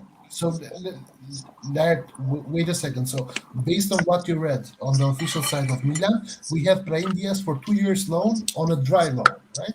Exactly. That's my point. We don't even own the player. But this is even worse than what you're saying. Who says that I'm saying that we are in a better position? I'm skeptical on the fact that we actually are allowed to buy in for 25 million. That is my problem.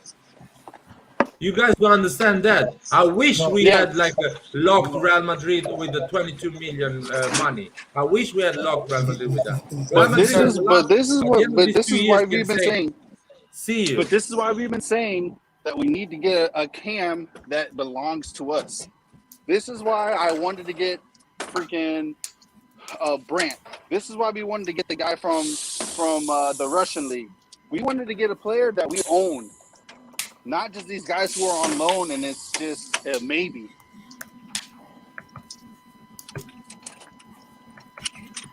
We already know how Madrid does deals, man. We know how Madrid does deals. We have good relationship with Madrid, but Madrid still operates in the interest of Madrid first. Let me see how's the real contract Brahim Diaz. When the Brahim Diaz contract expires. When he moved to Real Madrid, because Real Madrid usually gives a 6 years deal to these kids when they move to Real Madrid. I have no idea. I think 2 years before he came to us. Yeah. Something like that.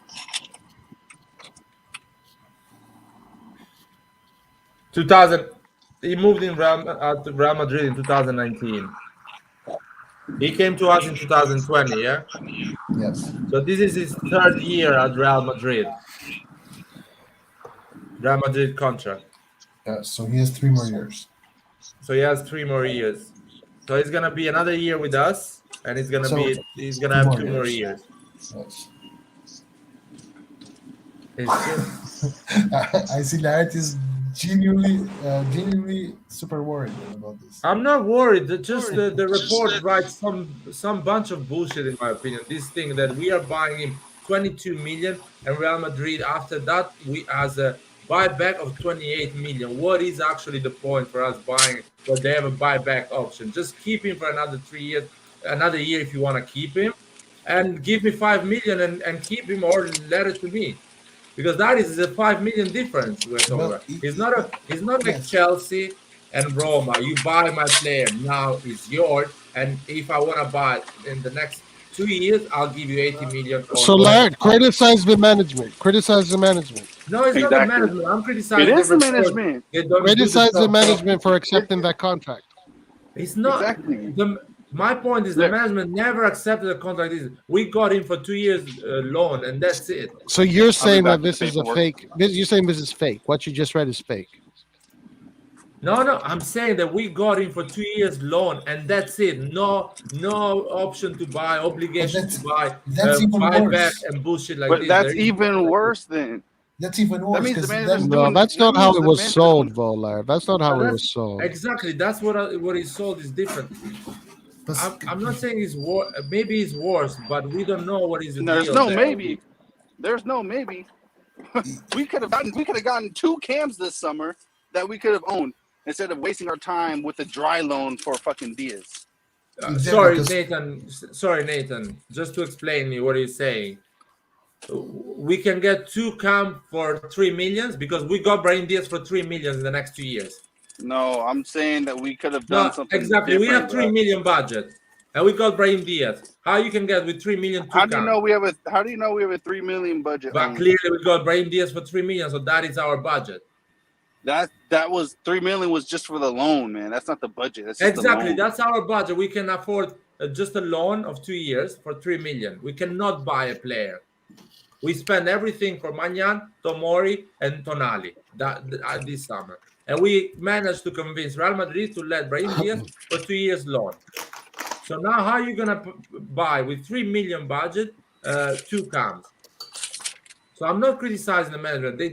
They managed to keep Brahim Diaz for 2 years for 3 million. First of all, My hold question on. is- Number one, you act like Madrid was just had to be convinced to let Diaz go. Diaz was not in Madrid's plans at the time. So getting this deal for a loan is like nothing. We convinced Real Madrid. No, Madrid had no intentions to start Diaz. But they No can sell intentions to Diaz to start. another club for 15 million, 20 million. What other club came for him?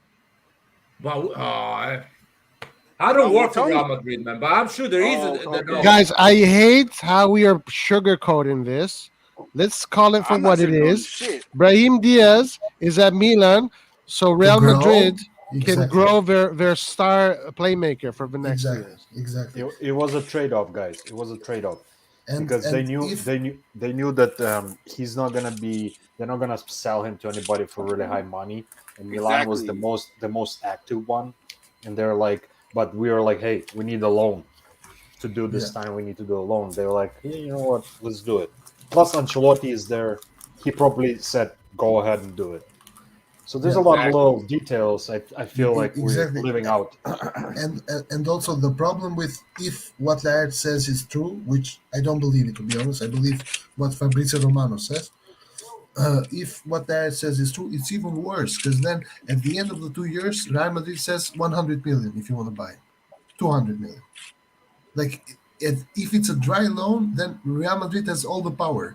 If normally you at least have a buy option, meaning if Real doesn't want to start like having a bad relationship with Milan, because what they did to Juventus was a fucked up thing. Get it? What they did to Juventus back then. If they don't that was want to amazing. do that, at least you have an option to buy him. At least Milan profits 5 million at the end of the 2 years. Right now we are just paying 3 million for nothing. No, it's not for nothing. You can win the Serie A with this 3 million. No. Again. Yeah, that is a fact. Sure, but we are also growing a player for another team. Well, what we're gonna do? We're gonna be proud and not grow a player of another team and lose the Serie A, or we're gonna win the Serie A and grow a team from a player from another team. Larry, you act like Diaz is the only What do you want to cam. do? You act like Diaz is the only cam that can do the things that he does. There are much better cams out there. Yeah, but you cannot get them for 3 million on 2 years loan, and you have 3 million budget. To be honest, guys, we should be not happy, but we should be glad that Exactly. that Milan and Real Madrid have such a great relationship.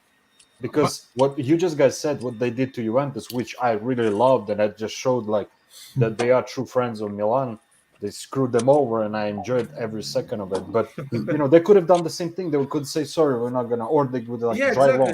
They could have said, "I'm not giving Brahim Diaz on loan. Do you want it? You have to pay, I don't know, 10 million every year for the next 5 years." But guys, now this tying this back all the way back to what we were talking in the beginning of the stream about prestige and about how big clubs are. I mean, this is the difference between Real Madrid and Milan. Real Madrid can park their projects at Milan trying to win the Serie A, while we're parking our best project, which is Colombo, who is 12th in the Serie B. Like that difference is massive. Massive difference. I mean, let's be honest, guys. We lost that prestige a little bit in the last from 2012 to 2019, 20. So we have to regain it back. So I mean, it doesn't happen overnight. Yeah, this is but we're still a huge club. I mean, we have to say it. And I have to say sure. it. We still steal the club, keep no that matter right here what. to sign your name, type your name in and sign. But we are also behind just because of the fact that Chelsea's fifth option center back is our best player. But also let's get lucky because Tomori is better than all of their defenders. I don't know. They made a big mistake there. That was just a blunder. I think they are realizing that they made mistake. Now they are realizing. There's a reason why he was the fifth choice center back. It's not just they were stupid. Especially Chelsea. I don't think they are a stupid club. Not just that, but Chelsea having Bakayoko, a player they cannot sell. They are trying to sell for years. They cannot sell. They still won't let him go for free. They extended him 1 more year and loaned him to us 2 years, probably with an obligation to buy. So that's Chelsea, not that they do it because they want to do a statement. Like, don't mess around with us. I don't care about money. You don't mess around with me. That is a statement. They can afford to do that. For example, but that's the old report that was saying that Maldini wanted Tomori in the summer, but he was willing to offer less, and Chelsea said no, and it's a statement. Chelsea, or some people were saying, "Oh, Milan can actually get a discount on Tomori." No, we didn't get any discount from Chelsea. Even Tomori wanted to play for AC Milan, Milan wanted Tomori, and Chelsea wanted to sell him. Still, we didn't get a discount. Because Chelsea makes a statement. I'm not giving discount to anyone. Even Giroud, with his contract expiring, I'm going to renew your contract for another year, and I want 1 million from you. And this is what I call good management. Yeah, but that is it's been like this for the last 20 years, maybe. Probably, Maldini and Gazidis and Elliott got AC Milan 2 years ago. So sure, but in 20 years, how Maldini, Gazidis, and Elliott are doing. Maybe, but the thing is, if the rich guy does not let a cent slip from his hand, then the poor guy shouldn't let even the 10th of a cent slip from his hand. And yet, here we are, letting players go for free, while they don't let players who are useless go for free. This is the difference. And now, Red John, if you are poor, you lose everything because people come and get it from you. No, right. If you're rich, you can afford to do that. The more poor you are, and harder is for you to keep. But I like Lart's point that he's saying that it's only been 2 years with Maldini and Gazidis. And I think in 20 years, Vera will have achieved so much. Will have brought in the best players in the world to AC Milan. Plus, don't forget, guys, Elliott is gonna probably sell us in the next 3 to 5 years. Oh shit! Don't piss Laird off now. No. Don't piss Laird off. I'm fine with that. I have my bet with Anwar. I say that Elliott is not selling AC Milan. I just feel like maybe there's a chance. I'm not saying it's not gonna happen that they might keep them on, but just the way they function as a hedge funds, man. They're just rebuilding the team, getting it sustainable, getting it to at least not lose money. and have some good management, have some good play. Even if, let's say, we win Scudetto, or maybe more than one in the next 3 to 5 years, the value will still go up, and they will sell to the highest bidder. So, Vasily, I'll ask you a question. Yeah. So you are on the construction business. So you buy houses, you fix them, and you sell them again for a higher value. Yes.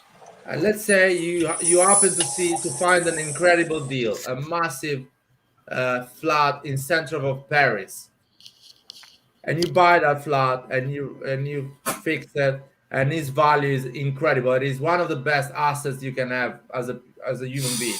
Do you sell it or you keep it for yourself?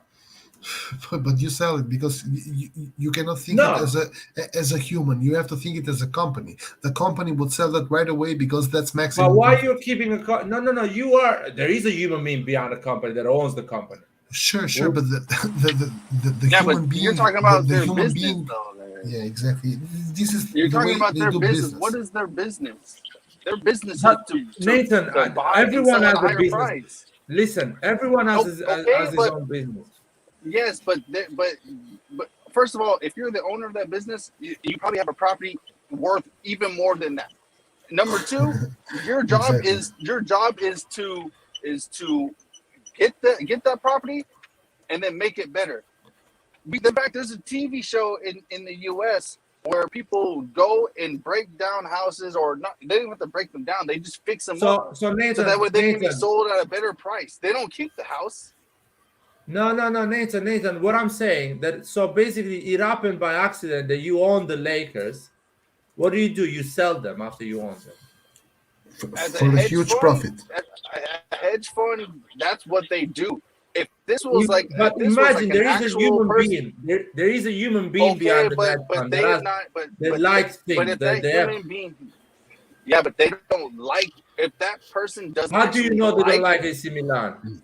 Because they would have bought AC Milan a long time ago if they really liked AC Milan. You know why they just happen like this. Okay, but that doesn't mean that they like the team or they like football in general. They got stuck with it by default, not because they want it by default. The only scenario I see Elliot keeping Milan if Milan becomes profitable club, like makes money for them, which is not gonna happen. We all know, at least not in the next 3 to 5 years. It's not gonna happen. Tell me one big club that is profitable. Tell me one. I think Bayern Munich. Bayern is probably the only team. They're probably the only team that has little that makes money. Exactly.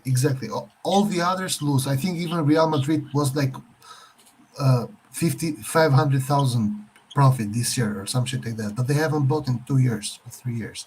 But that's why I said it's unrealistic. I don't see that happen. That's why I said they're gonna sell it. Exactly. So our problem here is this: if in order to own a football club, you have to do it as a passion or as a hobby. A rich guy with a hobby, like Berlusconi was. Berlusconi was not making money out of Milan. He was investing. In his 30 years, he invested in Milan $1 billion. Okay, 1 billion. But let's be honest, guys. Putting aside all the love to Berlusconi, guys, he also used Milan for his political agenda too. 100%. This is exactly right. But listen. This further makes my point. There are two ways a football club can be owned by someone. One is indirect profit from the club, like Berlusconi. Berlusconi had an indirect profit from the club, which was influence in Italy, politically, business-wise, media-wise. Okay, so he invested, he made a club super popular, winning club, and he profited in other ways, but not directly from Milan. The second way is the Abramovich way. He buys a club, he's super hyper rich with oil, and he spends the gas and oil money on his little pet project, which is Chelsea. He buys players, he wins stuff, it's his hobby. Now, for Elliot to do it, I find it strange. It could happen, but I find it strange because Elliot is not into that business. Elliot is into the business. He goes, buys a house that is destroyed, fixes it, and sells it for highest profit possible. I think you guys we don't really know what he wants to do with AC Milan. I think you don't get AC Milan to sell it again. It's a luxury. Is a luxury He thing. didn't get it. He got it from default, man. But he Again, got it from default. again. If you okay, It's let's even do better for him. He got But it then- for 200 million. It's even better for him. Then why this approach, the penny pitching approach? Why? What is his approach? exactly. The approach is let's buy Salamakers for 5 million. Let's buy Kalulu Because for 4. that's how he believes you can grow, you can build a team. He doesn't believe like he doesn't do it like the Saudis or all these other people throwing cash. No, there's no fucking way. He believes that he can have a better team. Okay, spending 5 Nathan. million What about the than financial having play? You have to Mbappe follow and rules. Haaland. Nathan. What about the financial? You have to follow rules. We barely have 90 million debt. This motherfucker can go out and spend 200 million and still have less debt than all of these other fucking teams. Like Cool. I'm tired of the same crap, man. Like something has to give. I'm sorry, something has to give. We barely have 90 million in debt. I would say if I So can you're trying to tell me we can't spend more than fucking 5 million? We can't even spend 25 million? No Because way. No way. Nathan, but I explain. Seriously, guy, I cannot repeat myself every fucking live. AC Milan is a business that generates 200 million. There is a financial fair play that checks you, that controls you, what you're doing. So you cannot spend more than what you're making or whatever is the percentage. So whatever we do now, No is club always does that, controlled. though. So even if he puts money No from his club- out of his pocket, No the club- financial no play is club does not going to allow us to go in Champions League. Guys, No club does that. That's why, Guys, That's why they've been again. reducing debt by cutting wages, by buying cheap, Guys. that's Red what John. Real has been doing. Do you want to read this? Read this. But by the way, Brahim Diaz will be joining AC Milan on a 2-year loan. 21 will be completely born next to season. Real Madrid will also retain full rights of the player. The club may also receive 3.5 million as part of a loan fee. Okay, but what does it say? So basically, it's still their players. We're just Exactly. a 2-year loan. Exactly, but I hope this is not true. I hope No, the hold other- on, but this is what we always knew. There is no option to buy or buy back option. There is nothing like But this. that was never part. No. You guys said It there was is- always clear they have a that buyback option. it was always clear that Brahim Diaz was a Real Madrid player. That was always clear. No, you got. Oh, come No, on! no, man. You no, just no, no, fighting no. with me for an No. hour. saying Milan that we're Milan we're is gonna trying buy to for use this 25 and Real has the rights to No, get no, Milan it. is trying to use this contract to see if they can Listen, land them. let me. But let the player me- was going to go This is to what Real. I said. No, you guys said. This is what I Yes, said. yes, and wait. let me put this into the chat. Just a second. Here, this is the Fabrizio Romano reporting about it. The thing is, how the way I know it and the way I still believe is the right way this deal has went is we bought Brahim for 3 million loan. We have to pay 22 million to buy him with the buy option, and Madrid can buy him back for 27 million. This is the reported fee. Clubs never ever write buy options, this, that, blah blah blah. He can buy it back. They never write it. They just write the contract he has with the club for the next 2 years. That's about that's about it.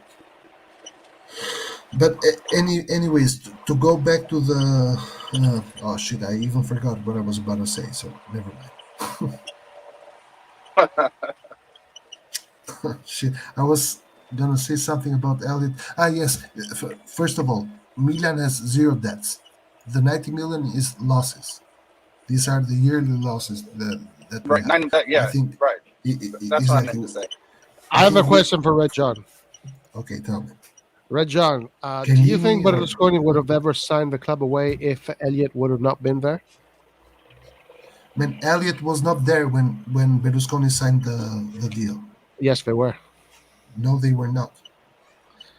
Of course, you need collateral. Well, nobody can guarantee. They came in exactly. They came in to cover the investment. Everybody does investments like this, man. There's always a bank behind it. There's always a collateral and all that crap. Roy, Elliot came in play only when the Chinese guy wanted 300 million. Basically, Elliot bought Milan for 300 million euros. So it doesn't matter.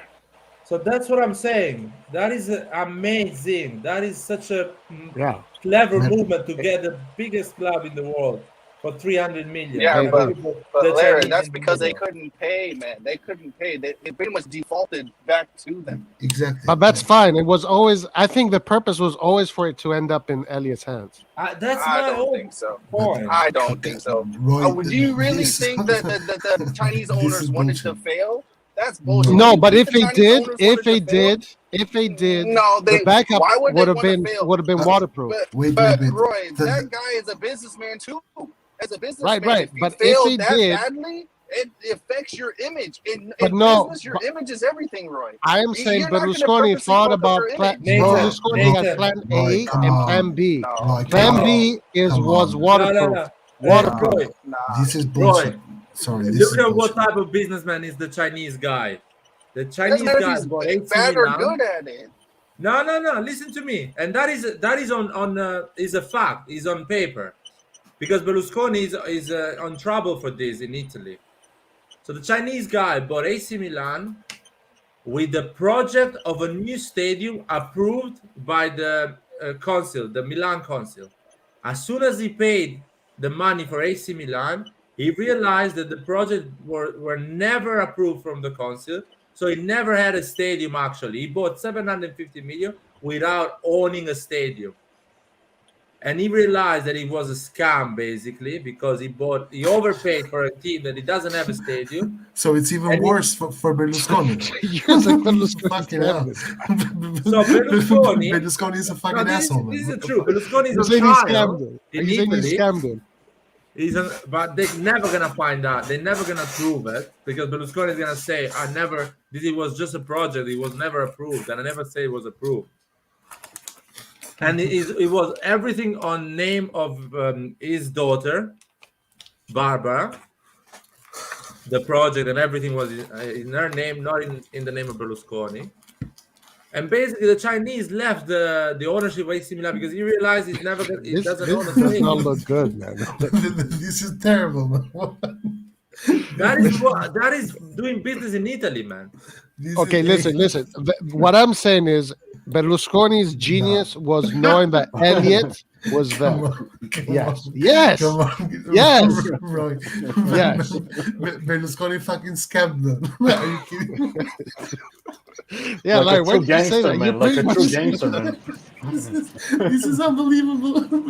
Man, that is true. Actually, he's on trial. Are you sure about this, Flair? Oh, Because man. this sounds like a scam. Can you repeat the last thing? Repeat the last thing. Bro, I'm gonna find it for you so you can read it. Dude, if this is true, Berlusconi should go to jail, bro. This is So Berlusconi is no. It's like a This is scammer. unbelievable. He's saying he scammed this guy. No, guys, there was no scam. He's basically playing on contract that actually never been approved by the council, but he was saying, "Oh, it's gonna be approved, so don't worry." Okay, so the guy took a risk. Took a risk, but now they are saying now I'm he's starting having to feel trouble bad about because the Chinese guy. they are saying that Yeah. Berlusconi. I feel bad for the Chinese guy, dude. You got scammed.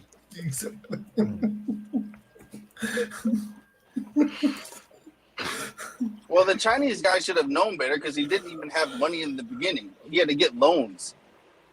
Like, No, guys, the selling point was Elliot, was the backing. Remember that was always what they talked about. Right. No, this is true. This is true. We can look at the articles. That Roy, I have a Elliot was video. always the backing. They never spoke. I remember every time they spoke about Milan, they're always saying it doesn't matter whether or not this ownership fails. Elliot is going to come and cover everything. Do you have a second for this 2.5-minute video? What is it? In Italiano. It's in Italian, so Roy is gonna. Oh, What is it? It's YouTube channel that explained the situation, what Milan did what Berlusconi did when he sold AC Milan to the Chinese ownership. Okay. Let's see if you can hear. I'm gonna do it smaller so we don't have problem with. No, just stop it every once in a while too, and we can talk about it as if we're analyzing it. Can you put it off screen? Can you just put it off screen so that way you don't get in trouble? Okay, can you hear now? Let me see if I can raise the volume a bit more. 1 second. Let me. I want to change. Let me change the volume. But you're saying that Berlusconi completely scammed this guy. Like that's what you said. I'm not saying you that. literally said that this guy got scammed. He was promised the stadium, and it was all a plan to get him to sign a contract without any backing. Hey, the poor Chinese guy was expecting a stadium. He got a fucking paper. Okay, guys, we need to be quiet now because I don't think I can raise the volume more than this. And listen, Elliot was always there from the beginning. So, Red John, that is not true what you're saying. It's not true. Yeah, but you're making it, Roy. You're making it seem like they were part of the contract negotiations. I think yes, Elliot was of course the they were. Chinese person. I think he was with the Chinese because that's who they were getting the loans and shit from. No, but they were saying that no matter what happens, if this guy fails, Elliot was going to be there to take over and to put in the necessary funds to cover for all the there funds. was a guarantor. Oh, guys, do you want to hear this or no? Right. Yes. Yeah. Go ahead.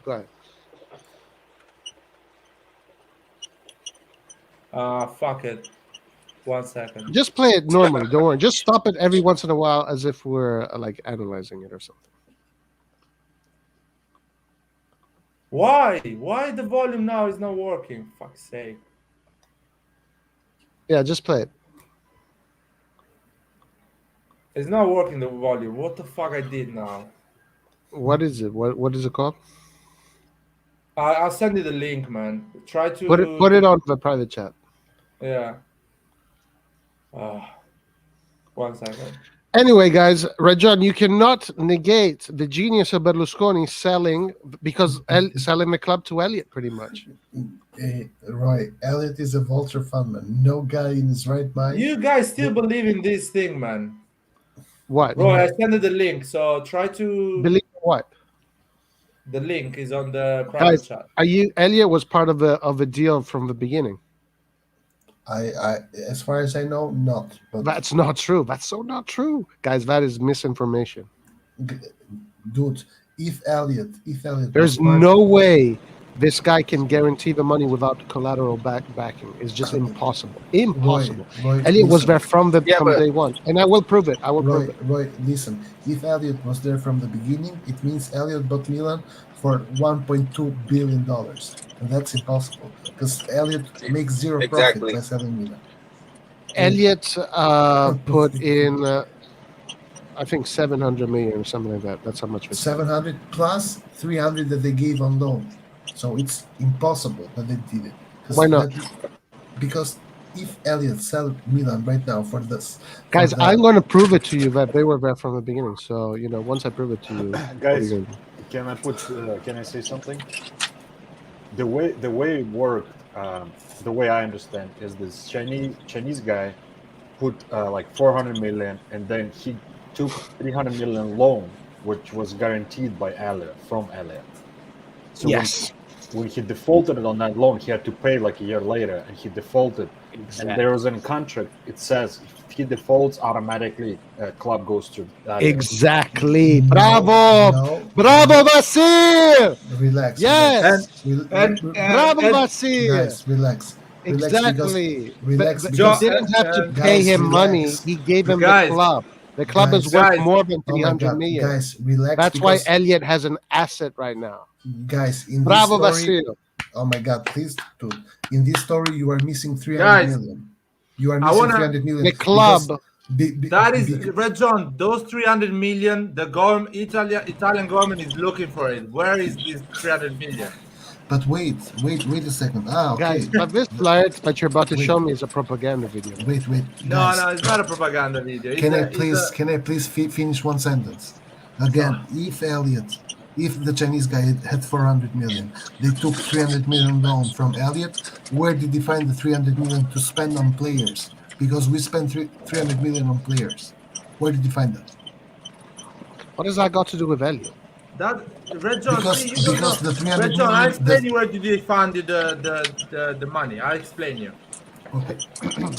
So when you buy a player, let's say I'll buy Villa. No, let's say I buy Castillejo for 25 million. That was a steal, by the way. Okay. Yeah. Let's say I buy Castillejo for 25 million. I'll give him a 4-year contract.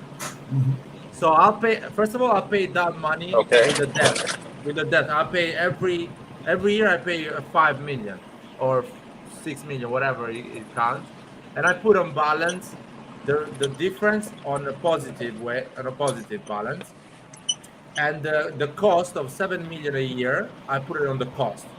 So basically, that's why AC Milan is getting rid of all this money they spend. Like they got a debt and they bought these players, but they never paid the debt, and now they're getting rid of all this money. You understand?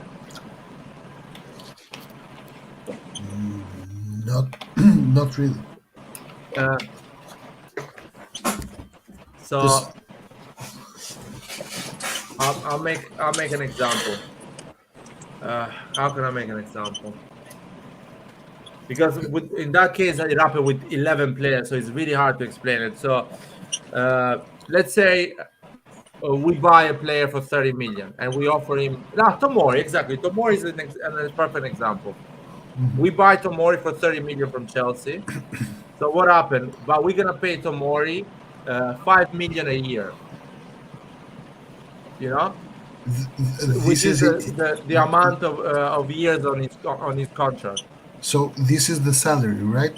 No. The 30 million, we're gonna pay them 6 million a year for 5 years. That is the way you pay the player. Okay, but I think Chelsea, for example, Tomori, we paid the whole sum in one go. Yes, but in case we sometimes players you pay them with the debt. So basically, the bank pays the player, and you pay the bank back with the interest for 5 years. Okay. On your balance, you put 5 million, which is the first payment of the total 30 million on the cost of that year. Okay.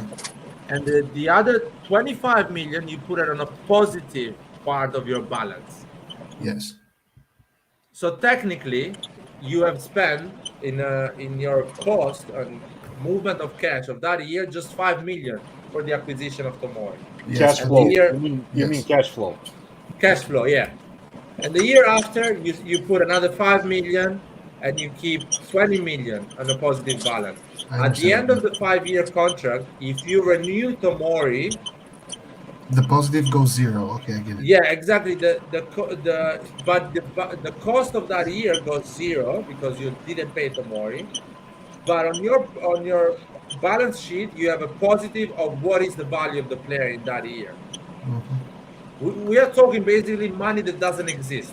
Football club, they have on their balance money that doesn't exist because Tomori get an injury, it disappears as a player. That 15 million disappears, or it's covered by an insurance. There is a complex way to cover that loss. So all the Serie A is run by money that doesn't exist. It's a massive bubble. That's what Juventus was doing, was selling a Primavera player to Genova for 10 million, but actually the player value was 2 million. I was making a massive bubble to put some money inside the club. Again,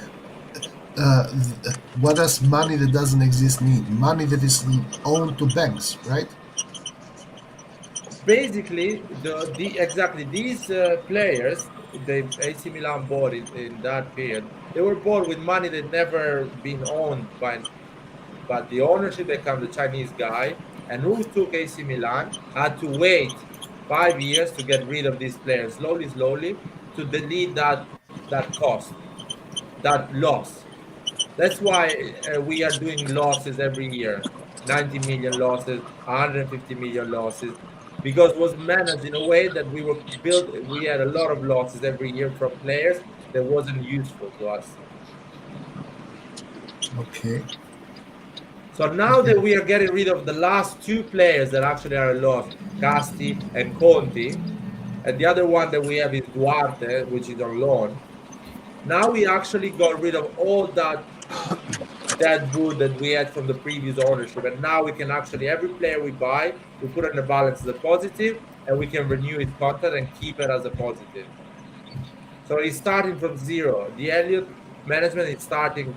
The previous summer basically started from zero, from scratch, operating and buying players and putting on their balance and Plus, getting rid of previous players. Lara, don't forget about depreciation of players' value over the Exactly. terms of a contract, whatever, 5 years, 4 years. So, Or for example, on if you renew Theo Hernandez now his contract, what happened? His value is 50 million now, so you put on balance 50 million. You don't put the 22 million you put at before, because that one you already paid it for Real Madrid. So you increase the value of the club as well. So now the club value is higher because of that player on the balance sheet is a 50 million plus, not a 22 million plus. But the problem of football as a business, when you don't have a stadium, is that your asset are the player, and it is not really an asset technically, because if you don't sell the player like Donnarumma, that asset disappears. You don't have anymore that 50 million. Anyway, are we gonna see this video? she was, I don't know, I thought Roy was watching while we were talking. Guys, I do want to say something about this video right away, but there's a lot of red flags about it. So the way it's called, to me, is very propaganda-esque. Who is this person? This video is made by the public television in Italy. He cut it and he put it on YouTube. Okay, so it is definitely propaganda. I just love how Roy just comes up with this propaganda, man. I'm telling you. I mean, okay, so this is what it's called. Il Milan a rischio fallimento. So Milan is risking failure. Then it says l'ennesima truffa di Berlusconi, which means Berlusconi's next great scam or something like that. So let's watch a little bit of it. Let's see what it says. Let's watch. Protagonisti del pezzo di oggi, uno dei club più titolati al mondo, il Milan, l'oscuro finanziere cinese Yong Hongli, nuovo presidente e proprietario, e i 740 milioni di euro pagati alla Fininvest per l'acquisto, un prezzo incredibile, si dice.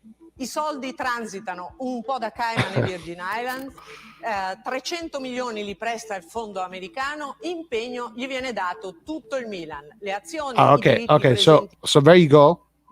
The Elliott was there since the beginning, so that destroys that narrative. E futuri, marchi, conti in banca, spogliatoi e anche le divise dei giocatori. L'operazione presenti e futuri li presta il fondo americano, impegno gli viene dato tutto il Milan, le azioni, i diritti presenti e futuri, marchi, conti in banca, spogliatoi e anche le divise dei giocatori.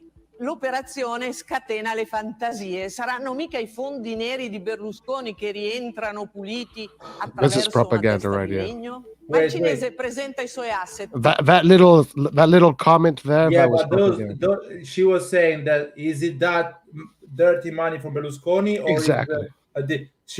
Everyone was saying that, but actually it's something different. Okay. So who's translating? Larry, you have to translate. No, she was saying after this 750 million paid by for the transaction to buy AC Milan, everyone was talking about how Berlusconi was moving monies that he had outside Italy to inside Italy with this transaction. And by the way, it says that Elliott was in the beginning of a deal. Elliott put 300 million in the beginning of a deal. But not when she says that, it's not like she's saying that. A lot of people were saying that, like without any proof. I think what I want to just emphasize here, the 300 million that we're talking about, it was given to this Yang Hong Lee guy. Right. Yes. Yeah. So they in order to buy Milan, they had to spend 74. They had to pay Fininvest 740 million, and 300 million was given to Young Lee. And she said him with 740 million, he bought everything, making fun that basically bought nothing because he didn't bought a stadium, he didn't bought she didn't say that. like She didn't say that yet. You can see it. Look. Okay, but she didn't say that yet. I soldi transitano un po' da It's a short video. Virgin Islands. 300 milioni. So you're saying that some of the money came from the Caymans and the Virgin Islands. Got it, man. Keep going. Wait, I'm gonna translate, man. Nobody speaks Italian. Only you and I speak Italian. Yeah. So some of the money came from the Cayman Islands. Some of it came from the Virgin Islands. 300 million comes from Elliott. Okay. Presta il fondo americano, impegno gli viene dato tutto il Milan, le azioni, i diritti presenti e futuri, marchi, conti in banca, spogliatoi e anche le divise dei giocatori. So pretty much the whole club goes to this guy. Everything about this. You know, this was ironic, no? This part. Because this is ironic? Yeah, because she said they pay 740 million and they got the bank account, the rights to use the logo of the club, right, and the shirts of the football club, and the dressing room. So basically, they pay 740 million for nothing. Wait, but no. But hold on. Maybe I'm misunderstanding. To me, she's just saying that she's just trying to emphasize that everything now was in the hands of this other person. Okay, keep going. Okay. Right? Okay. L'operazione scatena le fantasie. Saranno mica i fondi neri di Berlusconi che rientrano puliti attraverso una testa di legno? And what does that mean exactly? Like she's implying that Berlusconi has some dirty money that she's recycling or something. Dude, she's saying that everyone was right. Thinking people that are thinking. That's what people are thinking. People in Italy, the guy at the bar was Correct. saying that Berlusconi was recycling money. But exactly. This is what she said, right? But people are saying this, yes. Okay. Ma il cinese presenta i suoi asset, tra cui una miniera di fosfati un po' fantasma e una holding con dentro una grossa partecipazione in una società importante di imbottigliamento cinese quotata. Il nostro Mario. All right. So basically, this guy's assets, in order to guarantee his collateral, was this mining company that she kind of described as if like a ghost company. And then 11% in shares of this other company here that develops bottles. Gerevini scava e scopre delle cose. Attenzione alle date. Agosto 2016, Young Hong Lee firma il preliminare per l'acquisto del Milan e versa la caparra. Febbraio. All right, so August 16, he signs the preliminary contract to give the money. 2017, la holding di Lee non paga i debiti con una banca e il tribunale stabilisce che per rimborsare la holding per l'acquisto del Milan e versa la caparra. Febbraio. Okay, no, he pays for everything right there. No, he pays caparra, he pays upfront, like 30% of a deposit. A deposit, yeah. Right. Del Milan e versa la caparra. Febbraio 2017, la holding di Lee non paga i debiti con una banca e il tribunale stabilisce che per rimborsarla deve vendere la sua partecipazione dentro la società quotata. All right, so this here says that this company here where he had his shares pays the debt to the bank. Didn't pay the debt with the no, bank. Dice non paga o paga? Doesn't pay. Sorry, I didn't hear that. Doesn't pay the debt. Una banca, il tribunale stabilisce che per rimborsarla deve vendere la sua partecipazione dentro la. And the court says that he has to sell all his shares of that other company that he had before in order to pay this debt. Società quotata. E 2 mesi dopo, ad aprile 2017, completa l'acquisto del Milan e l'advisor della Fininvest Lazar scrive: Young Hong Lee è finanziariamente solido. E Okay, so I guess he does do that. He sells his shares, and with those shares, he pays for the rest of Milan. And at that point, the finances say that he has all the money in solid- order to pay for Milan. Yeah, the finance is solid. Yeah. Abbiamo a giugno 2017 il cinese Li presenta alla Lega le credenziali secondo le regole di onorabilità e solidità finanziaria. Il Milan viene ammesso al campionato e parte la campagna acquisti. Passano 6 mesi. Okay, so everything was officialized, pretty much. E siamo a gennaio 2018 e salta fuori che anche la banca di Canton deve avere dei soldi dalla holding di lì. E 10 giorni fa il tribunale cinese ha sospeso l'asta perché adesso c'è in ballo la liquidazione per bancarotta della sua cassaforte. Okay, so he declares bankrupt. So apparently at this point, it comes out that another bank had owned shares that he sold, and they are asking for the money. And at this point, Young Lee says he's bankrupt. Morale. Può uno sconosciuto finanziere che non si è mai occupato di business sportivi e nemmeno di calcio e che presenta fra i suoi gioielli una holding in fallimento perché non paga i debiti con le banche, impegnarsi in un'operazione da 1 miliardo, campagne acquisti e aumenti di capitale compresi? All right, so that's kind of tough to translate. So basically, people are asking, how is it possible that this man who folded on his debt and claimed bankruptcy, how can he have the ability to have the money $1 billion to spend for the club, pretty much? Eppure lui ce l'ha fatta con i banchieri della Rothschild. Rothschilds. Wow, guys, this is like fucking New World Order shit. Okay, so Milan is owned by the New World Order, guys. I banchieri della Rothschild come consulenti. Giusto per la cronaca, il vicepresidente di Rothschild Londra è Paolo Scaroni, che è anche nel CDA del Milan. So Scaroni is the what? Basically, Scaroni was the guy that operated all the financial thing between the Chinese and Berlusconi. But he hold on. He's our CEO right now, right? Hold on. So the company Scaroni is the vice president of Rothschild in Italy. In London. Oh, in London. In London. These are the dirtiest people on earth, guys. Stop a second the video. The Elliott Fund, controlled by Gordon, is in London as well. Guys, we are owned by the lords of the planet. Listen to me. Basically, the guy that was controlling if all the transaction was okay, it was Scaroni with his company. Yeah. That was, and now he's the president of AC Milan. All right. Okay, so Berlusconi did pretty good. It's not bad, man. He gave Milan to basically the owners of the planet. He gave it to the Elliott Fund without no one understanding it, basically. Wow. Il vicepresidente di Rothschild Londra è Paolo Scaroni, che è anche nel CDA del Milan e buon amico di Berlusconi. Oh, wow. So they're even friends, man. Look at these. These are the elites of the elites right Milano here. per ora è tutto tranquillo, tanto i soldi che dovevano arrivare sono arrivati.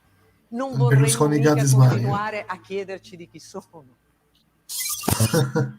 So Berlusconi got his money, but dude, what? This is gangster stuff, dude. This is like gangster elite, gangster mafia, like top level gangster shit, dude. I wanted my hepatitis C gone. Wow. That was cool, no? Hold on. That's what I'm talking about, man. Dude. What the fuck? This is not even a propaganda conspiracy, man. This is like real.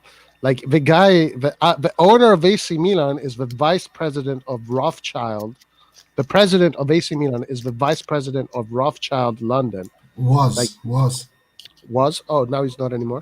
No, not anymore, but because he's now the president of Milan. So, he can be both? I don't think so, no. It's going to be interesting to see. Yo, these people own the planet, man. Milan has no problems.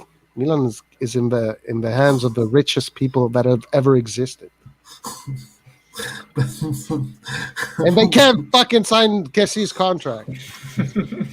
You see, maybe they are not that rich, Roy. there's Roy, another manipulation is going on behind the closed doors, guys. With there Cassie's is a lot of contract. manipulation. Believe me. For example, who owns the Serie A team, basically the sponsor of the Serie A team, the Yeah. company.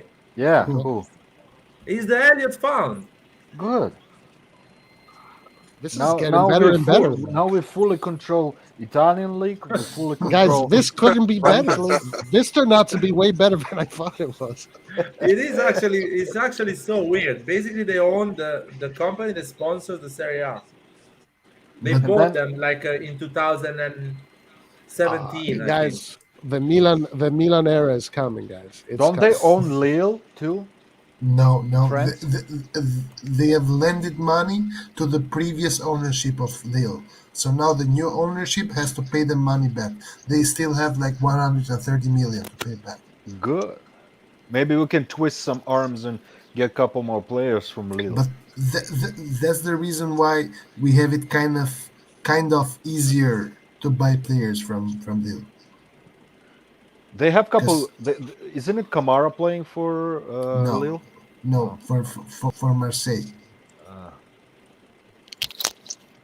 But Sanchez is playing for Lille. Hey, that's a good one. But the thing is, just because they own money to Elliot does not mean that they will give him for free. Get it? Like, No, obviously, but we can get a good deal and maybe say, hey, you give Yeah. us a good deal. We extend your debt Yeah, a little bit, give exactly, you a little yeah. more time. The network of the money and the people that are, tied to Milan now is great, actually. To be honest with you. Roy, first time I hear of Rothschilds or whatever. What is that? A bank or something? Rothschilds? Yeah. You don't know richest who the family, Rothschilds? man. Rothschilds is the richest family that has ever existed on the planet. What? But are these the Rockefellers or whatever? Well, you have the Rockefellers, you have Rothschild, you have Morgan, Roy. you have Roy, Rothschild and Rockefeller. Rothschilds is like they own the whole planet pretty much. They own the whole planet. They're super influential, man. They're so influential. That's why they're always if there's conspiracy theory, their name is always there.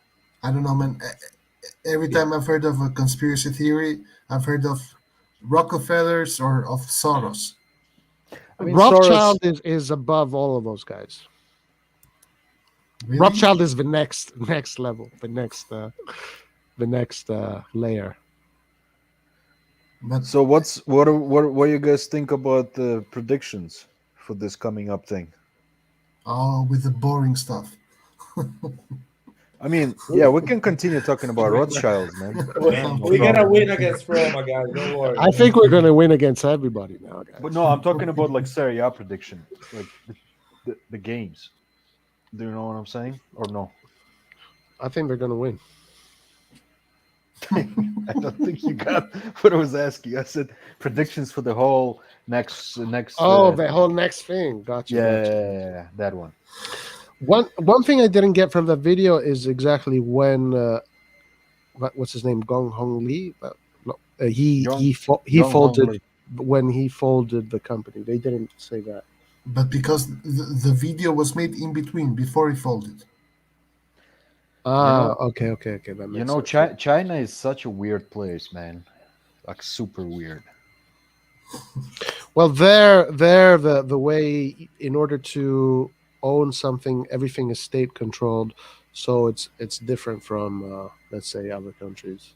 Yeah, it's like it's so funny. They want to be communist, but they're capitalist. It's messed up, man. It's a The combination. dear Lenin, comrade Lenin, is turning in his grave in his whatever he's there. He's sitting in a red square, man. He's Well, like, I didn't build this. That was not my plan. Yeah, but they have found the best way to have a communist system function financially. I mean, yeah, that's the only way. The pure communism, like USSR, that was a bunch of bullshit. Yeah, like in Albania, we were starving. But because but you guys the had way thousands of tanks and those dots everywhere, man. we had bunkers everywhere, but Bunkers and dots, man, bunkers. everywhere. We had bunkers everywhere, but zero food. 'Cause Hey, how's Albania doing nowadays, man? Are you guys okay? it's doing pretty good. Yeah, well, pretty good. It's not doing Germany good, but it's doing a lot better than than 20 years ago, even It's 5 years doing ago. Italy good. It's doing South Italy good. Is do you live in? Are you in Albania now, or you live somewhere No, else? I am studying in Germany, so I'm in Germany right now. Oh, Deutschland, Deutschland. Oh, yeah, we have actually spoken German before together. Yeah, I remember now. I remember. As soon as I started singing, I remember we had a conversation. I was trying to talk to you a little bit in German, whatever I remembered, man. So yeah, but communism in Albania was, man, it was rough. I remember a little bit of I'm going communism too, I'm man. going to sleep, guys.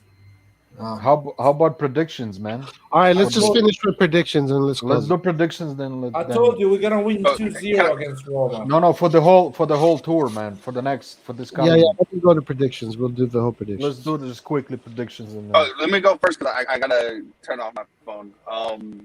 I think Milan will beat Porto. We'll beat Roma, and we either beat Inter or tie. I don't think we're gonna lose these games. Never do I. I think we're going to win all three. Me too. All right. All three. Wow, guys, you are super optimist. Let's see what we have coming this tour. All right. Okay, guys, listen. Let's do the Serie A really fast, one at a time. So we have the first game was Atalanta-Lazio. I think Atalanta is going to tie the game 1-1. I'll say 2-0 for Atalanta. I think 1-0 Atalanta. I actually think that Atalanta is going to win 2-1. Wow, nobody gave it to Lazio. Nathan, are you there? No, he left. It's just us four.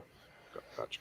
Oh, that's my favorite. The best game of the day because the best team is there, Hellas Verona. Hellas Verona. Who's going to win this game? I think Juve is going to win this 4-0. 0-4. No way, man. My prediction is 2-1 to Verona. Wow, that's the end of Allegri. All right, Larry. I think he's gonna win Juventus 0-1 or 0-2. I'm gonna be brave and say Verona 2-1. Good job, man. You and me, we know what's up. Okay, Torino Sampdoria. Easy. I say Torino wins 3-2. I'm gonna say 2-0 to Torino. I'll say 2-2. I'll say Torino 2-0. Wow. Inter Udinese. Udinese is tying every game. I'll say 0-0 Inter Udinese. I actually, even though I hate to say it, but it's gonna be 2-1 to Inter. I say I think 1-1. Inter is gonna lose this game. What score? 1-2. I think this is gonna be a draw, and Inter concede every game, so 1-1. Beautiful. Fiorentina Spezia. I also say 1-1 for this one. I believe in my boys from Fiorentina. 2-0. I think Fiorentina is going to win 2-1. Fiorentina 3-0. Wow. Okay, Genoa Venezia. 2-0 for Genoa. I actually would say 3-0 to Genoa. I say Venezia is gonna win. I say 2-1. I say Venezia is gonna scrap a draw. 1-1. Wow. Sassuolo-Empoli. Sassuolo with a big win against Juve, and Empoli also with a really good win too. I say this is going to be a fantastic game of football. Exactly, yeah. I think so as well. 4-3 Sassuolo. Yeah, that's what I was thinking, man. But 4-3 Empoli. I'm saying 2-2. I say Sassuolo winning 2-1. 2-1, eh? Salernitano-Napoli, easy for Napoli. This is the derby, the Southern Derby. I think Napoli is not winning this one. My gut is telling me too, man. That's gonna be not a win for Napoli. I say 5-0 Napoli. All right. I say 2-1 for Salernitano. Okay. I'm going for a draw actually in this one. 1-1. I know this is a derby, blah, yada, yada, yada. Finally, a team from the south, but Napoli is going to destroy them. Something like 3-0 or something. Let's see, guys. Let's see. Here it is. Here it is. 2-1 for Milan. Leao, Krunic. Krunic. I say 2-0 for Milan. Krunic. Oh my god. Nice. Yes. I'm going for 3-1 for Milan. It's gonna be Leao, Zlatan, and Diaz, man. I'm going for 2-0 Milan, and goals are Rebic and Diaz. Wow. Everybody's too positive here for Milan. Someone has to say they're going to lose. Bologna-Cagliari. Shit game, but it is what it is. I say 3-2 Cagliari. No, I say 3-0 Bologna. I want Cagliari in Serie B next season. Shit, why? For the fucking game they played against us last season. No. He hates Southerners. That's why. Is that true? I actually want really Cagliari to go in Serie B. I don't care. No, man. They finally the South has 3 teams. Just let them have one. Only 3? Yeah, only 3. What about Roma and Lazio? Well, Roma and Lazio are in the middle. They are not South Italian. They're not considered South? No. Oh, you mean deep South? But Napoli is not really deep South. Napoli is guys, just below Roma. Not really, but Napoli is south. Cagliari is even souther. Right. Cagliari is in an island, man. It's not even south. Either. Well, it's south. No, Cagliari is not even south, man. Man, open the map. Let me open the map. Look at that table, guys. Look at that table. Enjoy this moment. Look at that table. No, I'm going to enjoy this moment when we are the number 1. I'm enjoying every moment, whatever I can, man. Seriously. It's been a long time, man, waiting. Look at that. Oh, shit. It's really south, Cagliari, man. Yeah, man. It's deep south. Exactly. Still, I want them in Serie B, man. I don't care how south they are.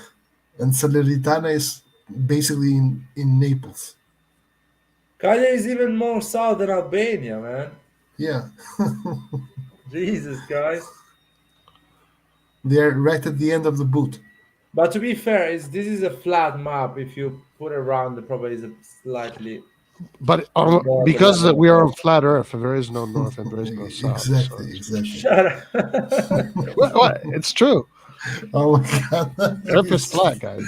Yeah. There is no south, there is no north. Maybe the algorithm is gonna help us if we write. Are you Roy? Are you one of those? Roy, are you one of those? One of what? I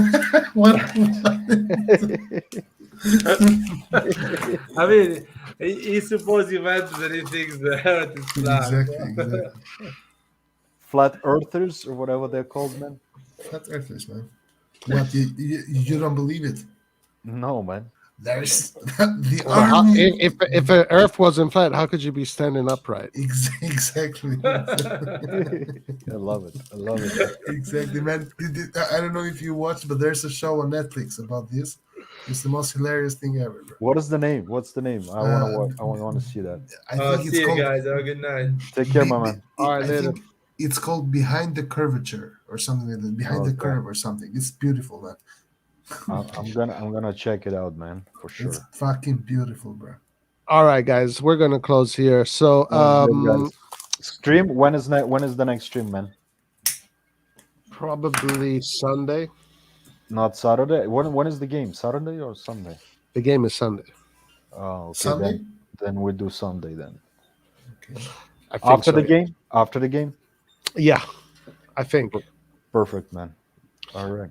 that's if Lard is available. All right, guys, thank you Forza for being Milan. here today at the forum. Thank you, everybody, for joining us. And guys, remember that we are sponsored by Manscaped. So if you want to buy the products, use the link below, 20% off, ACM 1899 promo code. Shave those balls. I'm Shave telling those balls, make them smooth. Make them smooth. All right, guys, have a great night. Thank you. Forza Milan, guys. Forza Take care, everybody. Milan.